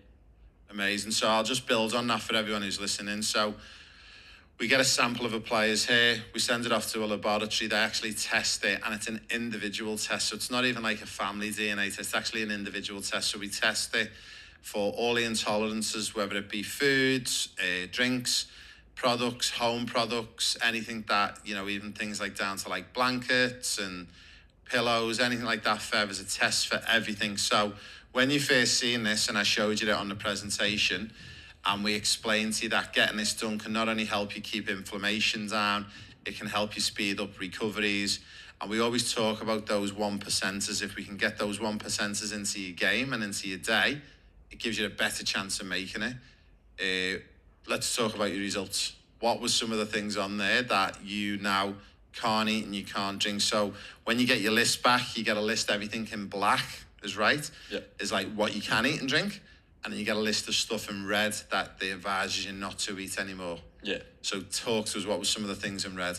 So some of the things in red for me was like stuff that I have every day, like tomato sauce. Tomato sauce, so you can't have tomato sauce anymore. I have that on like a lot of my foods. Okay. I can't have white bread. White bread. So that's out. Most breads yeah. as well. I can have wraps though, like plain wraps, but not plain bread. Yeah. I can't have table salt. Okay. Or lettuce or chicken as well. Yeah. Chicken's a big one. Chickens, I was saying to you before off the camera, like 70 to 80% of people flag up with chicken. And a lot of people don't make sense with it. And just for people to understand, what we do is we remove chicken out of your diet for 6 months, but then we allow you to re-educate your body back with chicken again. But this is 9 times out of 10 what we've found. Unfortunately, a lot of chickens now are pumped, wrongly or rightly so, but are pumped with like salts and waters to make them bigger. They get all sorts of like different grains and not great food put through them. Now, what we've seen in the past is people who've come up with chicken, the good news for you is that people have had chicken come up on the results that they can't eat it no more. They remove chicken out of the diet. They add chicken back in, but they add in like organic chicken and then get retested. And it's actually, we've discovered that actually is fine. So a lot of the time, it's unfortunately a lot of the foods that we're producing now, because we're producing it in the masses, it's getting pumped full of stuff that's not really good for you. They're getting fed grains and stuff that's not really good for your body. And what we're discovering is 90% of the time. So are you pleased to hear that maybe one day you can eat chicken again? Yeah. Yeah. So you said lettuce as well, which is a really interesting one. Yeah. And again, unfortunately, I guarantee if you remove lettuce for 6 months, but then you re-add it in, but again, if you go for organic lettuce, that's not getting sprayed and pumped with chemicals and that, what you'll actually find is that the chances are it's probably because of what gets sprayed on our foods, unfortunately, nowadays. Was there anything else on there that you can't eat or drink, or? Well, I couldn't have any like dairy products, like most of them, like all the milks and stuff. Yeah. That's a common one. I actually done the test myself, and I'm the same. I got all of the dairy, cheeses, milks, like I can't eat any of it. And I must admit, since I've stopped eating it, I've noticed a huge difference in like my skin, my hair, like just feeling better day to day. And one of the like ones that it's in like a lot of things. I think it was aluminium. Aluminium. Which I think that's in a lot of stuff that I use. Yeah. And it's also things like there's a lot of like metals and toxins found in fish as well, which is another one that you can... wasn't allowed whitefish, but I'm allowed salmon. There you go. So that was really interesting. So since you've got your results, the question I've got to ask you is, have you been following it pretty much? I've as best I could do. The tomato sauce I'm trying, but everything else it's been pretty easy to lay off. It might be as well worth checking back when we get you tested again, but also they have salt reduced tomato sauce or no salt tomato sauce. I don't know if it tastes the same or not, but it was interesting that you got white salt on there or table salt, and that's what they put in tomato sauce as well. So it could be that it's the salt as well. That's connecting. But that was really, really interesting. Now, we're nearly done and we're nearly finished with this podcast, but one of the final things we want to do is wish you luck for your upcoming training with Queensland, Football Queensland, and everything that you've got going on at Nationals. But one of the other pillars which we haven't really spoken about yet is once you get through your 5 objectives or you're getting close to your 5 objectives, we then open up opportunities for you to go on trials and go and train in the likes of Europe and the UK with some of our partnered academies and clubs. Now, obviously, that's something that's really of interest to you. That's something you'd like to do in the future? Yeah, I'd love to. Now, we've obviously got some stuff going on in January, and we forecast forward how quick you're moving through your objectives and where we think you're going to be in Jan. Now, we obviously made you an opportunity to go with us in January, to come with us on trials, and you're going to be coming to the UK with us, I believe. So is that something that you're really looking forward to as well? Yeah. So you've come from playing community-based football in Yeppoon in central Queensland to now all of a sudden, you're kicking goals representing state for Football Queensland. Hopefully we can get a Joey's call up.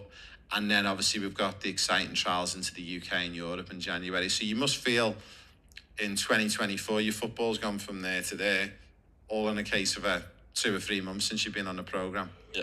So final question I've got to ask you before we finish. Would you recommend this to other boys and girls out there? And if so, what's the one key thing to you that you think's why people should do it and why they should sign up? I would most certainly recommend this to a lot of people. Yeah. And I think one of the big things that it helps you is just improve your game immensely. Like, it's just going to make everyone a better player. So it just gives you a little bit more awareness, you feel, of what you should be working on and how hard you should be working. Yeah. And then once you're aware of that and you're able to monitor that, because the big thing I think with all of this, it's data, isn't it? It's all the data that you get from it, and you can actually see it's objective. It's not subjective. It's not like your coach is saying, I actually think you had a really good session there tonight, but then when you put your tracker on, you go, actually, coach, I didn't, because I actually didn't work hard enough. That's really interesting to see, because what one person thinks is actually not really what's really happened. So day by day when you're putting that tracker on, if you're working hard enough or not. And then it's measured against your objectives in the portal. So you must be super excited. Yeah. Yeah, it's amazing. Well, a big thank you, mate, for coming on. And I'm really happy you were able to share your story. Now, what we're going to do is hopefully in the next 12 to 18 months, we're going to get you back on again, because I'm pretty confident we're going to have some major success stories with you. You're going to join us again in 12 or 18 months? Certainly. Thanks, Jackson. That's me, guys, over and out from the Raymond Wood podcast. And we look forward to speaking to you on our next podcast in the next couple of weeks.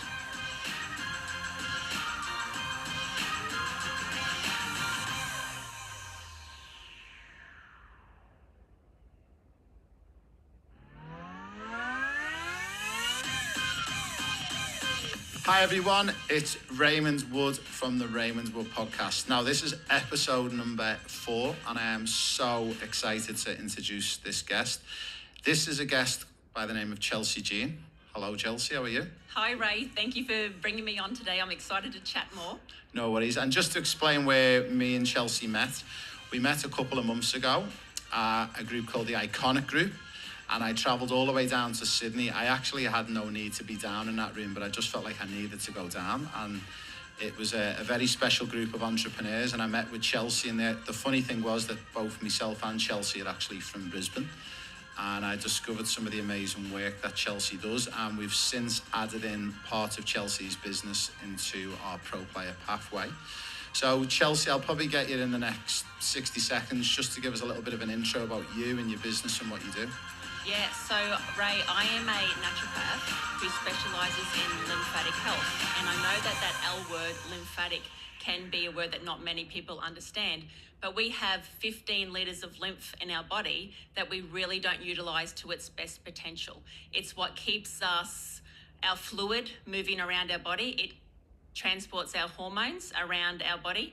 It's where our immune system lives. So as a naturopath, I believe that our body can do lots of things to heal itself and to keep itself healthy. And let's utilize this lymphatic system that we have to do it. So I've been a body worker for, I started when I was 19. So do the sums, I'm 47 now, and just love working on bodies and helping people feel so much better, more energy in their day. They're being able to think clearer, being able to get the best out of life without the added unnecessary bad things that can happen.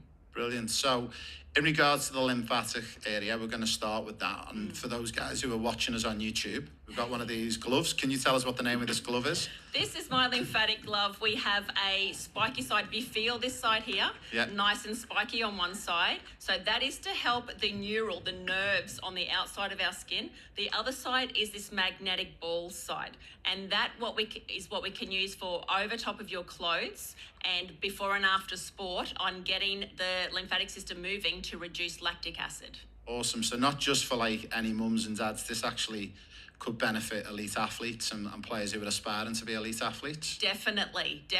Yeah, our lymphatic system can be blocked from women wearing bras, tight underwear, from any surgery, even just not from breathing deep enough. We're not pumping this fluid through our body, and our blood is only 5 litres and it has your heart and it has your lungs. Our lymphatic system doesn't have that. It doesn't have a pump. It relies on us to move and to groove and to keep our body working, and any type of injury, any type of sprain, any type of surgery is going to stop this lymph from travelling as it needs to do through the body. Just like you brush your teeth every day, we're going to brush your body and learn how to do that in this easy sequence. Now, I have tried this and it was quite interesting, but just for our listeners, so in regards to the spiky side, we utilise that part first, and how long are we having to do that for? Yeah, so before you have a shower, when you're naked, you're going to start with the spiky side and you're going to brush your body. Now, this is the thing. Most people think that you have to start at your toes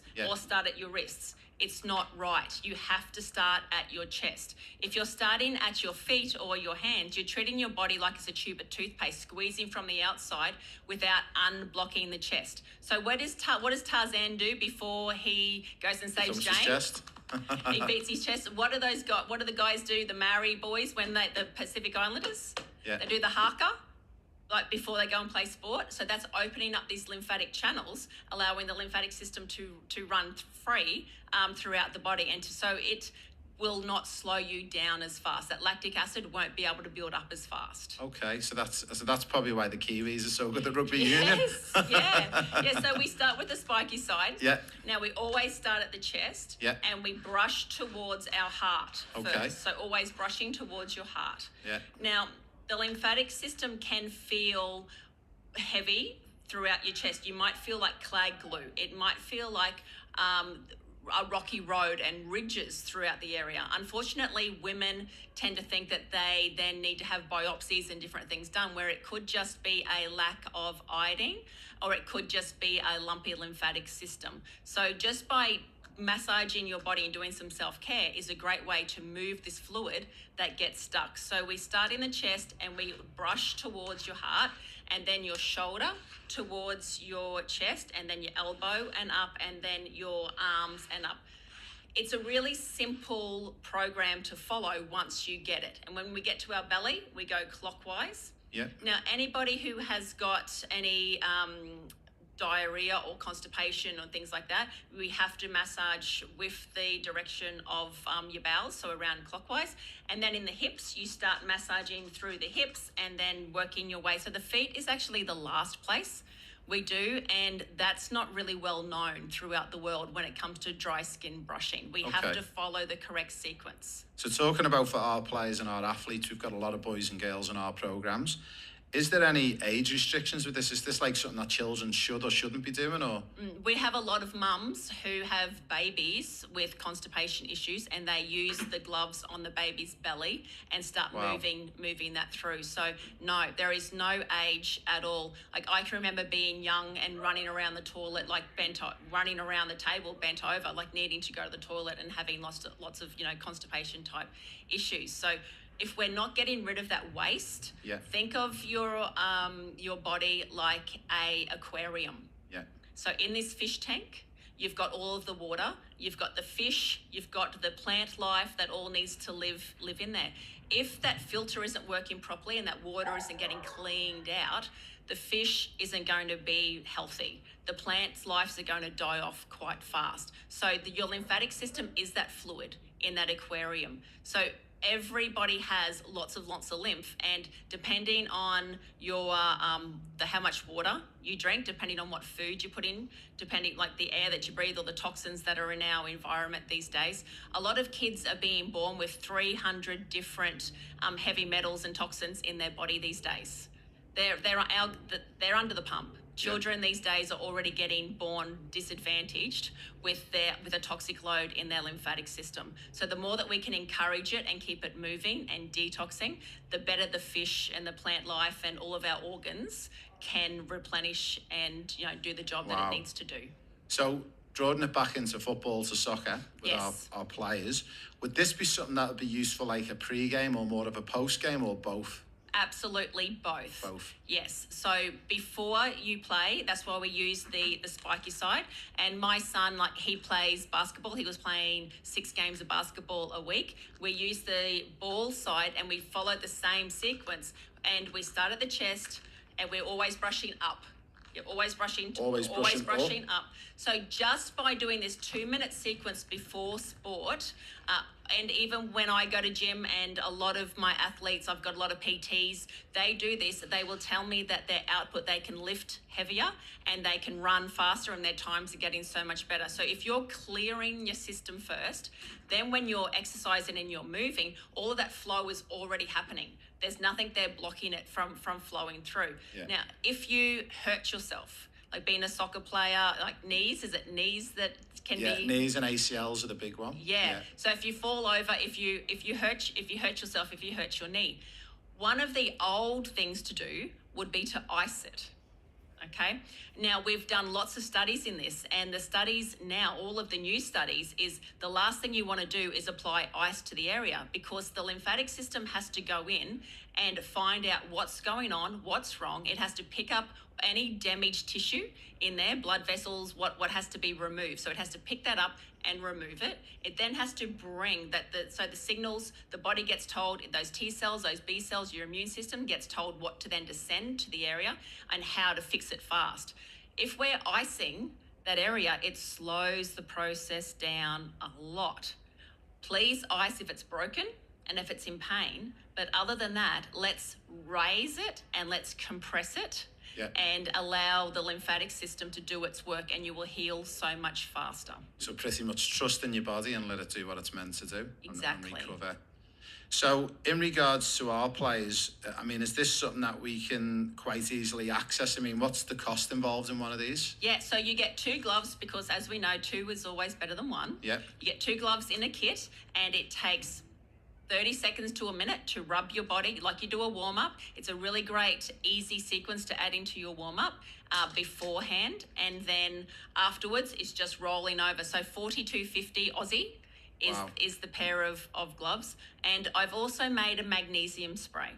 Now, this magnesium spray is powered with MSM and lots of other botanicals, because I am a naturopath as well. So it's got frankincense, peppermint, arnica. It will not sting. I promise it won't sting. You won't get any itchiness, but it will reduce pain, and the MSM heals at a cellular level. So you can rub the magnesium spray on. And This is the bottle that we've got this here. one Can I have a look? Yes.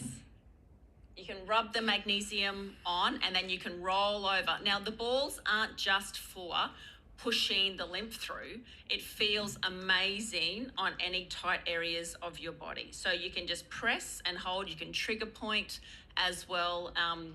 The magnetic balls, I could sit on them as well. They're really nice. So if you're driving, like to sit on them. But it's something that's going to fit in your gym bag. Yeah. Easy to do. There's no excuses really. So if just doing a 1 minute before and 1 minute after is going to increase your speed and agility and your body's ability to heal and get rid of lactic acid, it's a no-brainer to me. The big one for us in professional football at the top level, the elite level, is the lactic acid build-up. And especially now, you get a lot of high-pressure games that will go into extra time and penalties. And that was one of the big things that they've discovered, is that the lactic acid build-up kills players. And you see them on the floor they've got cramp, they've got stretches. So, I mean, you know, for the sake of $42.50, which is about £20 in English pounds, I mean, if we can be doing this before a game and they're doing it on a daily basis, is that right? Maybe 5 to 10 minutes a day? Yeah. If that reduces lactic acid by 5%, that's going to be a game changer, because sometimes the margins in winning these big games is that going for that extra minute or two and being able to compete at that, because they are travelling anything up to 14 or 15 kilometres in a game. And if they can reduce that lactic acid, that's going to be huge. Guys, we're going to go to a break, and when we come back, we're going to be talking about compression suits and also intolerance tests, and I'm going to run you through this beautiful test that I done. So, guys, we're going to be back. We'll let you watch our advert, and we'll see you in the next couple of minutes. Would you one day like to be a professional football player? Would you like to be part of our pro player pathway? What is the pro player pathway? It's an opportunity for all Australian football players aged between 10 and 23 who want to join us to become the next professional football player. On the Pro Player Pathway, you get to join me and my team free of charge to an event all around Australia. When you join me, we're going to teach you the secrets of football in Europe. And one day, maybe, you could be gracing the Champions League final. Guys, over the next 12 months, we're going to be coming around all the major cities in Australia. And when we come around all the major cities, we're going to be running our free events everywhere we go. So guys, what have you got to lose? Nothing. It's a free event. It's for boys and girls aged 10 to 23. And I'm going to teach you the secrets of becoming a top European football player. Oh, and one final thing. We're going to be giving away 20 scholarships to join me on this program of a lifetime. Hi everyone, it's Raymond Wood, and we are doing our podcast number 4, and this is part 2 of this episode. We've just been speaking with Chelsea Jean on these amazing gloves and reducing things like lactic acid. Now we're going to actually talk a little bit about compression suits, because I was amazed that when I first met you, it was all about the lymphatic system, and it was all about just these amazing gloves that we've seen in the Iconic group that we're part of. And then I discovered when I come to your shop, which is over in Brisbane, which is it Capella Bar? Capella Bar. Yeah. And you were I seen all these compression suits hung up, and I was like freaked out. I'm like, this is amazing, because one of the gyms I go to in Brisbane is a state-of-the-art gym. They have restoration zones, ice bath, infrared saunas, and they have compression boots, but they only have like the boots for the feet and the ankles. And then I seen that you guys have got these suits that fit the whole body. Yeah, we do. So can you tell me a little bit about your background with compression suits and what you do with them, and how you come about to being involved with them? Yeah, so I started using compression around 20 years ago. And I love it that people are using it for sport, but I want to help people with mobility issues. I want to help the elderly. I want to help people who are stuck in bed, maybe pre and post injury as well, and how they can get their body up and moving and best working properly. So what we do is, from a lymphatic point of view, is we will always start in the correct order by at the chest first, and massaging through the chest, and then picking a compression suit to fit a compression area to suit where somebody has a blockage in their body. Now, that can be for women if they've had a mastectomy. That can be through the chest, and we need to use the arms if they've had lymph nodes removed in the top part. If people have had any abdominal surgery, then we would concentrate on the shorts, as well as so many people get really tight in their lower back and the hips, and then we would use compression with the shorts, and then the lower leg, of course, with any calf build-up, any swelling in the legs after surgery. It just makes your legs feel so much lighter. And because our body is under so much stress, it is such a great way of working with the parasympathetic nervous system. And this is a thing when it comes to sports people, is that you tend to be go, go, go a lot. And stress does put out a lot of cortisol, and that just keeps on an inflammatory mode in your body. With the compression system, it is like swaddling a baby. It's like giving that nice womb, I am safe feeling, and everything just goes, like, I know. Did you fall asleep? Yeah, so for the listeners who are listening in, I actually went over to Chelsea's studio and I got the compression suits on, and the first thing I felt was the pressure. Mm-hmm. And I'm like, this is going to potentially like hurt me. But then after the first minute, I stopped being a wuss. I realised it was actually doing something, and then I felt tingling in the hands and the arms. And then I think about 10 minutes later, I realised I'd fallen asleep. Yes, yeah. It was so amazing. It brings you down. You don't realise how up and hypo you tend to be. Yeah. And then it just brings that woo back into your life. So we work with the parasympathetic nervous system, but plus we need to re-educate and help that lymph move up. And it's not just your legs. And this is what I'm passionate about sharing, is that your lymphatic system travels all throughout your body. And a lot of us get caught up in our hips and our lower back, and that lymph can get stuck. And that can be a couple of reasons. We don't belly breathe, we don't move our hips enough, and also wearing tight undies. Tight undies can also stop the flow of lymph getting passed up to the heart where it needs to be. Wow. So Yeah. just for those who are watching us on our YouTube channel, we've got our lovely dummy here who's ironically called Blue, but Yes. it's actually red. I won't even ask why we're calling her Blue.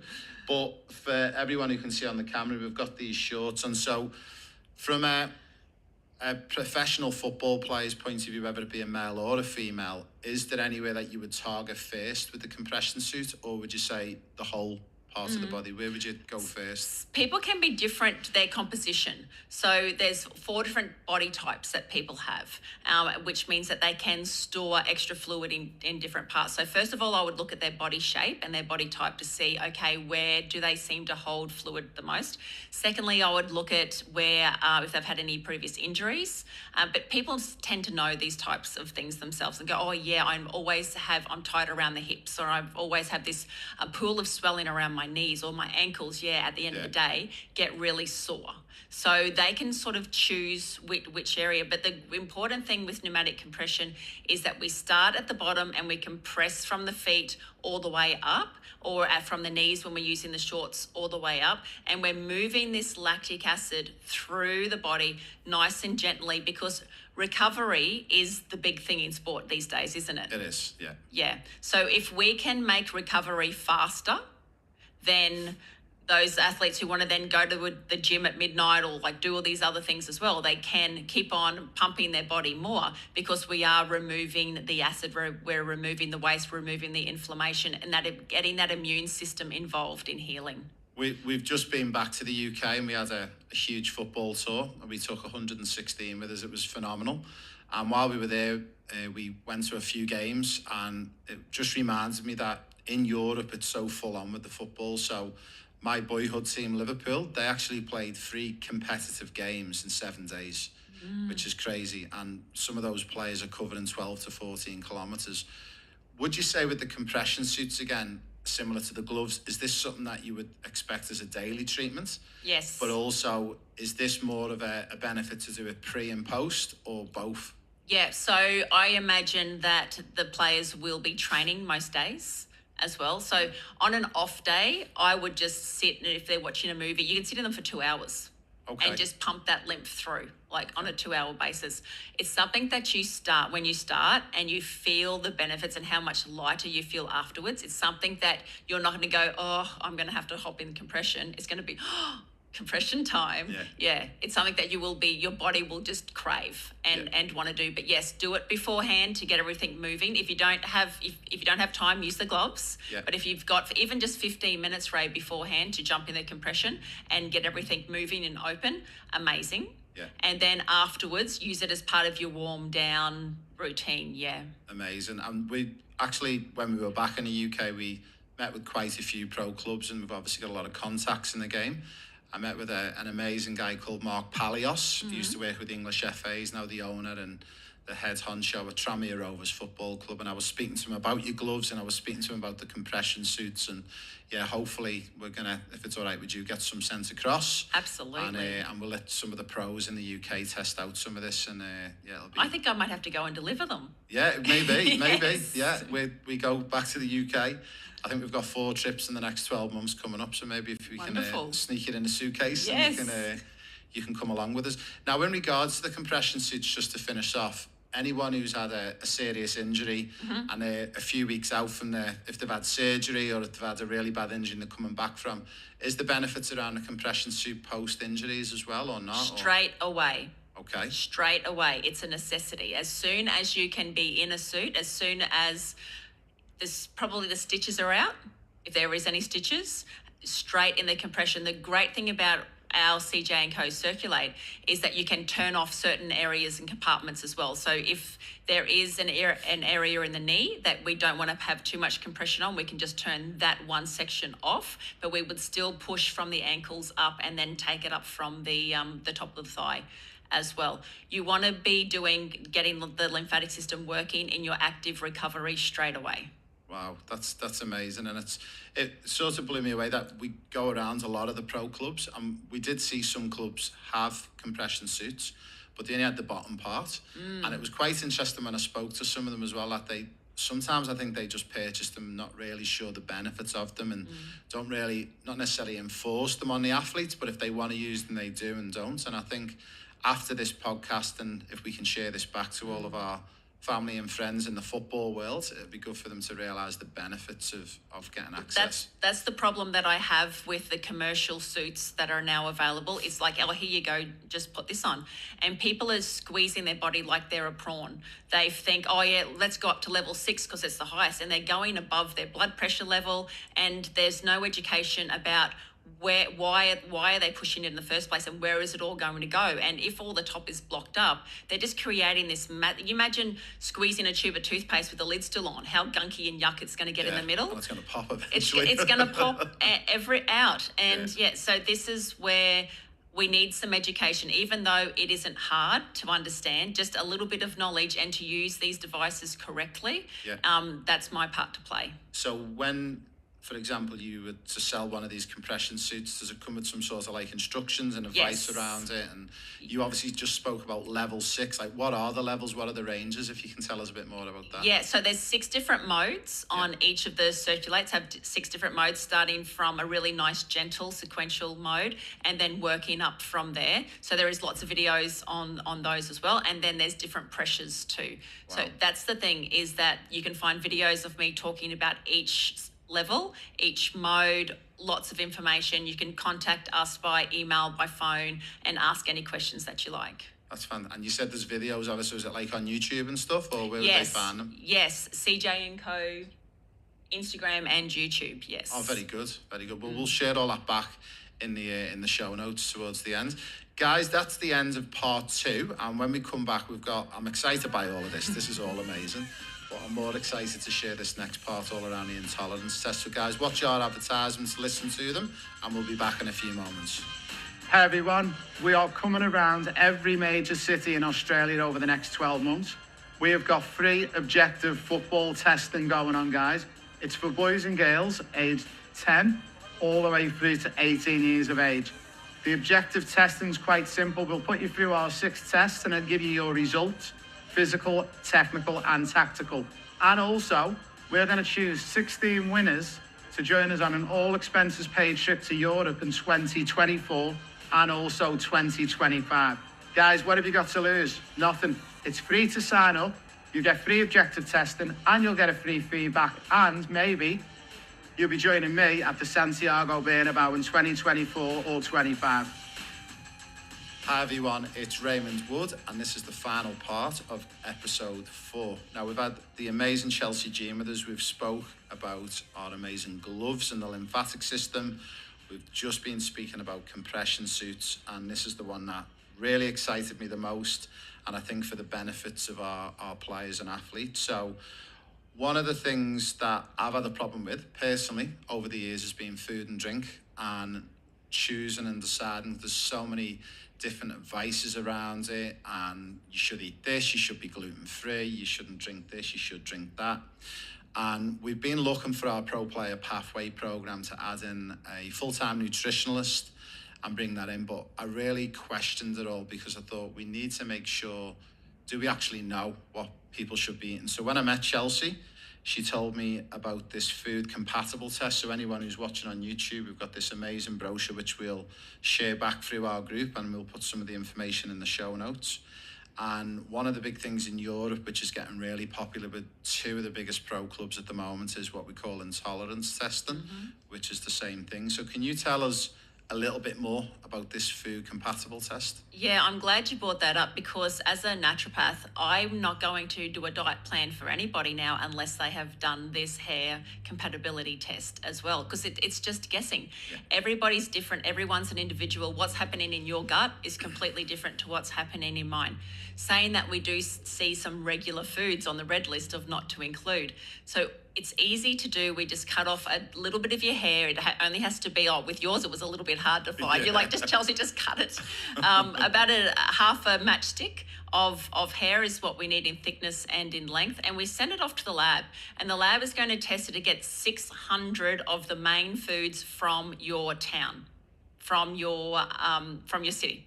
And what it says is, not what you're allergic to, but what are the things that when it's going through your body is causing an eruption, is causing your body to swell, is spiking, some holes through your gut lining. What are the things that when it's added up are slowing you down and causing bloating, causing headaches, causing your memory, like brain fog, your muscles not to react as fast?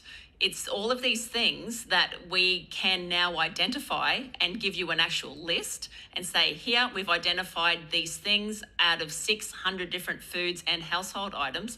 Remove them for 6 months, let your body heal the way that it should be, and then let's slowly add them back in. So when it comes up and your list is on with the red, it's not a forever.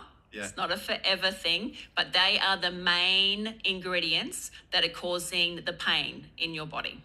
Yeah, it's with our Pro Player Pathway program, it's the world's only niche personalized football development program. And it's like with anything, when we've looked at it, we said if the fuel going into the car is not right, the car's not going to run effectively. And I've really held off on adding in the nutritional element to the program. And I was so happy when I met you and I seen this, because I knew it was like a light bulb moment. It was like the flux capacitor and Back to the Future. I'm like, this is the final piece, because we're all about giving our players the best opportunity, giving them those 1%ers. But I think for me, I come in to your studio. We did struggle to find hair, because anyone who's watching on YouTube, I don't have much hair. And we had to cut away at leg hair, and we went everywhere to get hair. Did. And yeah, I got it sent off. I was in the UK, and I messaged Chelsea to say, where are my results? I haven't seen them. And then, yeah, they had been sent, but I think they were in a junk folder somewhere. Now, the big thing for me, we got the hair sample, it got sent off. We get a list that comes back, and I've got some of my results in front of me, and it's quite interesting to talk about it. So we'll talk about the black list. So that's all the foods in black that's listed on this, and they're all foods that agree with me, and you don't get a response. So I was quite pleased that all of the green vegetables were on there. I was happy with that. I was happy with that too. So, but a really interesting one for me that come back red. So when we talk about the red list, was corn. And that was like, when I was looking at other vegetables, it was the only other vegetable. But then I realised how much corn I actually have in my diet, because like I'm crazy with these English style snacks called Monster Munch, which are made with corn. Oh, there you go. I also love like corn tortillas. I love popcorn. Okay. So I realised that actually most of my diet was pretty much made up of corn. And that's the only thing that showed up. Yeah, and I mean, being English, we call it a bacon butty or a bacon toasted sandwich. Bacon's gone for me. Duck, emu, I've never ate emu before, so that's not a disappointment. And ham and pork, which was really, really interesting. One of the things that, going back to the pro player pathway, we try and make it as personal as possible. This is the beauty of this, is that it's personalised to every individual. We're very pleased to announce for everyone who's on our pro player pathway, they're going to get this test. We've got just slightly under 100 players on our programme at the moment. We're going to be in the US next year, and we've got some exciting news around that in the next month or two. And we're going to look to have about 1,000 players in our programme in the next 12 months. So the fact that we can offer this, and what was really interesting to me was there's so many nutritionalists in pro clubs in the UK and in Europe, but they don't actually look at it from this level. They're not actually looking at personalised, and this is what's blown me away. And They'll tell you to have fat, a protein, a carbohydrate at each meal and those types of things, and then say, oh, well, maybe reduce the gluten, go with lactose-free milk. But at least now with this list, you've got the actual brand that you can have. It's not just a guessing game. So you take that to the shops and you're like, okay, this is what I can have and this is what I need to remove. You had lots of meat come up. Mainly, we get 80% of results come back that say no chicken. Yeah. So you're okay with chicken. You're I'm okay an with abnormal. chicken, and I must admit I love chicken. Yes. One of the things that really did disappoint me was eggs, because I love eggs, and I think you get this thing about eggs and protein, and when you're in the gym and you're trying to, get a bit stronger and bigger. But to be honest, I've removed eggs, I've removed all the red foods, and I must admit, I felt like I've lost 15 kilos. I haven't, but just the way I feel, I'm fit into clothes as well. I stopped drinking alcohol about 2 years ago. And just this I still had a little bit of cloudiness some mornings, but I haven't had that for 2 weeks, and it's really blown me away just by removing. Now, one thing I do want to talk on, I'm going to talk about chocolate. You had a lot of chocolate show up, didn't you? I've got the worst sweet tooth ever. I could tell by your test results. Now, what was really interesting for me, and I think this is all around education and back to athlete and back to the parents. So for any boys and girls who are on our programmes, on the elite programme, on the pro player pathway with us, one that come up was chocolate and Cadbury's, but one that didn't was Lindt chocolate. So I went on a little bit of a rabbit hole, and I explored, and it was so interesting to discover that all the different things are added into Cadbury's chocolate. And then I looked at Lindt chocolate, and it was made up of 2 ingredients. It was simple. It was cocoa and a little bit of butter. And it made me realise that once you started looking, it actually made sense because of the amount of, there was a lot of letters and a lot of numbers in Cadbury's chocolate, and it was really interesting just to see some of their ingredients, and it sort of made sense why it would be intolerant to me. So when we talk about these red lists, so you said that we don't get rid of these forever. Is that right? No, that's right. So after about 6 months, when you will see, so when you do your test, remember I ask you what symptoms and what things are going on with your body, and you get to then say, oh, that's improved, that's improved, that's improved. You'll notice a major improvement in everything. After 6 months, you can start to add those things back into your diet slowly, or we can retest. Okay. And when we retest, a lot of the red ones will jump back to black and you'll be fine. But then it will add the next layer in. The ones that might have been sitting at that 58, 59% not turning red will jump in and say, okay, well, you're now ready to go to take your health to the next level again. This red list is the first list that will get you started and you'll notice a big difference. But then the next lot will go, okay, well, he wants to be healthier again and he's going to step it up. Yeah, no, that's... In regards to me, I think one I've always known as milk. If I have any form of milk, within 5 minutes, I'm done for the day. I'm in the bathroom and it's not nice. So I wasn't shocked to find anything from a cow I can't have. Disappointed I can't eat cheese. But I think one of the cheeses I can have, which I think wasn't on there, which really pleased. So goat's cheese, maybe? Is goat's cheese on there that you can have? Yeah, so I think there was goat's cheese and there was another type of cheese. But also, I've always secretly known bread as well. I've always had issues in the past, feel bloated. And, like it pretty much said white and wholemeal breads were a no-go. Gone, yeah. Would it be okay with all these red foods and drinks and stuff just to completely remove them forever? Because I'll be honest with you, the way I feel, I don't ever want to touch them again. Yeah, when I retested, chicken took 18 months to be added back to my list. And then are you fine eating chicken now all the time, or have you? I will know. So we might have chicken once a fortnight, something like that. Yeah. But I will just, if we're out for a dinner and you get a drop plate of chicken every second one, then I'm okay to eat it. I'm not going to react. Yeah. But when I first took it out of my diet, I went to Bali and I thought, oh, well, Bali chicken's different to normal chicken. I'll eat it. My Bali belly happened just that day Straight away. from the chicken. Another time, my lips swelled up really, really bad from eating the food. So when you read your results, your brain knows that you've been given an answer to feel healthier. Yeah. When you go against that, it will show you will get diarrhea. Yeah. You will get a cough. You will get a runny nose. You will get puffy lips. Like there will be a reaction, because this is all about connecting with our body and learning from the small little subtle signs instead of waiting for a big whack in the head Yeah. before you make a change. So again, it's the 1%ers, and it's quite an interesting one. I've got someone who we grew up with, one of the family friends, and his name's Stephen Schumacher, and he used to play for Everton, he used to play for England, and he's now the head coach of Plymouth Argyle, who compete in the Championship, which is just below the Premier League. And Stephen had a really interesting one. He was what they would call the ghost, and he would just literally midway in the game, he'd run off a pitch to go to the bathroom and go to the toilet. And I just think back to him and those couple of episodes where he had to go to the toilet mid-game. Obviously, I've gone through a lot of stomach issues over the years and a lot of food issues, but drawing it back into the athletes, I went down, again, a bit of a rabbit hole and doing some research, and we actually discovered that if you get these intolerance tests done and these food compatible lists done, there was a bit of research out there, and it was around 35 to 40% it reduces inflammation in the body. Yes. It was then linked into injuries, and one of the big injuries in football is the UCL injury into your ACL injury into your knee, and also all around calf tears and micro tears, which become big tears and strains.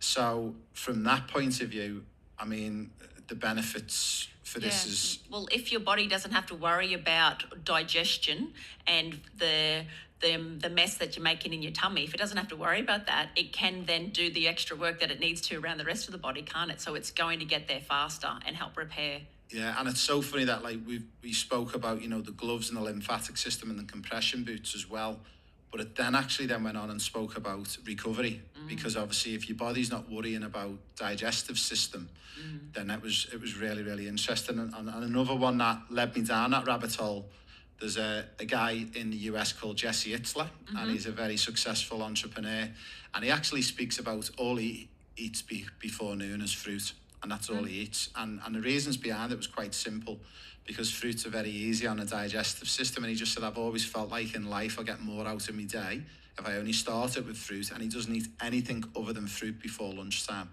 And it was quite interesting that, when we went through that test. So I would say fruit and veggies. Yeah. So adding your celeries to that as well. So fruit and veggies beforehand. So going back to the test, is this again only for adults, or can this be for children? And Definitely for children. So new mothers can mix their hair with a newborn baby's hair, and then they know what to eat when they're breastfeeding. Wow. So we go right back to the start with babies, and then afterwards you can do children's, like a lot of kids have skin conditions, have acne, have pimples, those types of things. Eczema all comes back to gut health. Yeah. Anything that is showing up on the outside of the skin is what's going on in the tummy. It's just an indication. So if we can get the tummy better by reducing the inflammation, by choosing the proper foods for our kids, and then supplements. So supplements, Ray, is also so important. We cannot get the nutrients that we need from our foods anymore. Those days are gone. So kids also will need magnesium. Kids will also need zinc. Like there's lots of other supplements, that collagen and things that kids will, vitamin C, will need as well. Essential fatty acids are super important too. But from a point of view of kids growing up, yes, definitely find out early. because they're not going to come and say to you, "Oh, I've had diarrhea for the last 3 months." You know, if you can find out what foods. I have clients come in and they'll bring their kid in and we'll talk about it, and then I'll say, "Look, this is going to help make changes in this, this, and this, and this." They actually do it. The kids that we talk to, when they find the list, and they will then be the parent and say, "Oh no, I can't have that," and they learn themselves, and they feel so much better that they will help with their diet. Get your kids involved with their diet and their eating as early as you can. Getting them to eat healthy food, getting them to check the labels, look at all of those foods that end in OSE that we can't pronounce or spell. Yeah. Get them having a look and involved in their diet early, and then we're healing their belly all the way through. So when they become adults, they won't have this issue. Yeah, I just think even like bigger terms as well, just the strain it can save on the medical system in Australia, Medicare, but also like even going back into Europe, the UK, like the NHS, like the savings that it could make in the medical world is huge. I mean, we work with players anything age roughly from 5 or 6 all the way through to 23. We're pleased to announce that we are going to introduce the food compatible test into the Pro Player Pathway program. So we already know we've got the world's best development program in developing football players, and we now know how to fuel the car and how to get the right food into there. So definitely no issues for a 5, 6, 7, 8 year old all the way up to 23 years of age to do this test. No problem at all. I showed it to my 2 daughters who are 15 and 9, and it was really funny, I think, because it's so visual. They see the black, they see the red, and they're really excited because they want to get it done. And I said, "Yeah, we'll make it happen. We'll get it done for you." And like they're already discussing last night in bed, "Oh, I hope Monster Munch aren't on there, and I hope this isn't on there." And it was They get involved, and that's yeah. what I'm saying. They really want to know for them what works for their own body. It was really interesting. We did speak to one pro club back in the UK, and they said they looked at this about 7 or 8 years ago, and the costs were exponential. It was like in the region of like £5,000 to get the test done. Yeah. But obviously, I take it now like costs have come down with the test, and we're gonna add it into the program. So what was really interesting for any of our listeners who are outside of Australia, finally, I think to finish on the list of foods that we get. And also, it also includes drinks on there. But you spoke about to me before we got on the podcast that it actually specifies the city you're in. And does that mean if you're in England, we don't have Vegemite, but we have Marmite? Yes. Does it list English foods? Definitely. It doesn't matter where you're from, whether it's New Zealand or US, UK. There's, I think, 26 different countries that we test. Wow, because that's really important for us, because on our Pro Player Pathway program, we discover the players, whether they be in Australia or the US, as our 2 biggest markets that we work in. We then send them for guaranteed trials to the UK and to Europe, but also we guarantee them scholarships. So a lot of them will end up in Europe and the UK, and I think it's really prevalent for us that we can then follow on this test and maybe get tested again in the UK, so they get tested against British foods as an example. That'd be wonderful. Yeah, so that's really good. So what we might do is we might try and set up 1 or 2 of our clubs that we work with in the UK, and maybe see if we can get 1 or 2 pro players in the UK to get tested, if you're happy to help us with that. Absolutely, yes. And I might have a chat with Mark and the guys at Tranmere Rovers and see if we can get a few of the pros to set up. Now, one final thing before we finish off. This has been an amazing podcast. I'm so excited to get this one out to everyone. But what was really interesting for me, and I just want to talk a little bit about it, but we spoke about food and drinks, but then what was really interesting, it says things like toothpaste, natural home products, and then petrochemicals. Like, was really interesting. Like, my 2 daughters are like, "Dad, do you drink engine oil?" And I'm like, "No." "Why?" And he said, "Well, engine oils come up red." So can you explain a little bit about the concerns with that? Yeah, so when it comes to household items, Colgate toothpaste comes up. Was it Colgate toothpaste? Sterident. You had Sterident. See, normally about 90% of the time Colgate toothpaste comes up. Wow. And like I got a plumber friend, and he's like, "Chelsea, when I stopped using Colgate, I now sleep through the night."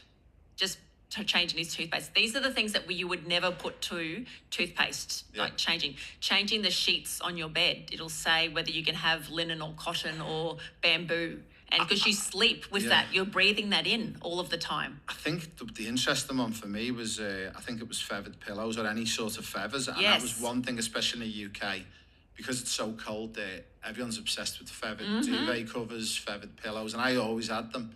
But it was really interesting for my younger years. I had a lot of issues with asthma, and I Yes. wonder if that was linked. Yes. Yeah. So all of those household items are important as well.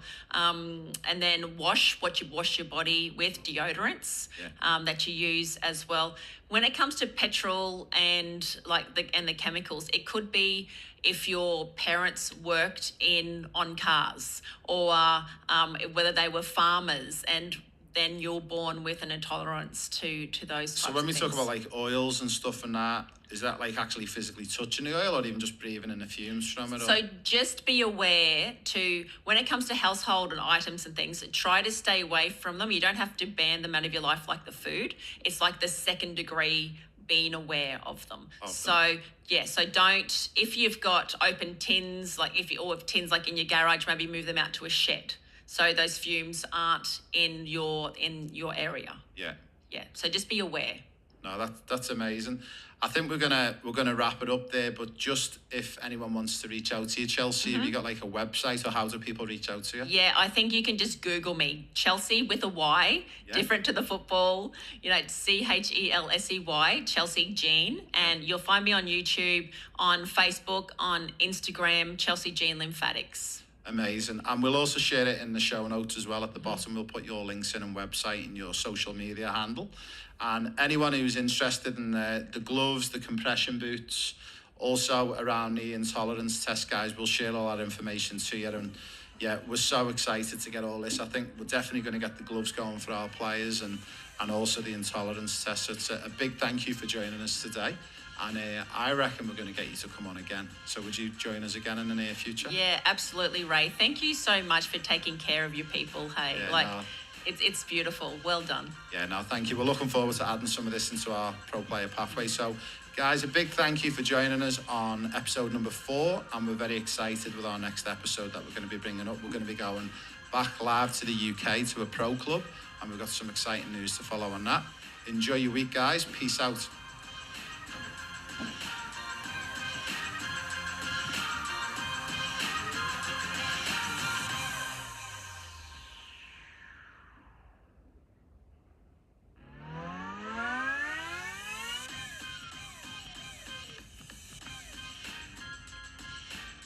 Hi everyone, it's Raymond Wood at the Raymond Wood Podcast. We're here back for another episode. I'm very, very excited to introduce you to Kathy DeMarcos, and we're going to do a little bit of an intro on who Kathy is and why we've got it in today, and we're super excited to have it on the podcast. So, good afternoon, Kathy. Hello. Thank you for joining us. So, Kathy, you're currently based in Sydney. I am. And I want you just to give all of our listeners maybe just a little bit of a 2-minute intro to you and your business and what you do. Gosh, okay. So Solutions to You is our actual business name. And we actually started the business with one really clear understanding, and that is to create a thorough and in-depth, perspective of what businesses are actually here to do. And that is to ensure that they have a deeper purpose other than selling a product, and certainly more than a service. That nailed it probably in a minute and 60 seconds. That was a good one. So I want to get straight into it. We're going to deep dive straight in, and I'm going to explain a little bit later on in the podcast where to come about and how I met you. But let's talk about purpose straight off the bat, why it's important to you and why it's important to what you do in your day-to-day. I guess for me, there's been lots of realizations. My background is actually 4 decades in finance. I set up, institutions, financial institutions. I've set up businesses since 1997. And through that, I actually had lots of life lessons, including having suicidal clients because I had to repossess businesses and high net worth clients' assets. And that made me realise that there was more to business. And so it was, gaining an understanding of what is the real reason why I'm here. And look, it took a long time to get to where I am today, but understanding that purpose is actually so much more than actually doing something for yourself. I actually allow my business to drive the purpose of other people's lives, businesses and choices. And that then has led me to realise I'm actually here to equip people to become self-reliant. And that is, the actual entanglement that actually involves is quite deep. Yeah.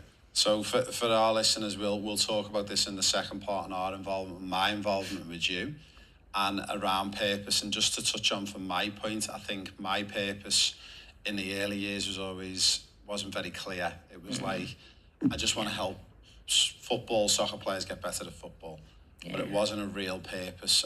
And you've educated me and taught me to not only educate myself, but to educate staff members and even family members, my daughters. I speak a lot about you to my brother and my sister-in-law and all my family overseas. Sorry. About purpose, and obviously we'll touch on it as well about like retreats later on, but I think I've actually started to understand the whole bigger picture, and your purpose is the end where we want to be, and we're moving along that journey as we go through. So it's been really interesting. Now, one of the big things I wanted to ask you is as well, just to build a little bit more background for our listeners before we delve in. What are some of the, apart from Euro football star and professional player pathway, what are some of the current projects that you're allowed to share with our listeners that you could maybe touch on a little bit? Look, I actually work at multi-leveled projects, and that includes working with visionaries, working with governments, working with businesses that are actually focused on social impact, and that includes across the world. It is giving them an understanding of what they can actually do for somebody else outside of the core of the business that they actually operate in, and also bringing it all together. I guess I look at it as being really privileged in understanding how we can change policy to actually help those at grassroots. So I run projects in, Tanzania, where we help grassroots farmers actually understand the difference between farming and actually having a business that actually becomes a co-op, which, you can then actually bring buyers back to the table. It changes communities. It's not just changing, people's lives. That's the difference. So when you actually have a purpose that is actually about equipping somebody else to do something, oh my God, your entire life changes, why you get up in the morning. Yeah, as a different perspective. And that's one of the things I think I've realised is it's not just maybe teaching a boy or girl a particular skill in soccer or football, it's actually upskilling them for life as well. Yeah. And that's one of the things that we touched on with the book, with the professional player pathway. People maybe perceive it as just the pathway in football and when they're a player, but it's not. We're actually working on bigger things now, thanks to meeting you. So we're looking at that plan B. What if football doesn't work out, or what about when football comes to an end? What's the education like? What is have they been upskilled? Do they know what they're going to do next? And what is their purpose as well? Do you know, it's interesting that you say that, and what you're doing is actually bringing so much more depth and clarity, not just to those boys and girls, but also to their parents. And they may not realise that yet, but what you're actually also equipping them with is gaining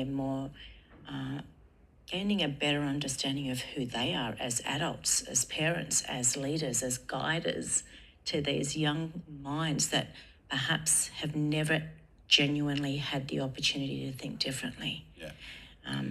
One of the things that when I work with young kids running the leadership programs, I often say to them, what's the one thing that makes you really upset that you see in the world?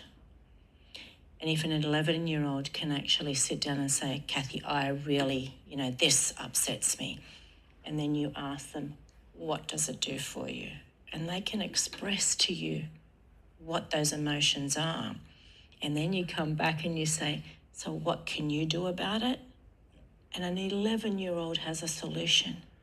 Can there be any greater gift?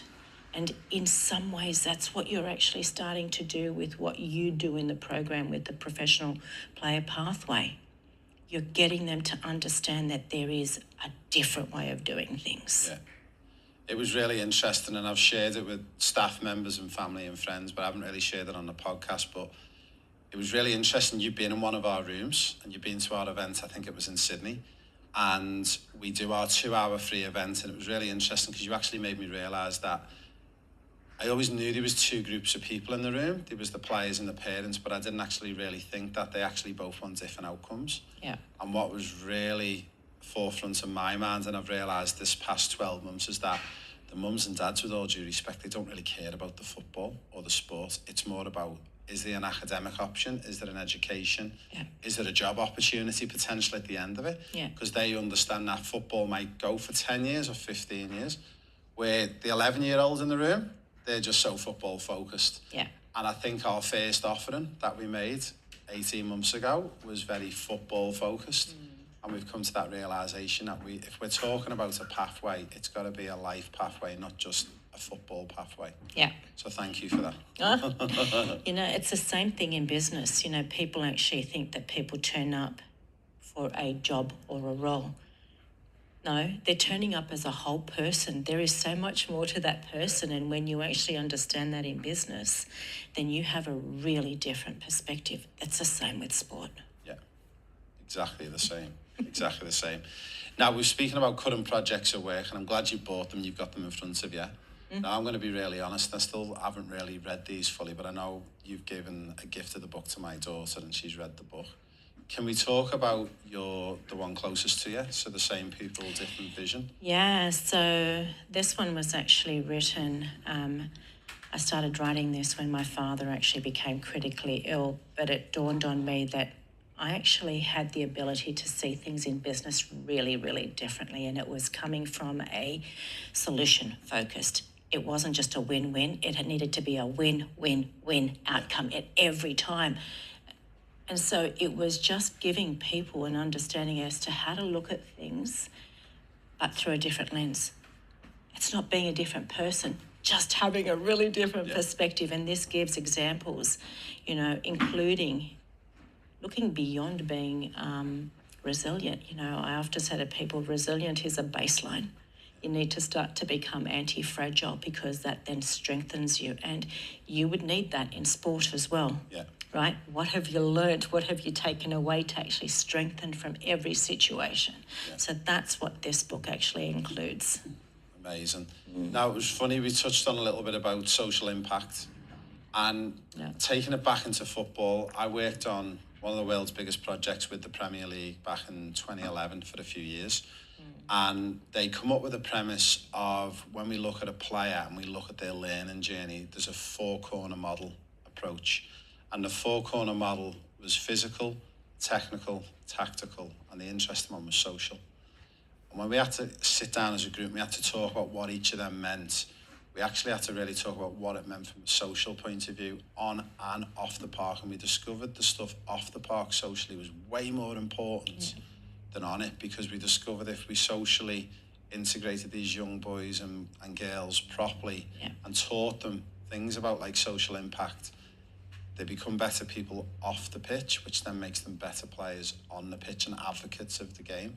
Can you talk just a little bit about you? Like, you can give me one example of social impact and something that you've done or worked on, or explain it for someone. And I'll be honest, up until that point when I was working with these project managers on it, I didn't really fully understand. And I still don't believe I fully understand social impact from your perspective. So I actually look at it as, you know, what are my skills? My skills are actually, I understand business, I understand finance, and I understand people. You know, I have a counselling background as well. So if I can actually take everything that I know and incorporate it in the way that I actually do business, and then actually show others how to do exactly what I do, which means that I actually have a very high percentage of my business, it's more than 50%, where my actual income goes towards equipping somebody else to actually do exactly what I do. That is a social impact. I don't get anything for it. I'm literally paying it forward. I'm actually showing you or Joe or Fred or Sammy how to actually set up a business, how they can actually get their staff to actually understand that they're not there to tick a box. They're there to actually do something that genuinely shows somebody else that they're there to serve them. That's all it is. And it's really hard for a lot of people to understand that. You know, people say to me, what do you do? I literally get up in the morning and think, how many people can I actually pass on that skill and knowledge so that they understand that the benefit that they give somebody else is going to create a ripple effect. That ripple effect, honestly, it's like that little drop, you know, that raindrop that actually falls into the water. Well, what happens? That body of water rises and everything in it rises at the same time. So if we actually share a little bit of our knowledge, a little bit of our time to somebody else to understand how we can contribute to elevate somebody else, oh my God, we are living on a totally different planet. It's funny you spoke about paying it forward, and I think I've shared this with you, but a couple of years ago I first seen I think it was on TikTok, and it was a pay it forward sort of post that someone had put on, and it was a guy who was in a queue of McDonald's, and he said, the car behind, I'm going to pay for them. Yeah. So then when they pulled up, their food was paid for. Yeah. I'm not condoning fast food and takeaways as well, I'll make that one clear. And I think the first time I done it, I was in a supermarket in Woolworths, and there was an older lady behind me. Yeah. And I sort of hung around packing my bags, and a shopping come up. It was like $70. Yeah. And I've just tapped it before she could tap, and I've just run out. Yeah. And she was like absolutely confused. And I still really didn't get at that point what it was, paying it forward. Yeah. But the point we're trying to get to that is that there's a lot of this going on now, and I think like the effects it has, that it makes you feel good, but also just puts a smile on someone's day. You don't know what they're going through on a daily basis. Yeah. But it's one of the key ones that we wanted to make with the Pro Player Pathway when we set up the rooms around the world. We wanted it to be free. We want people to come in and learn. They get to come in with us and learn for 2.5 hours. Then if they choose to come on the programme, obviously there's a money element, but what we want to do is not hit people with money straight up front. It's like, come in, learn something, and you can walk out that room a lot more knowledgeable, and you don't have to contribute any money. And that, in a way, is us paying it forward a little bit. Can you give an example of you were paying it forward, and maybe a good one that you've seen, or one that you work on, or projects you've seen, or... Well, the way we pay things forward is we actually run programs for young kids, and we run them from the ages of 11 all the way through to school leavers. They actually learn entrepreneurial skills, they learn leadership skills, communication, negotiating, the social impact, and it's all for free, you know. So, and we put through over 150 students every year, and then we do a second one which is specifically for school leavers, and again that's actually over 140 kids, and that is equipping them to enter the workforce. I also actually teach financial literacy. You know, I look at that as an opportunity to show people what they have never been able to understand before. So many people say numbers are just not my thing. But the reality is that numbers aren't your thing, because nobody's really taken the time to allow you to understand in a way that you understand. And so I do all of that, we do all of that for free. So the commitment then is, what are you going to then do for free as you pass it on? Yeah. And so you can see that the ripple effect is just endless. I love it. I love it. Before we go to our first break, we're going to finish off for this first section with how we met. Now, you've just spoke about entrepreneurial skills that you teach kids, and we did meet in an entrepreneurial room. And it's really interesting. I've gone into a few of these rooms over the past 3 or 4 years, and admittedly, when I was younger, you know, you get a lot of people in any way of life, a lot of egos in there. Everyone wants to talk, and they're chatting away. But it was funny, in this room in Sydney, there was a lady sat there, which was you, and you were very quiet in the room, and I was sat in the corner myself trying to observe the room. And one of my mentors in the football world said one of the best things you can say sometimes is say nothing and just sit there. And he said the person who doesn't say much, they're normally the most interesting person in the room. So I obviously did come up to you and ask you who you was and what you were doing in there, because I was really intrigued. And yeah, we just talk a little bit about how we met that day in that room and why you were in that room that day. I always actually have a belief that I don't know everything. And so, you know, I need to actually put myself in situations where there's an opportunity for me to learn. And that was no different. Also actually getting to know where different people are at, especially when you're going into a room where there's entrepreneurs. Yeah. Everybody's, coming from a really different place. And so I had actually brought my son in, and you don't even remember seeing him, right? I Interesting. definitely... And he was talking a lot. So for me, it was, he's on an entrepreneurial journey as well. So it was like, just turn up. You just don't know what you're going to learn. So it was curiosity. Mm. You got to be curious in life. And so that's what really brought me into that room. Did I walk away with, any learnings? I think some of the learnings were in what not to do. Yeah. But at least you're learning still. Look, I'm eternally learning. Yeah. And also actually discovering more about myself. Yeah. That's an eternal learning curve. Yeah. It's really interesting we talk about entrepreneurial rooms, and I want to cover this one off because I know growing up, we had a good upbringing and Mum and Dad looked after us, and we didn't want for nothing. We had food on the table, we had clothes on our backs, we went to school. We could never complain. Yeah. But we didn't have as much as other kids and vice versa. But really interesting growing up, and you'd sit and watch mainstream TV and media and newspapers and the way entrepreneurs are depicted. And they're all money hungry people, and they're bad people, and they're going to do wrong by it, and they're not good people, and they don't pay any taxes. And it's really interesting going from the upbringing I had to now being an entrepreneur and trying to run multiple businesses and trying to help people and have a purpose. It's really interesting once you go into the world. It's like with anything in life, there's good and bad people, admittedly. Yeah. But I must say I've met a lot of really amazing people who go under the radar. It's interesting. I think I was listening to something this morning, and they were actually talking about one of the highest awards that the King just recently awarded some people. And there was a debate about who they actually... I read this. So we won't go into detail, but I think for me... It was a certain person from Victoria? Yes, it was. Okay. Yes. And so, for me in that moment, the point of crystallization is that there are people that are actually publicly seen and known, and it's them that seem to be recognised. But there are so many people that exactly what you've just said, fly in under the radar and just get stuff done. Yeah.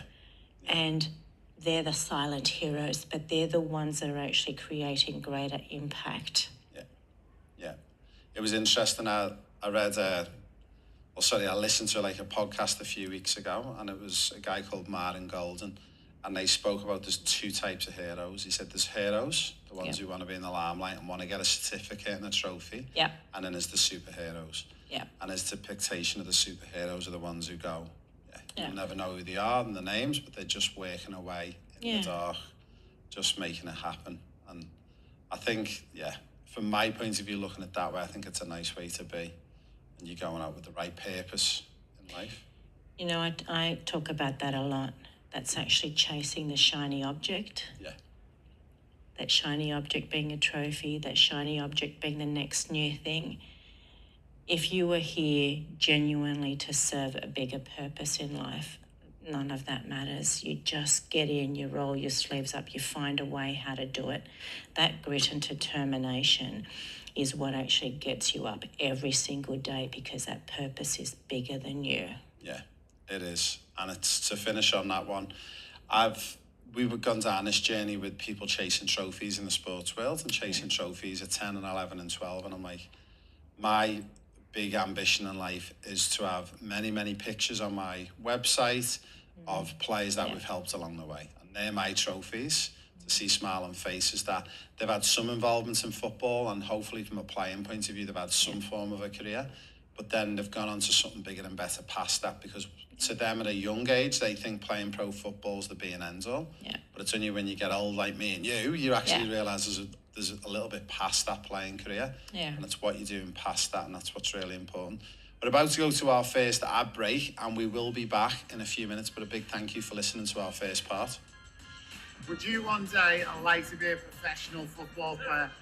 Would you like to be part of our pro player pathway? What is the pro player pathway? It's an opportunity for all Australian football players aged between 10 and 23 who want to join us to become the next professional football player. On the Pro Player Pathway, you get to join me and my team free of charge to an event all around Australia. When you join me, we're going to teach you the secrets of football in Europe. And one day, maybe, you could be gracing the Champions League final. Guys, over the next 12 months, we're going to be coming around all the major cities of Australia. And when we come around all the major cities, we're going to be running our free events everywhere we go. So guys, what have you got to lose? Nothing. It's a free event. It's for boys and girls aged 10 to 23. And I'm going to teach you the secrets of becoming a top European football player. Oh, and one final thing.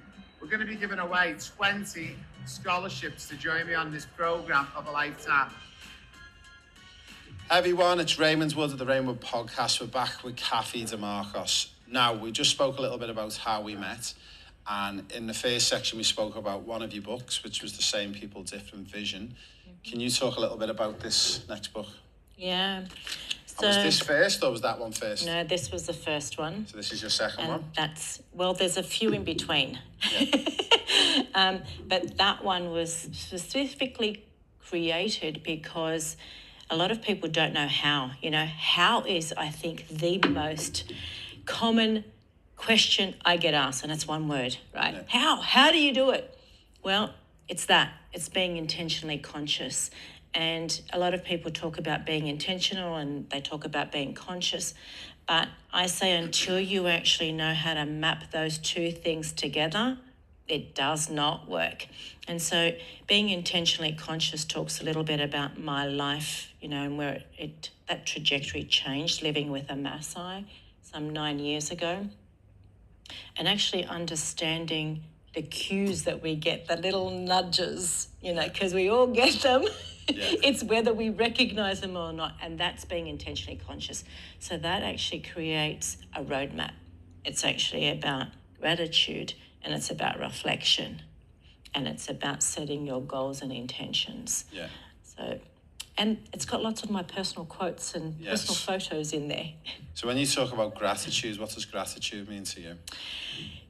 Do you know, it's interesting because I think people look at me and think that gratitude and joy mean that everything goes right, You've got everything to be happy for. Well, I'm actually even grateful for the situations where I find struggles, obstacles, where I actually really am challenged. I'm grateful for those moments because they're my greatest opportunity to learn and discover more about who I choose to become. Yeah, yeah. And it's funny how many people in life and society in general, they see something that's gone wrong, but they just see it straight away as a negative. And then they end up down that rabbit hole. And I think I spoke to you, I went and I'd went and seen a movie the other day, and I won't spoil it, but there was a particular movie that's just come out, and I think it's the fourth one in these type of movies without spoiling the movie. But there was a guy who died in the movie, right? And he has cardiac arrest, and while he's dead, he has an epiphany that, why do we worry about so much stuff? Yeah. And why are we not living with less fear? Yeah. Why are we not more grateful? And then he got brought back to life, and he come back a completely different person, and he started living from that point forward, and that was really interesting. And I didn't expect to see it in this movie because it's an action movie and it's all fast and pace and people getting shot and killed. But it was for me, it's funny how you start to notice different things in movies and books and podcasts that you wouldn't normally pick up on. Really interesting on the front cover of this book is choosing not to sleepwalk through life. Yeah. Come on, build on that a little bit for us. Well, actually, it's one of my TED Talks. It's my second TED Talk. So, I'm a really big believer that I think most of us actually sleepwalk through life. And what I mean by that is we're not conscious. Everything that we do is just on autopilot. We do what we've done yesterday. Our actual belief system is actually based on what we have actually done in the past or what somebody else has told us. That is sleepwalking. And so for us to genuinely change that dial, change the motherboard and create a new imprint, we've got to do something different. But that means that we've got to be so present. Eckhart Tolle, talks about that quite a lot, about being present in the moment. Well, when you're present in the moment, you will notice the smallest of things. And you've heard me say that, I've noticed your actual breath just changed. What just happened for you? And people go, what? But that's actually being awake and conscious and present for, whatever's happening in front of you. I think that goes back to, and I've spoke to you about this, about when we get in the football world and you get a player, and people think getting a younger player is always better because you can imprint and teach them things from day one. And that's true, because players who are 15, 16, unfortunately, one of the processes we discovered in the Premier League level is that if you are, say, a Manchester City and you're getting a player from, say, Oxford United, and no disrespect to Oxford, but sometimes there's a learning in there that you've got to unlearn a process and then relearn. And that's probably the same in your world. And I know you've spoke about that. Yes, so gosh, I think there's staff that have actually written about how I actually do that. And it is what they tend to say is, Kathy actually helps you become comfortable with being uncomfortable, which actually means that it's actually showing you what's not serving you, and that's what needs to be unlearnt. So that you then can create a new imprint, and that new imprint is actually about helping you become that person that you choose to become. Now, the next one I'm talking about that, the person you choose to become, where we're going now. We're going to start talking retreats in Bali. And I was, like most people, guilty of blockages and just put roadblocks. And we get it in the room, like when we go in with parents, and they all come in with the best intentions. We want our son or daughter to make it as a professional, and the minute you give them an opportunity to join you on the programme, they start coming up with all the hurdles, all the blockages, the reasons why. And it's like, wait, you've come in this room saying you've never had an opportunity like this before. We're going to give you a scholarship, but then you come up with every excuse under the sun. I'm one of them. You invited me to a retreat to Bali, and I'm going to talk a little bit about this, and we're going to spend probably 10 minutes on this one. And I don't think intentionally I come up with blocks, but I used my 2 daughters as excuses, the business as excuses. And firstly as well, my depiction of what a retreat in Bali was, I'm thinking sleeping in till 11 o'clock, having a breakfast, sit round the pool, go in a waterfall, meditate, have dinner, maybe have a beer or 2, and then you go to bed. Definitely is not like that, I can tell you, for all my listeners. It was like going to the gym for 8 days, but not working on this physical body, working internally. So we went from 6 a.m. till midnight most nights. We experienced some of the most amazing things. So, for everyone who's listening in, why retreats and why Bali? A number of reasons. First of all, it's taken me 5 years to actually find the right location, the right co-facilitator. Everything that I actually do is, there's a lot of thought process. So the retreat is actually curated, but until you actually take people out of their environment, those patterns keep actually coming up, right? They will actually creep in at the retreat as well. But when you place people in an environment where you are genuinely supporting them and actually being intentional and conscious about everything that they're experiencing and addressing it as they actually arise, then you can't help them actually break that circuit. And people actually come because they genuinely want to become that better person. A lot of people actually say, I feel stuck, or, I want to succeed, but they don't know what succeed actually means. Or, I want to actually contribute. Well, what do you want to contribute to? There is something, they're yearning something, they have no idea what it is. And when they actually, reach that point of, all right, I'm going to do it, then that's when I actually know that they're ready, because people aren't just they can't just apply and they won't even see it anywhere. They need to be invited. This is curated to have the right people in the room that are ready for genuine transformation. I don't just use and throw words out. This is real transformation, which you've seen, and the transmissions that you actually get come from having a retreat done in a particular way. There's a sequence, just like any change has a sequence.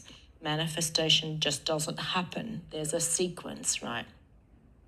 So Bali, this particular location, it actually has a natural waterfall. It is so powerful, which It has natural springs, but the land is actually permaculture land, so it's actually farm to plate. So everything about it is actually about its purity. Yeah.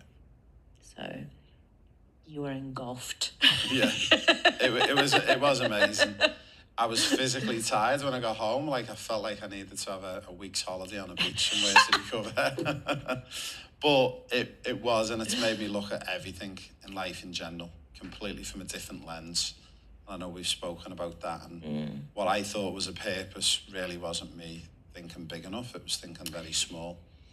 Do you know, and I think sometimes when people are actually asked what's your purpose, they either have no idea or they'll actually choose something that they know that they will succeed. Yeah. That is not what a purpose is. I think I had a discussion this morning, and somebody said, well, what's your purpose? And I said, my purpose is actually to equip people to become self-reliant. And they went, holy crap, that's massive. And I went, I didn't choose it to actually, succeed. I chose it so that I keep striving to get there. And to stretch it. Yeah. So when we were on the retreat, I will, if it's okay with you, I'll share a little bit about the retreat. So we've done a whole heap of things like meditation, yoga. We had discussion groups, which are very private and personal, which was good. It was emotional, it was exciting, it was happy. I think one of my biggest takeaways was actually, and I've done a lot of research and reading on it, but it was all around about being grounded and being at one with nature, and like those waterfalls that we experienced, and the water ceremony that we done was just unbelievable. Yeah. I meditate, but you would have noticed that as I sat under that waterfall, I really wasn't there. Yeah. And that is the gift that you actually get when you genuinely immerse yourself and you actually understand to the depth of what you're actually there to do, and allowing yourself to go through that process. That actual inner, learnings that you do there, you can't just do, in your normal environment. And it has to be a repeated pattern. When you don't actually keep doing that and then adding and building, it doesn't create a new, circuit on that motherboard. Yeah. And it actually genuinely starts from in here, to be quite honest. So a big one from the sports world, I know you're privy to, but like nutrition is super, super important. And I think that week spent in Bali, like just some of the foods we had and the colours in the foods, like I've never seen. What was that purple fruit we were eating? Was it the dragon? The dragon fruit. Not the dragonfly, but the dragon fruit. Yeah, we won't talk about dragonflies. We might do in a minute, actually. But yeah, just the food, like, was unbelievable. Yeah. And these amazing people in Bali who literally are there servicing you, breakfast, lunch, evening meal. Yeah. Nothing is ever a problem. Yes. Everyone's got a smile on your face. And I'm sitting there thinking, they've actually got it right. Maybe we've got it all wrong over where we live. And they just seem so happy and content. And yeah. It's service. Service, yeah. They're there to serve. Yeah. And I think that's what we forget in business, in relationships. It's not about what I can get. Yeah. It's about what can I genuinely give you. Yeah. And a lot of people actually think that that's what they want. Yeah. But it's not even about what they want. Understand what people need. Yeah. Listen to what they say they want, and actually serve them so that they walk away in a much better place. Yeah. It's funny, we spoke about, I think, at dinner last night, and we went out with a few friends and we spoke about one of the big ones that I got from one of the clubs I worked with over the years was serve others before self. And it's such a valid point, but I think as well, it definitely is important. You need to make sure you look after you. But my point with that is if you're going to serve others before self, to be able to serve others, you've got to look after yourself. And you've got to spend that time on yourself. And that's one of the things that I've realised, that I'm trying to do so much for my 2 daughters. I'm trying to do so much for staff. I'm trying to do so much for all of our players globally around the world. Yeah. But you also forget the most important element, and that's you. Yeah. And just to touch on that one, and if you can speak a little bit about why you think that's so important, and as the retreat is important for people. Do you know, it comes back to how can you possibly honestly give service, advice, support to somebody else when you are not actually whole yourself? You know, and I come back to, we've talked about it before, but vibration and energy. So if I'm actually not at my highest potential, at my highest vibration, I'm actually going to then be lowering anything that I actually put out into the world. So for me to be able to support you, I have to take care of me. Yeah. So my day, as you know, between 4 and 6, I wake up, but it starts with a meditation. I need to actually ground myself and actually know what it is that I'm doing for myself, healing myself, keeping myself pure, you know, and then I can actually go out and do what I need to do. Amazing. Now we have to go to another quick break, so I apologise, but we're going to come back and we're going to finish off with something that I originally signed up for and can't commit to now, but you are going to be doing. And I'm hoping that I can get involved a little bit more next year. So again, big thank you. We're going to go to our next ad break and we'll be back with you in a couple of minutes. Hi everyone, we are coming around every major city in Australia over the next 12 months. We have got free objective football testing going on, guys. It's for boys and girls aged 10 all the way through to 18 years of age. The objective testing is quite simple. We'll put you through our 6 tests and it'll give you your results, physical, technical and tactical. And also, we're going to choose 16 winners to join us on an all expenses paid trip to Europe in 2024 and also 2025. Guys, what have you got to lose? Nothing. It's free to sign up. You get free objective testing and you'll get a free feedback, and maybe you'll be joining me at the Santiago Bernabeu in 2024 or 25. Hi everyone, it's Raymond Wood at the Raymond Wood Podcast. We're back with Kathy DeMarcos for our final little section. Now, originally a couple of months ago, I signed up. I seen this initiative online called the Vinnie's Sleep Out. And I since have had to cancel because I've got to go to Singapore for work. But then I discovered that you're going. And not only you going, you know some of the people at the higher level who are involved in it. So we want to give it a good push because obviously I've seen a lot of amazing stuff and what it's about and the reason why we're doing it. So can you explain to our listeners to maybe give Vinnie's a bit of help with this? So this is actually their 20th year. And originally actually started from, some women sitting around a table and talking about the homelessness situation. And, that was in New South Wales, but this has now actually become Australia-wide. And St Vincent's obviously does quite a lot of work in supporting, the homeless. It's, providing food, shelter, even support network in respect to trying to place them into employment.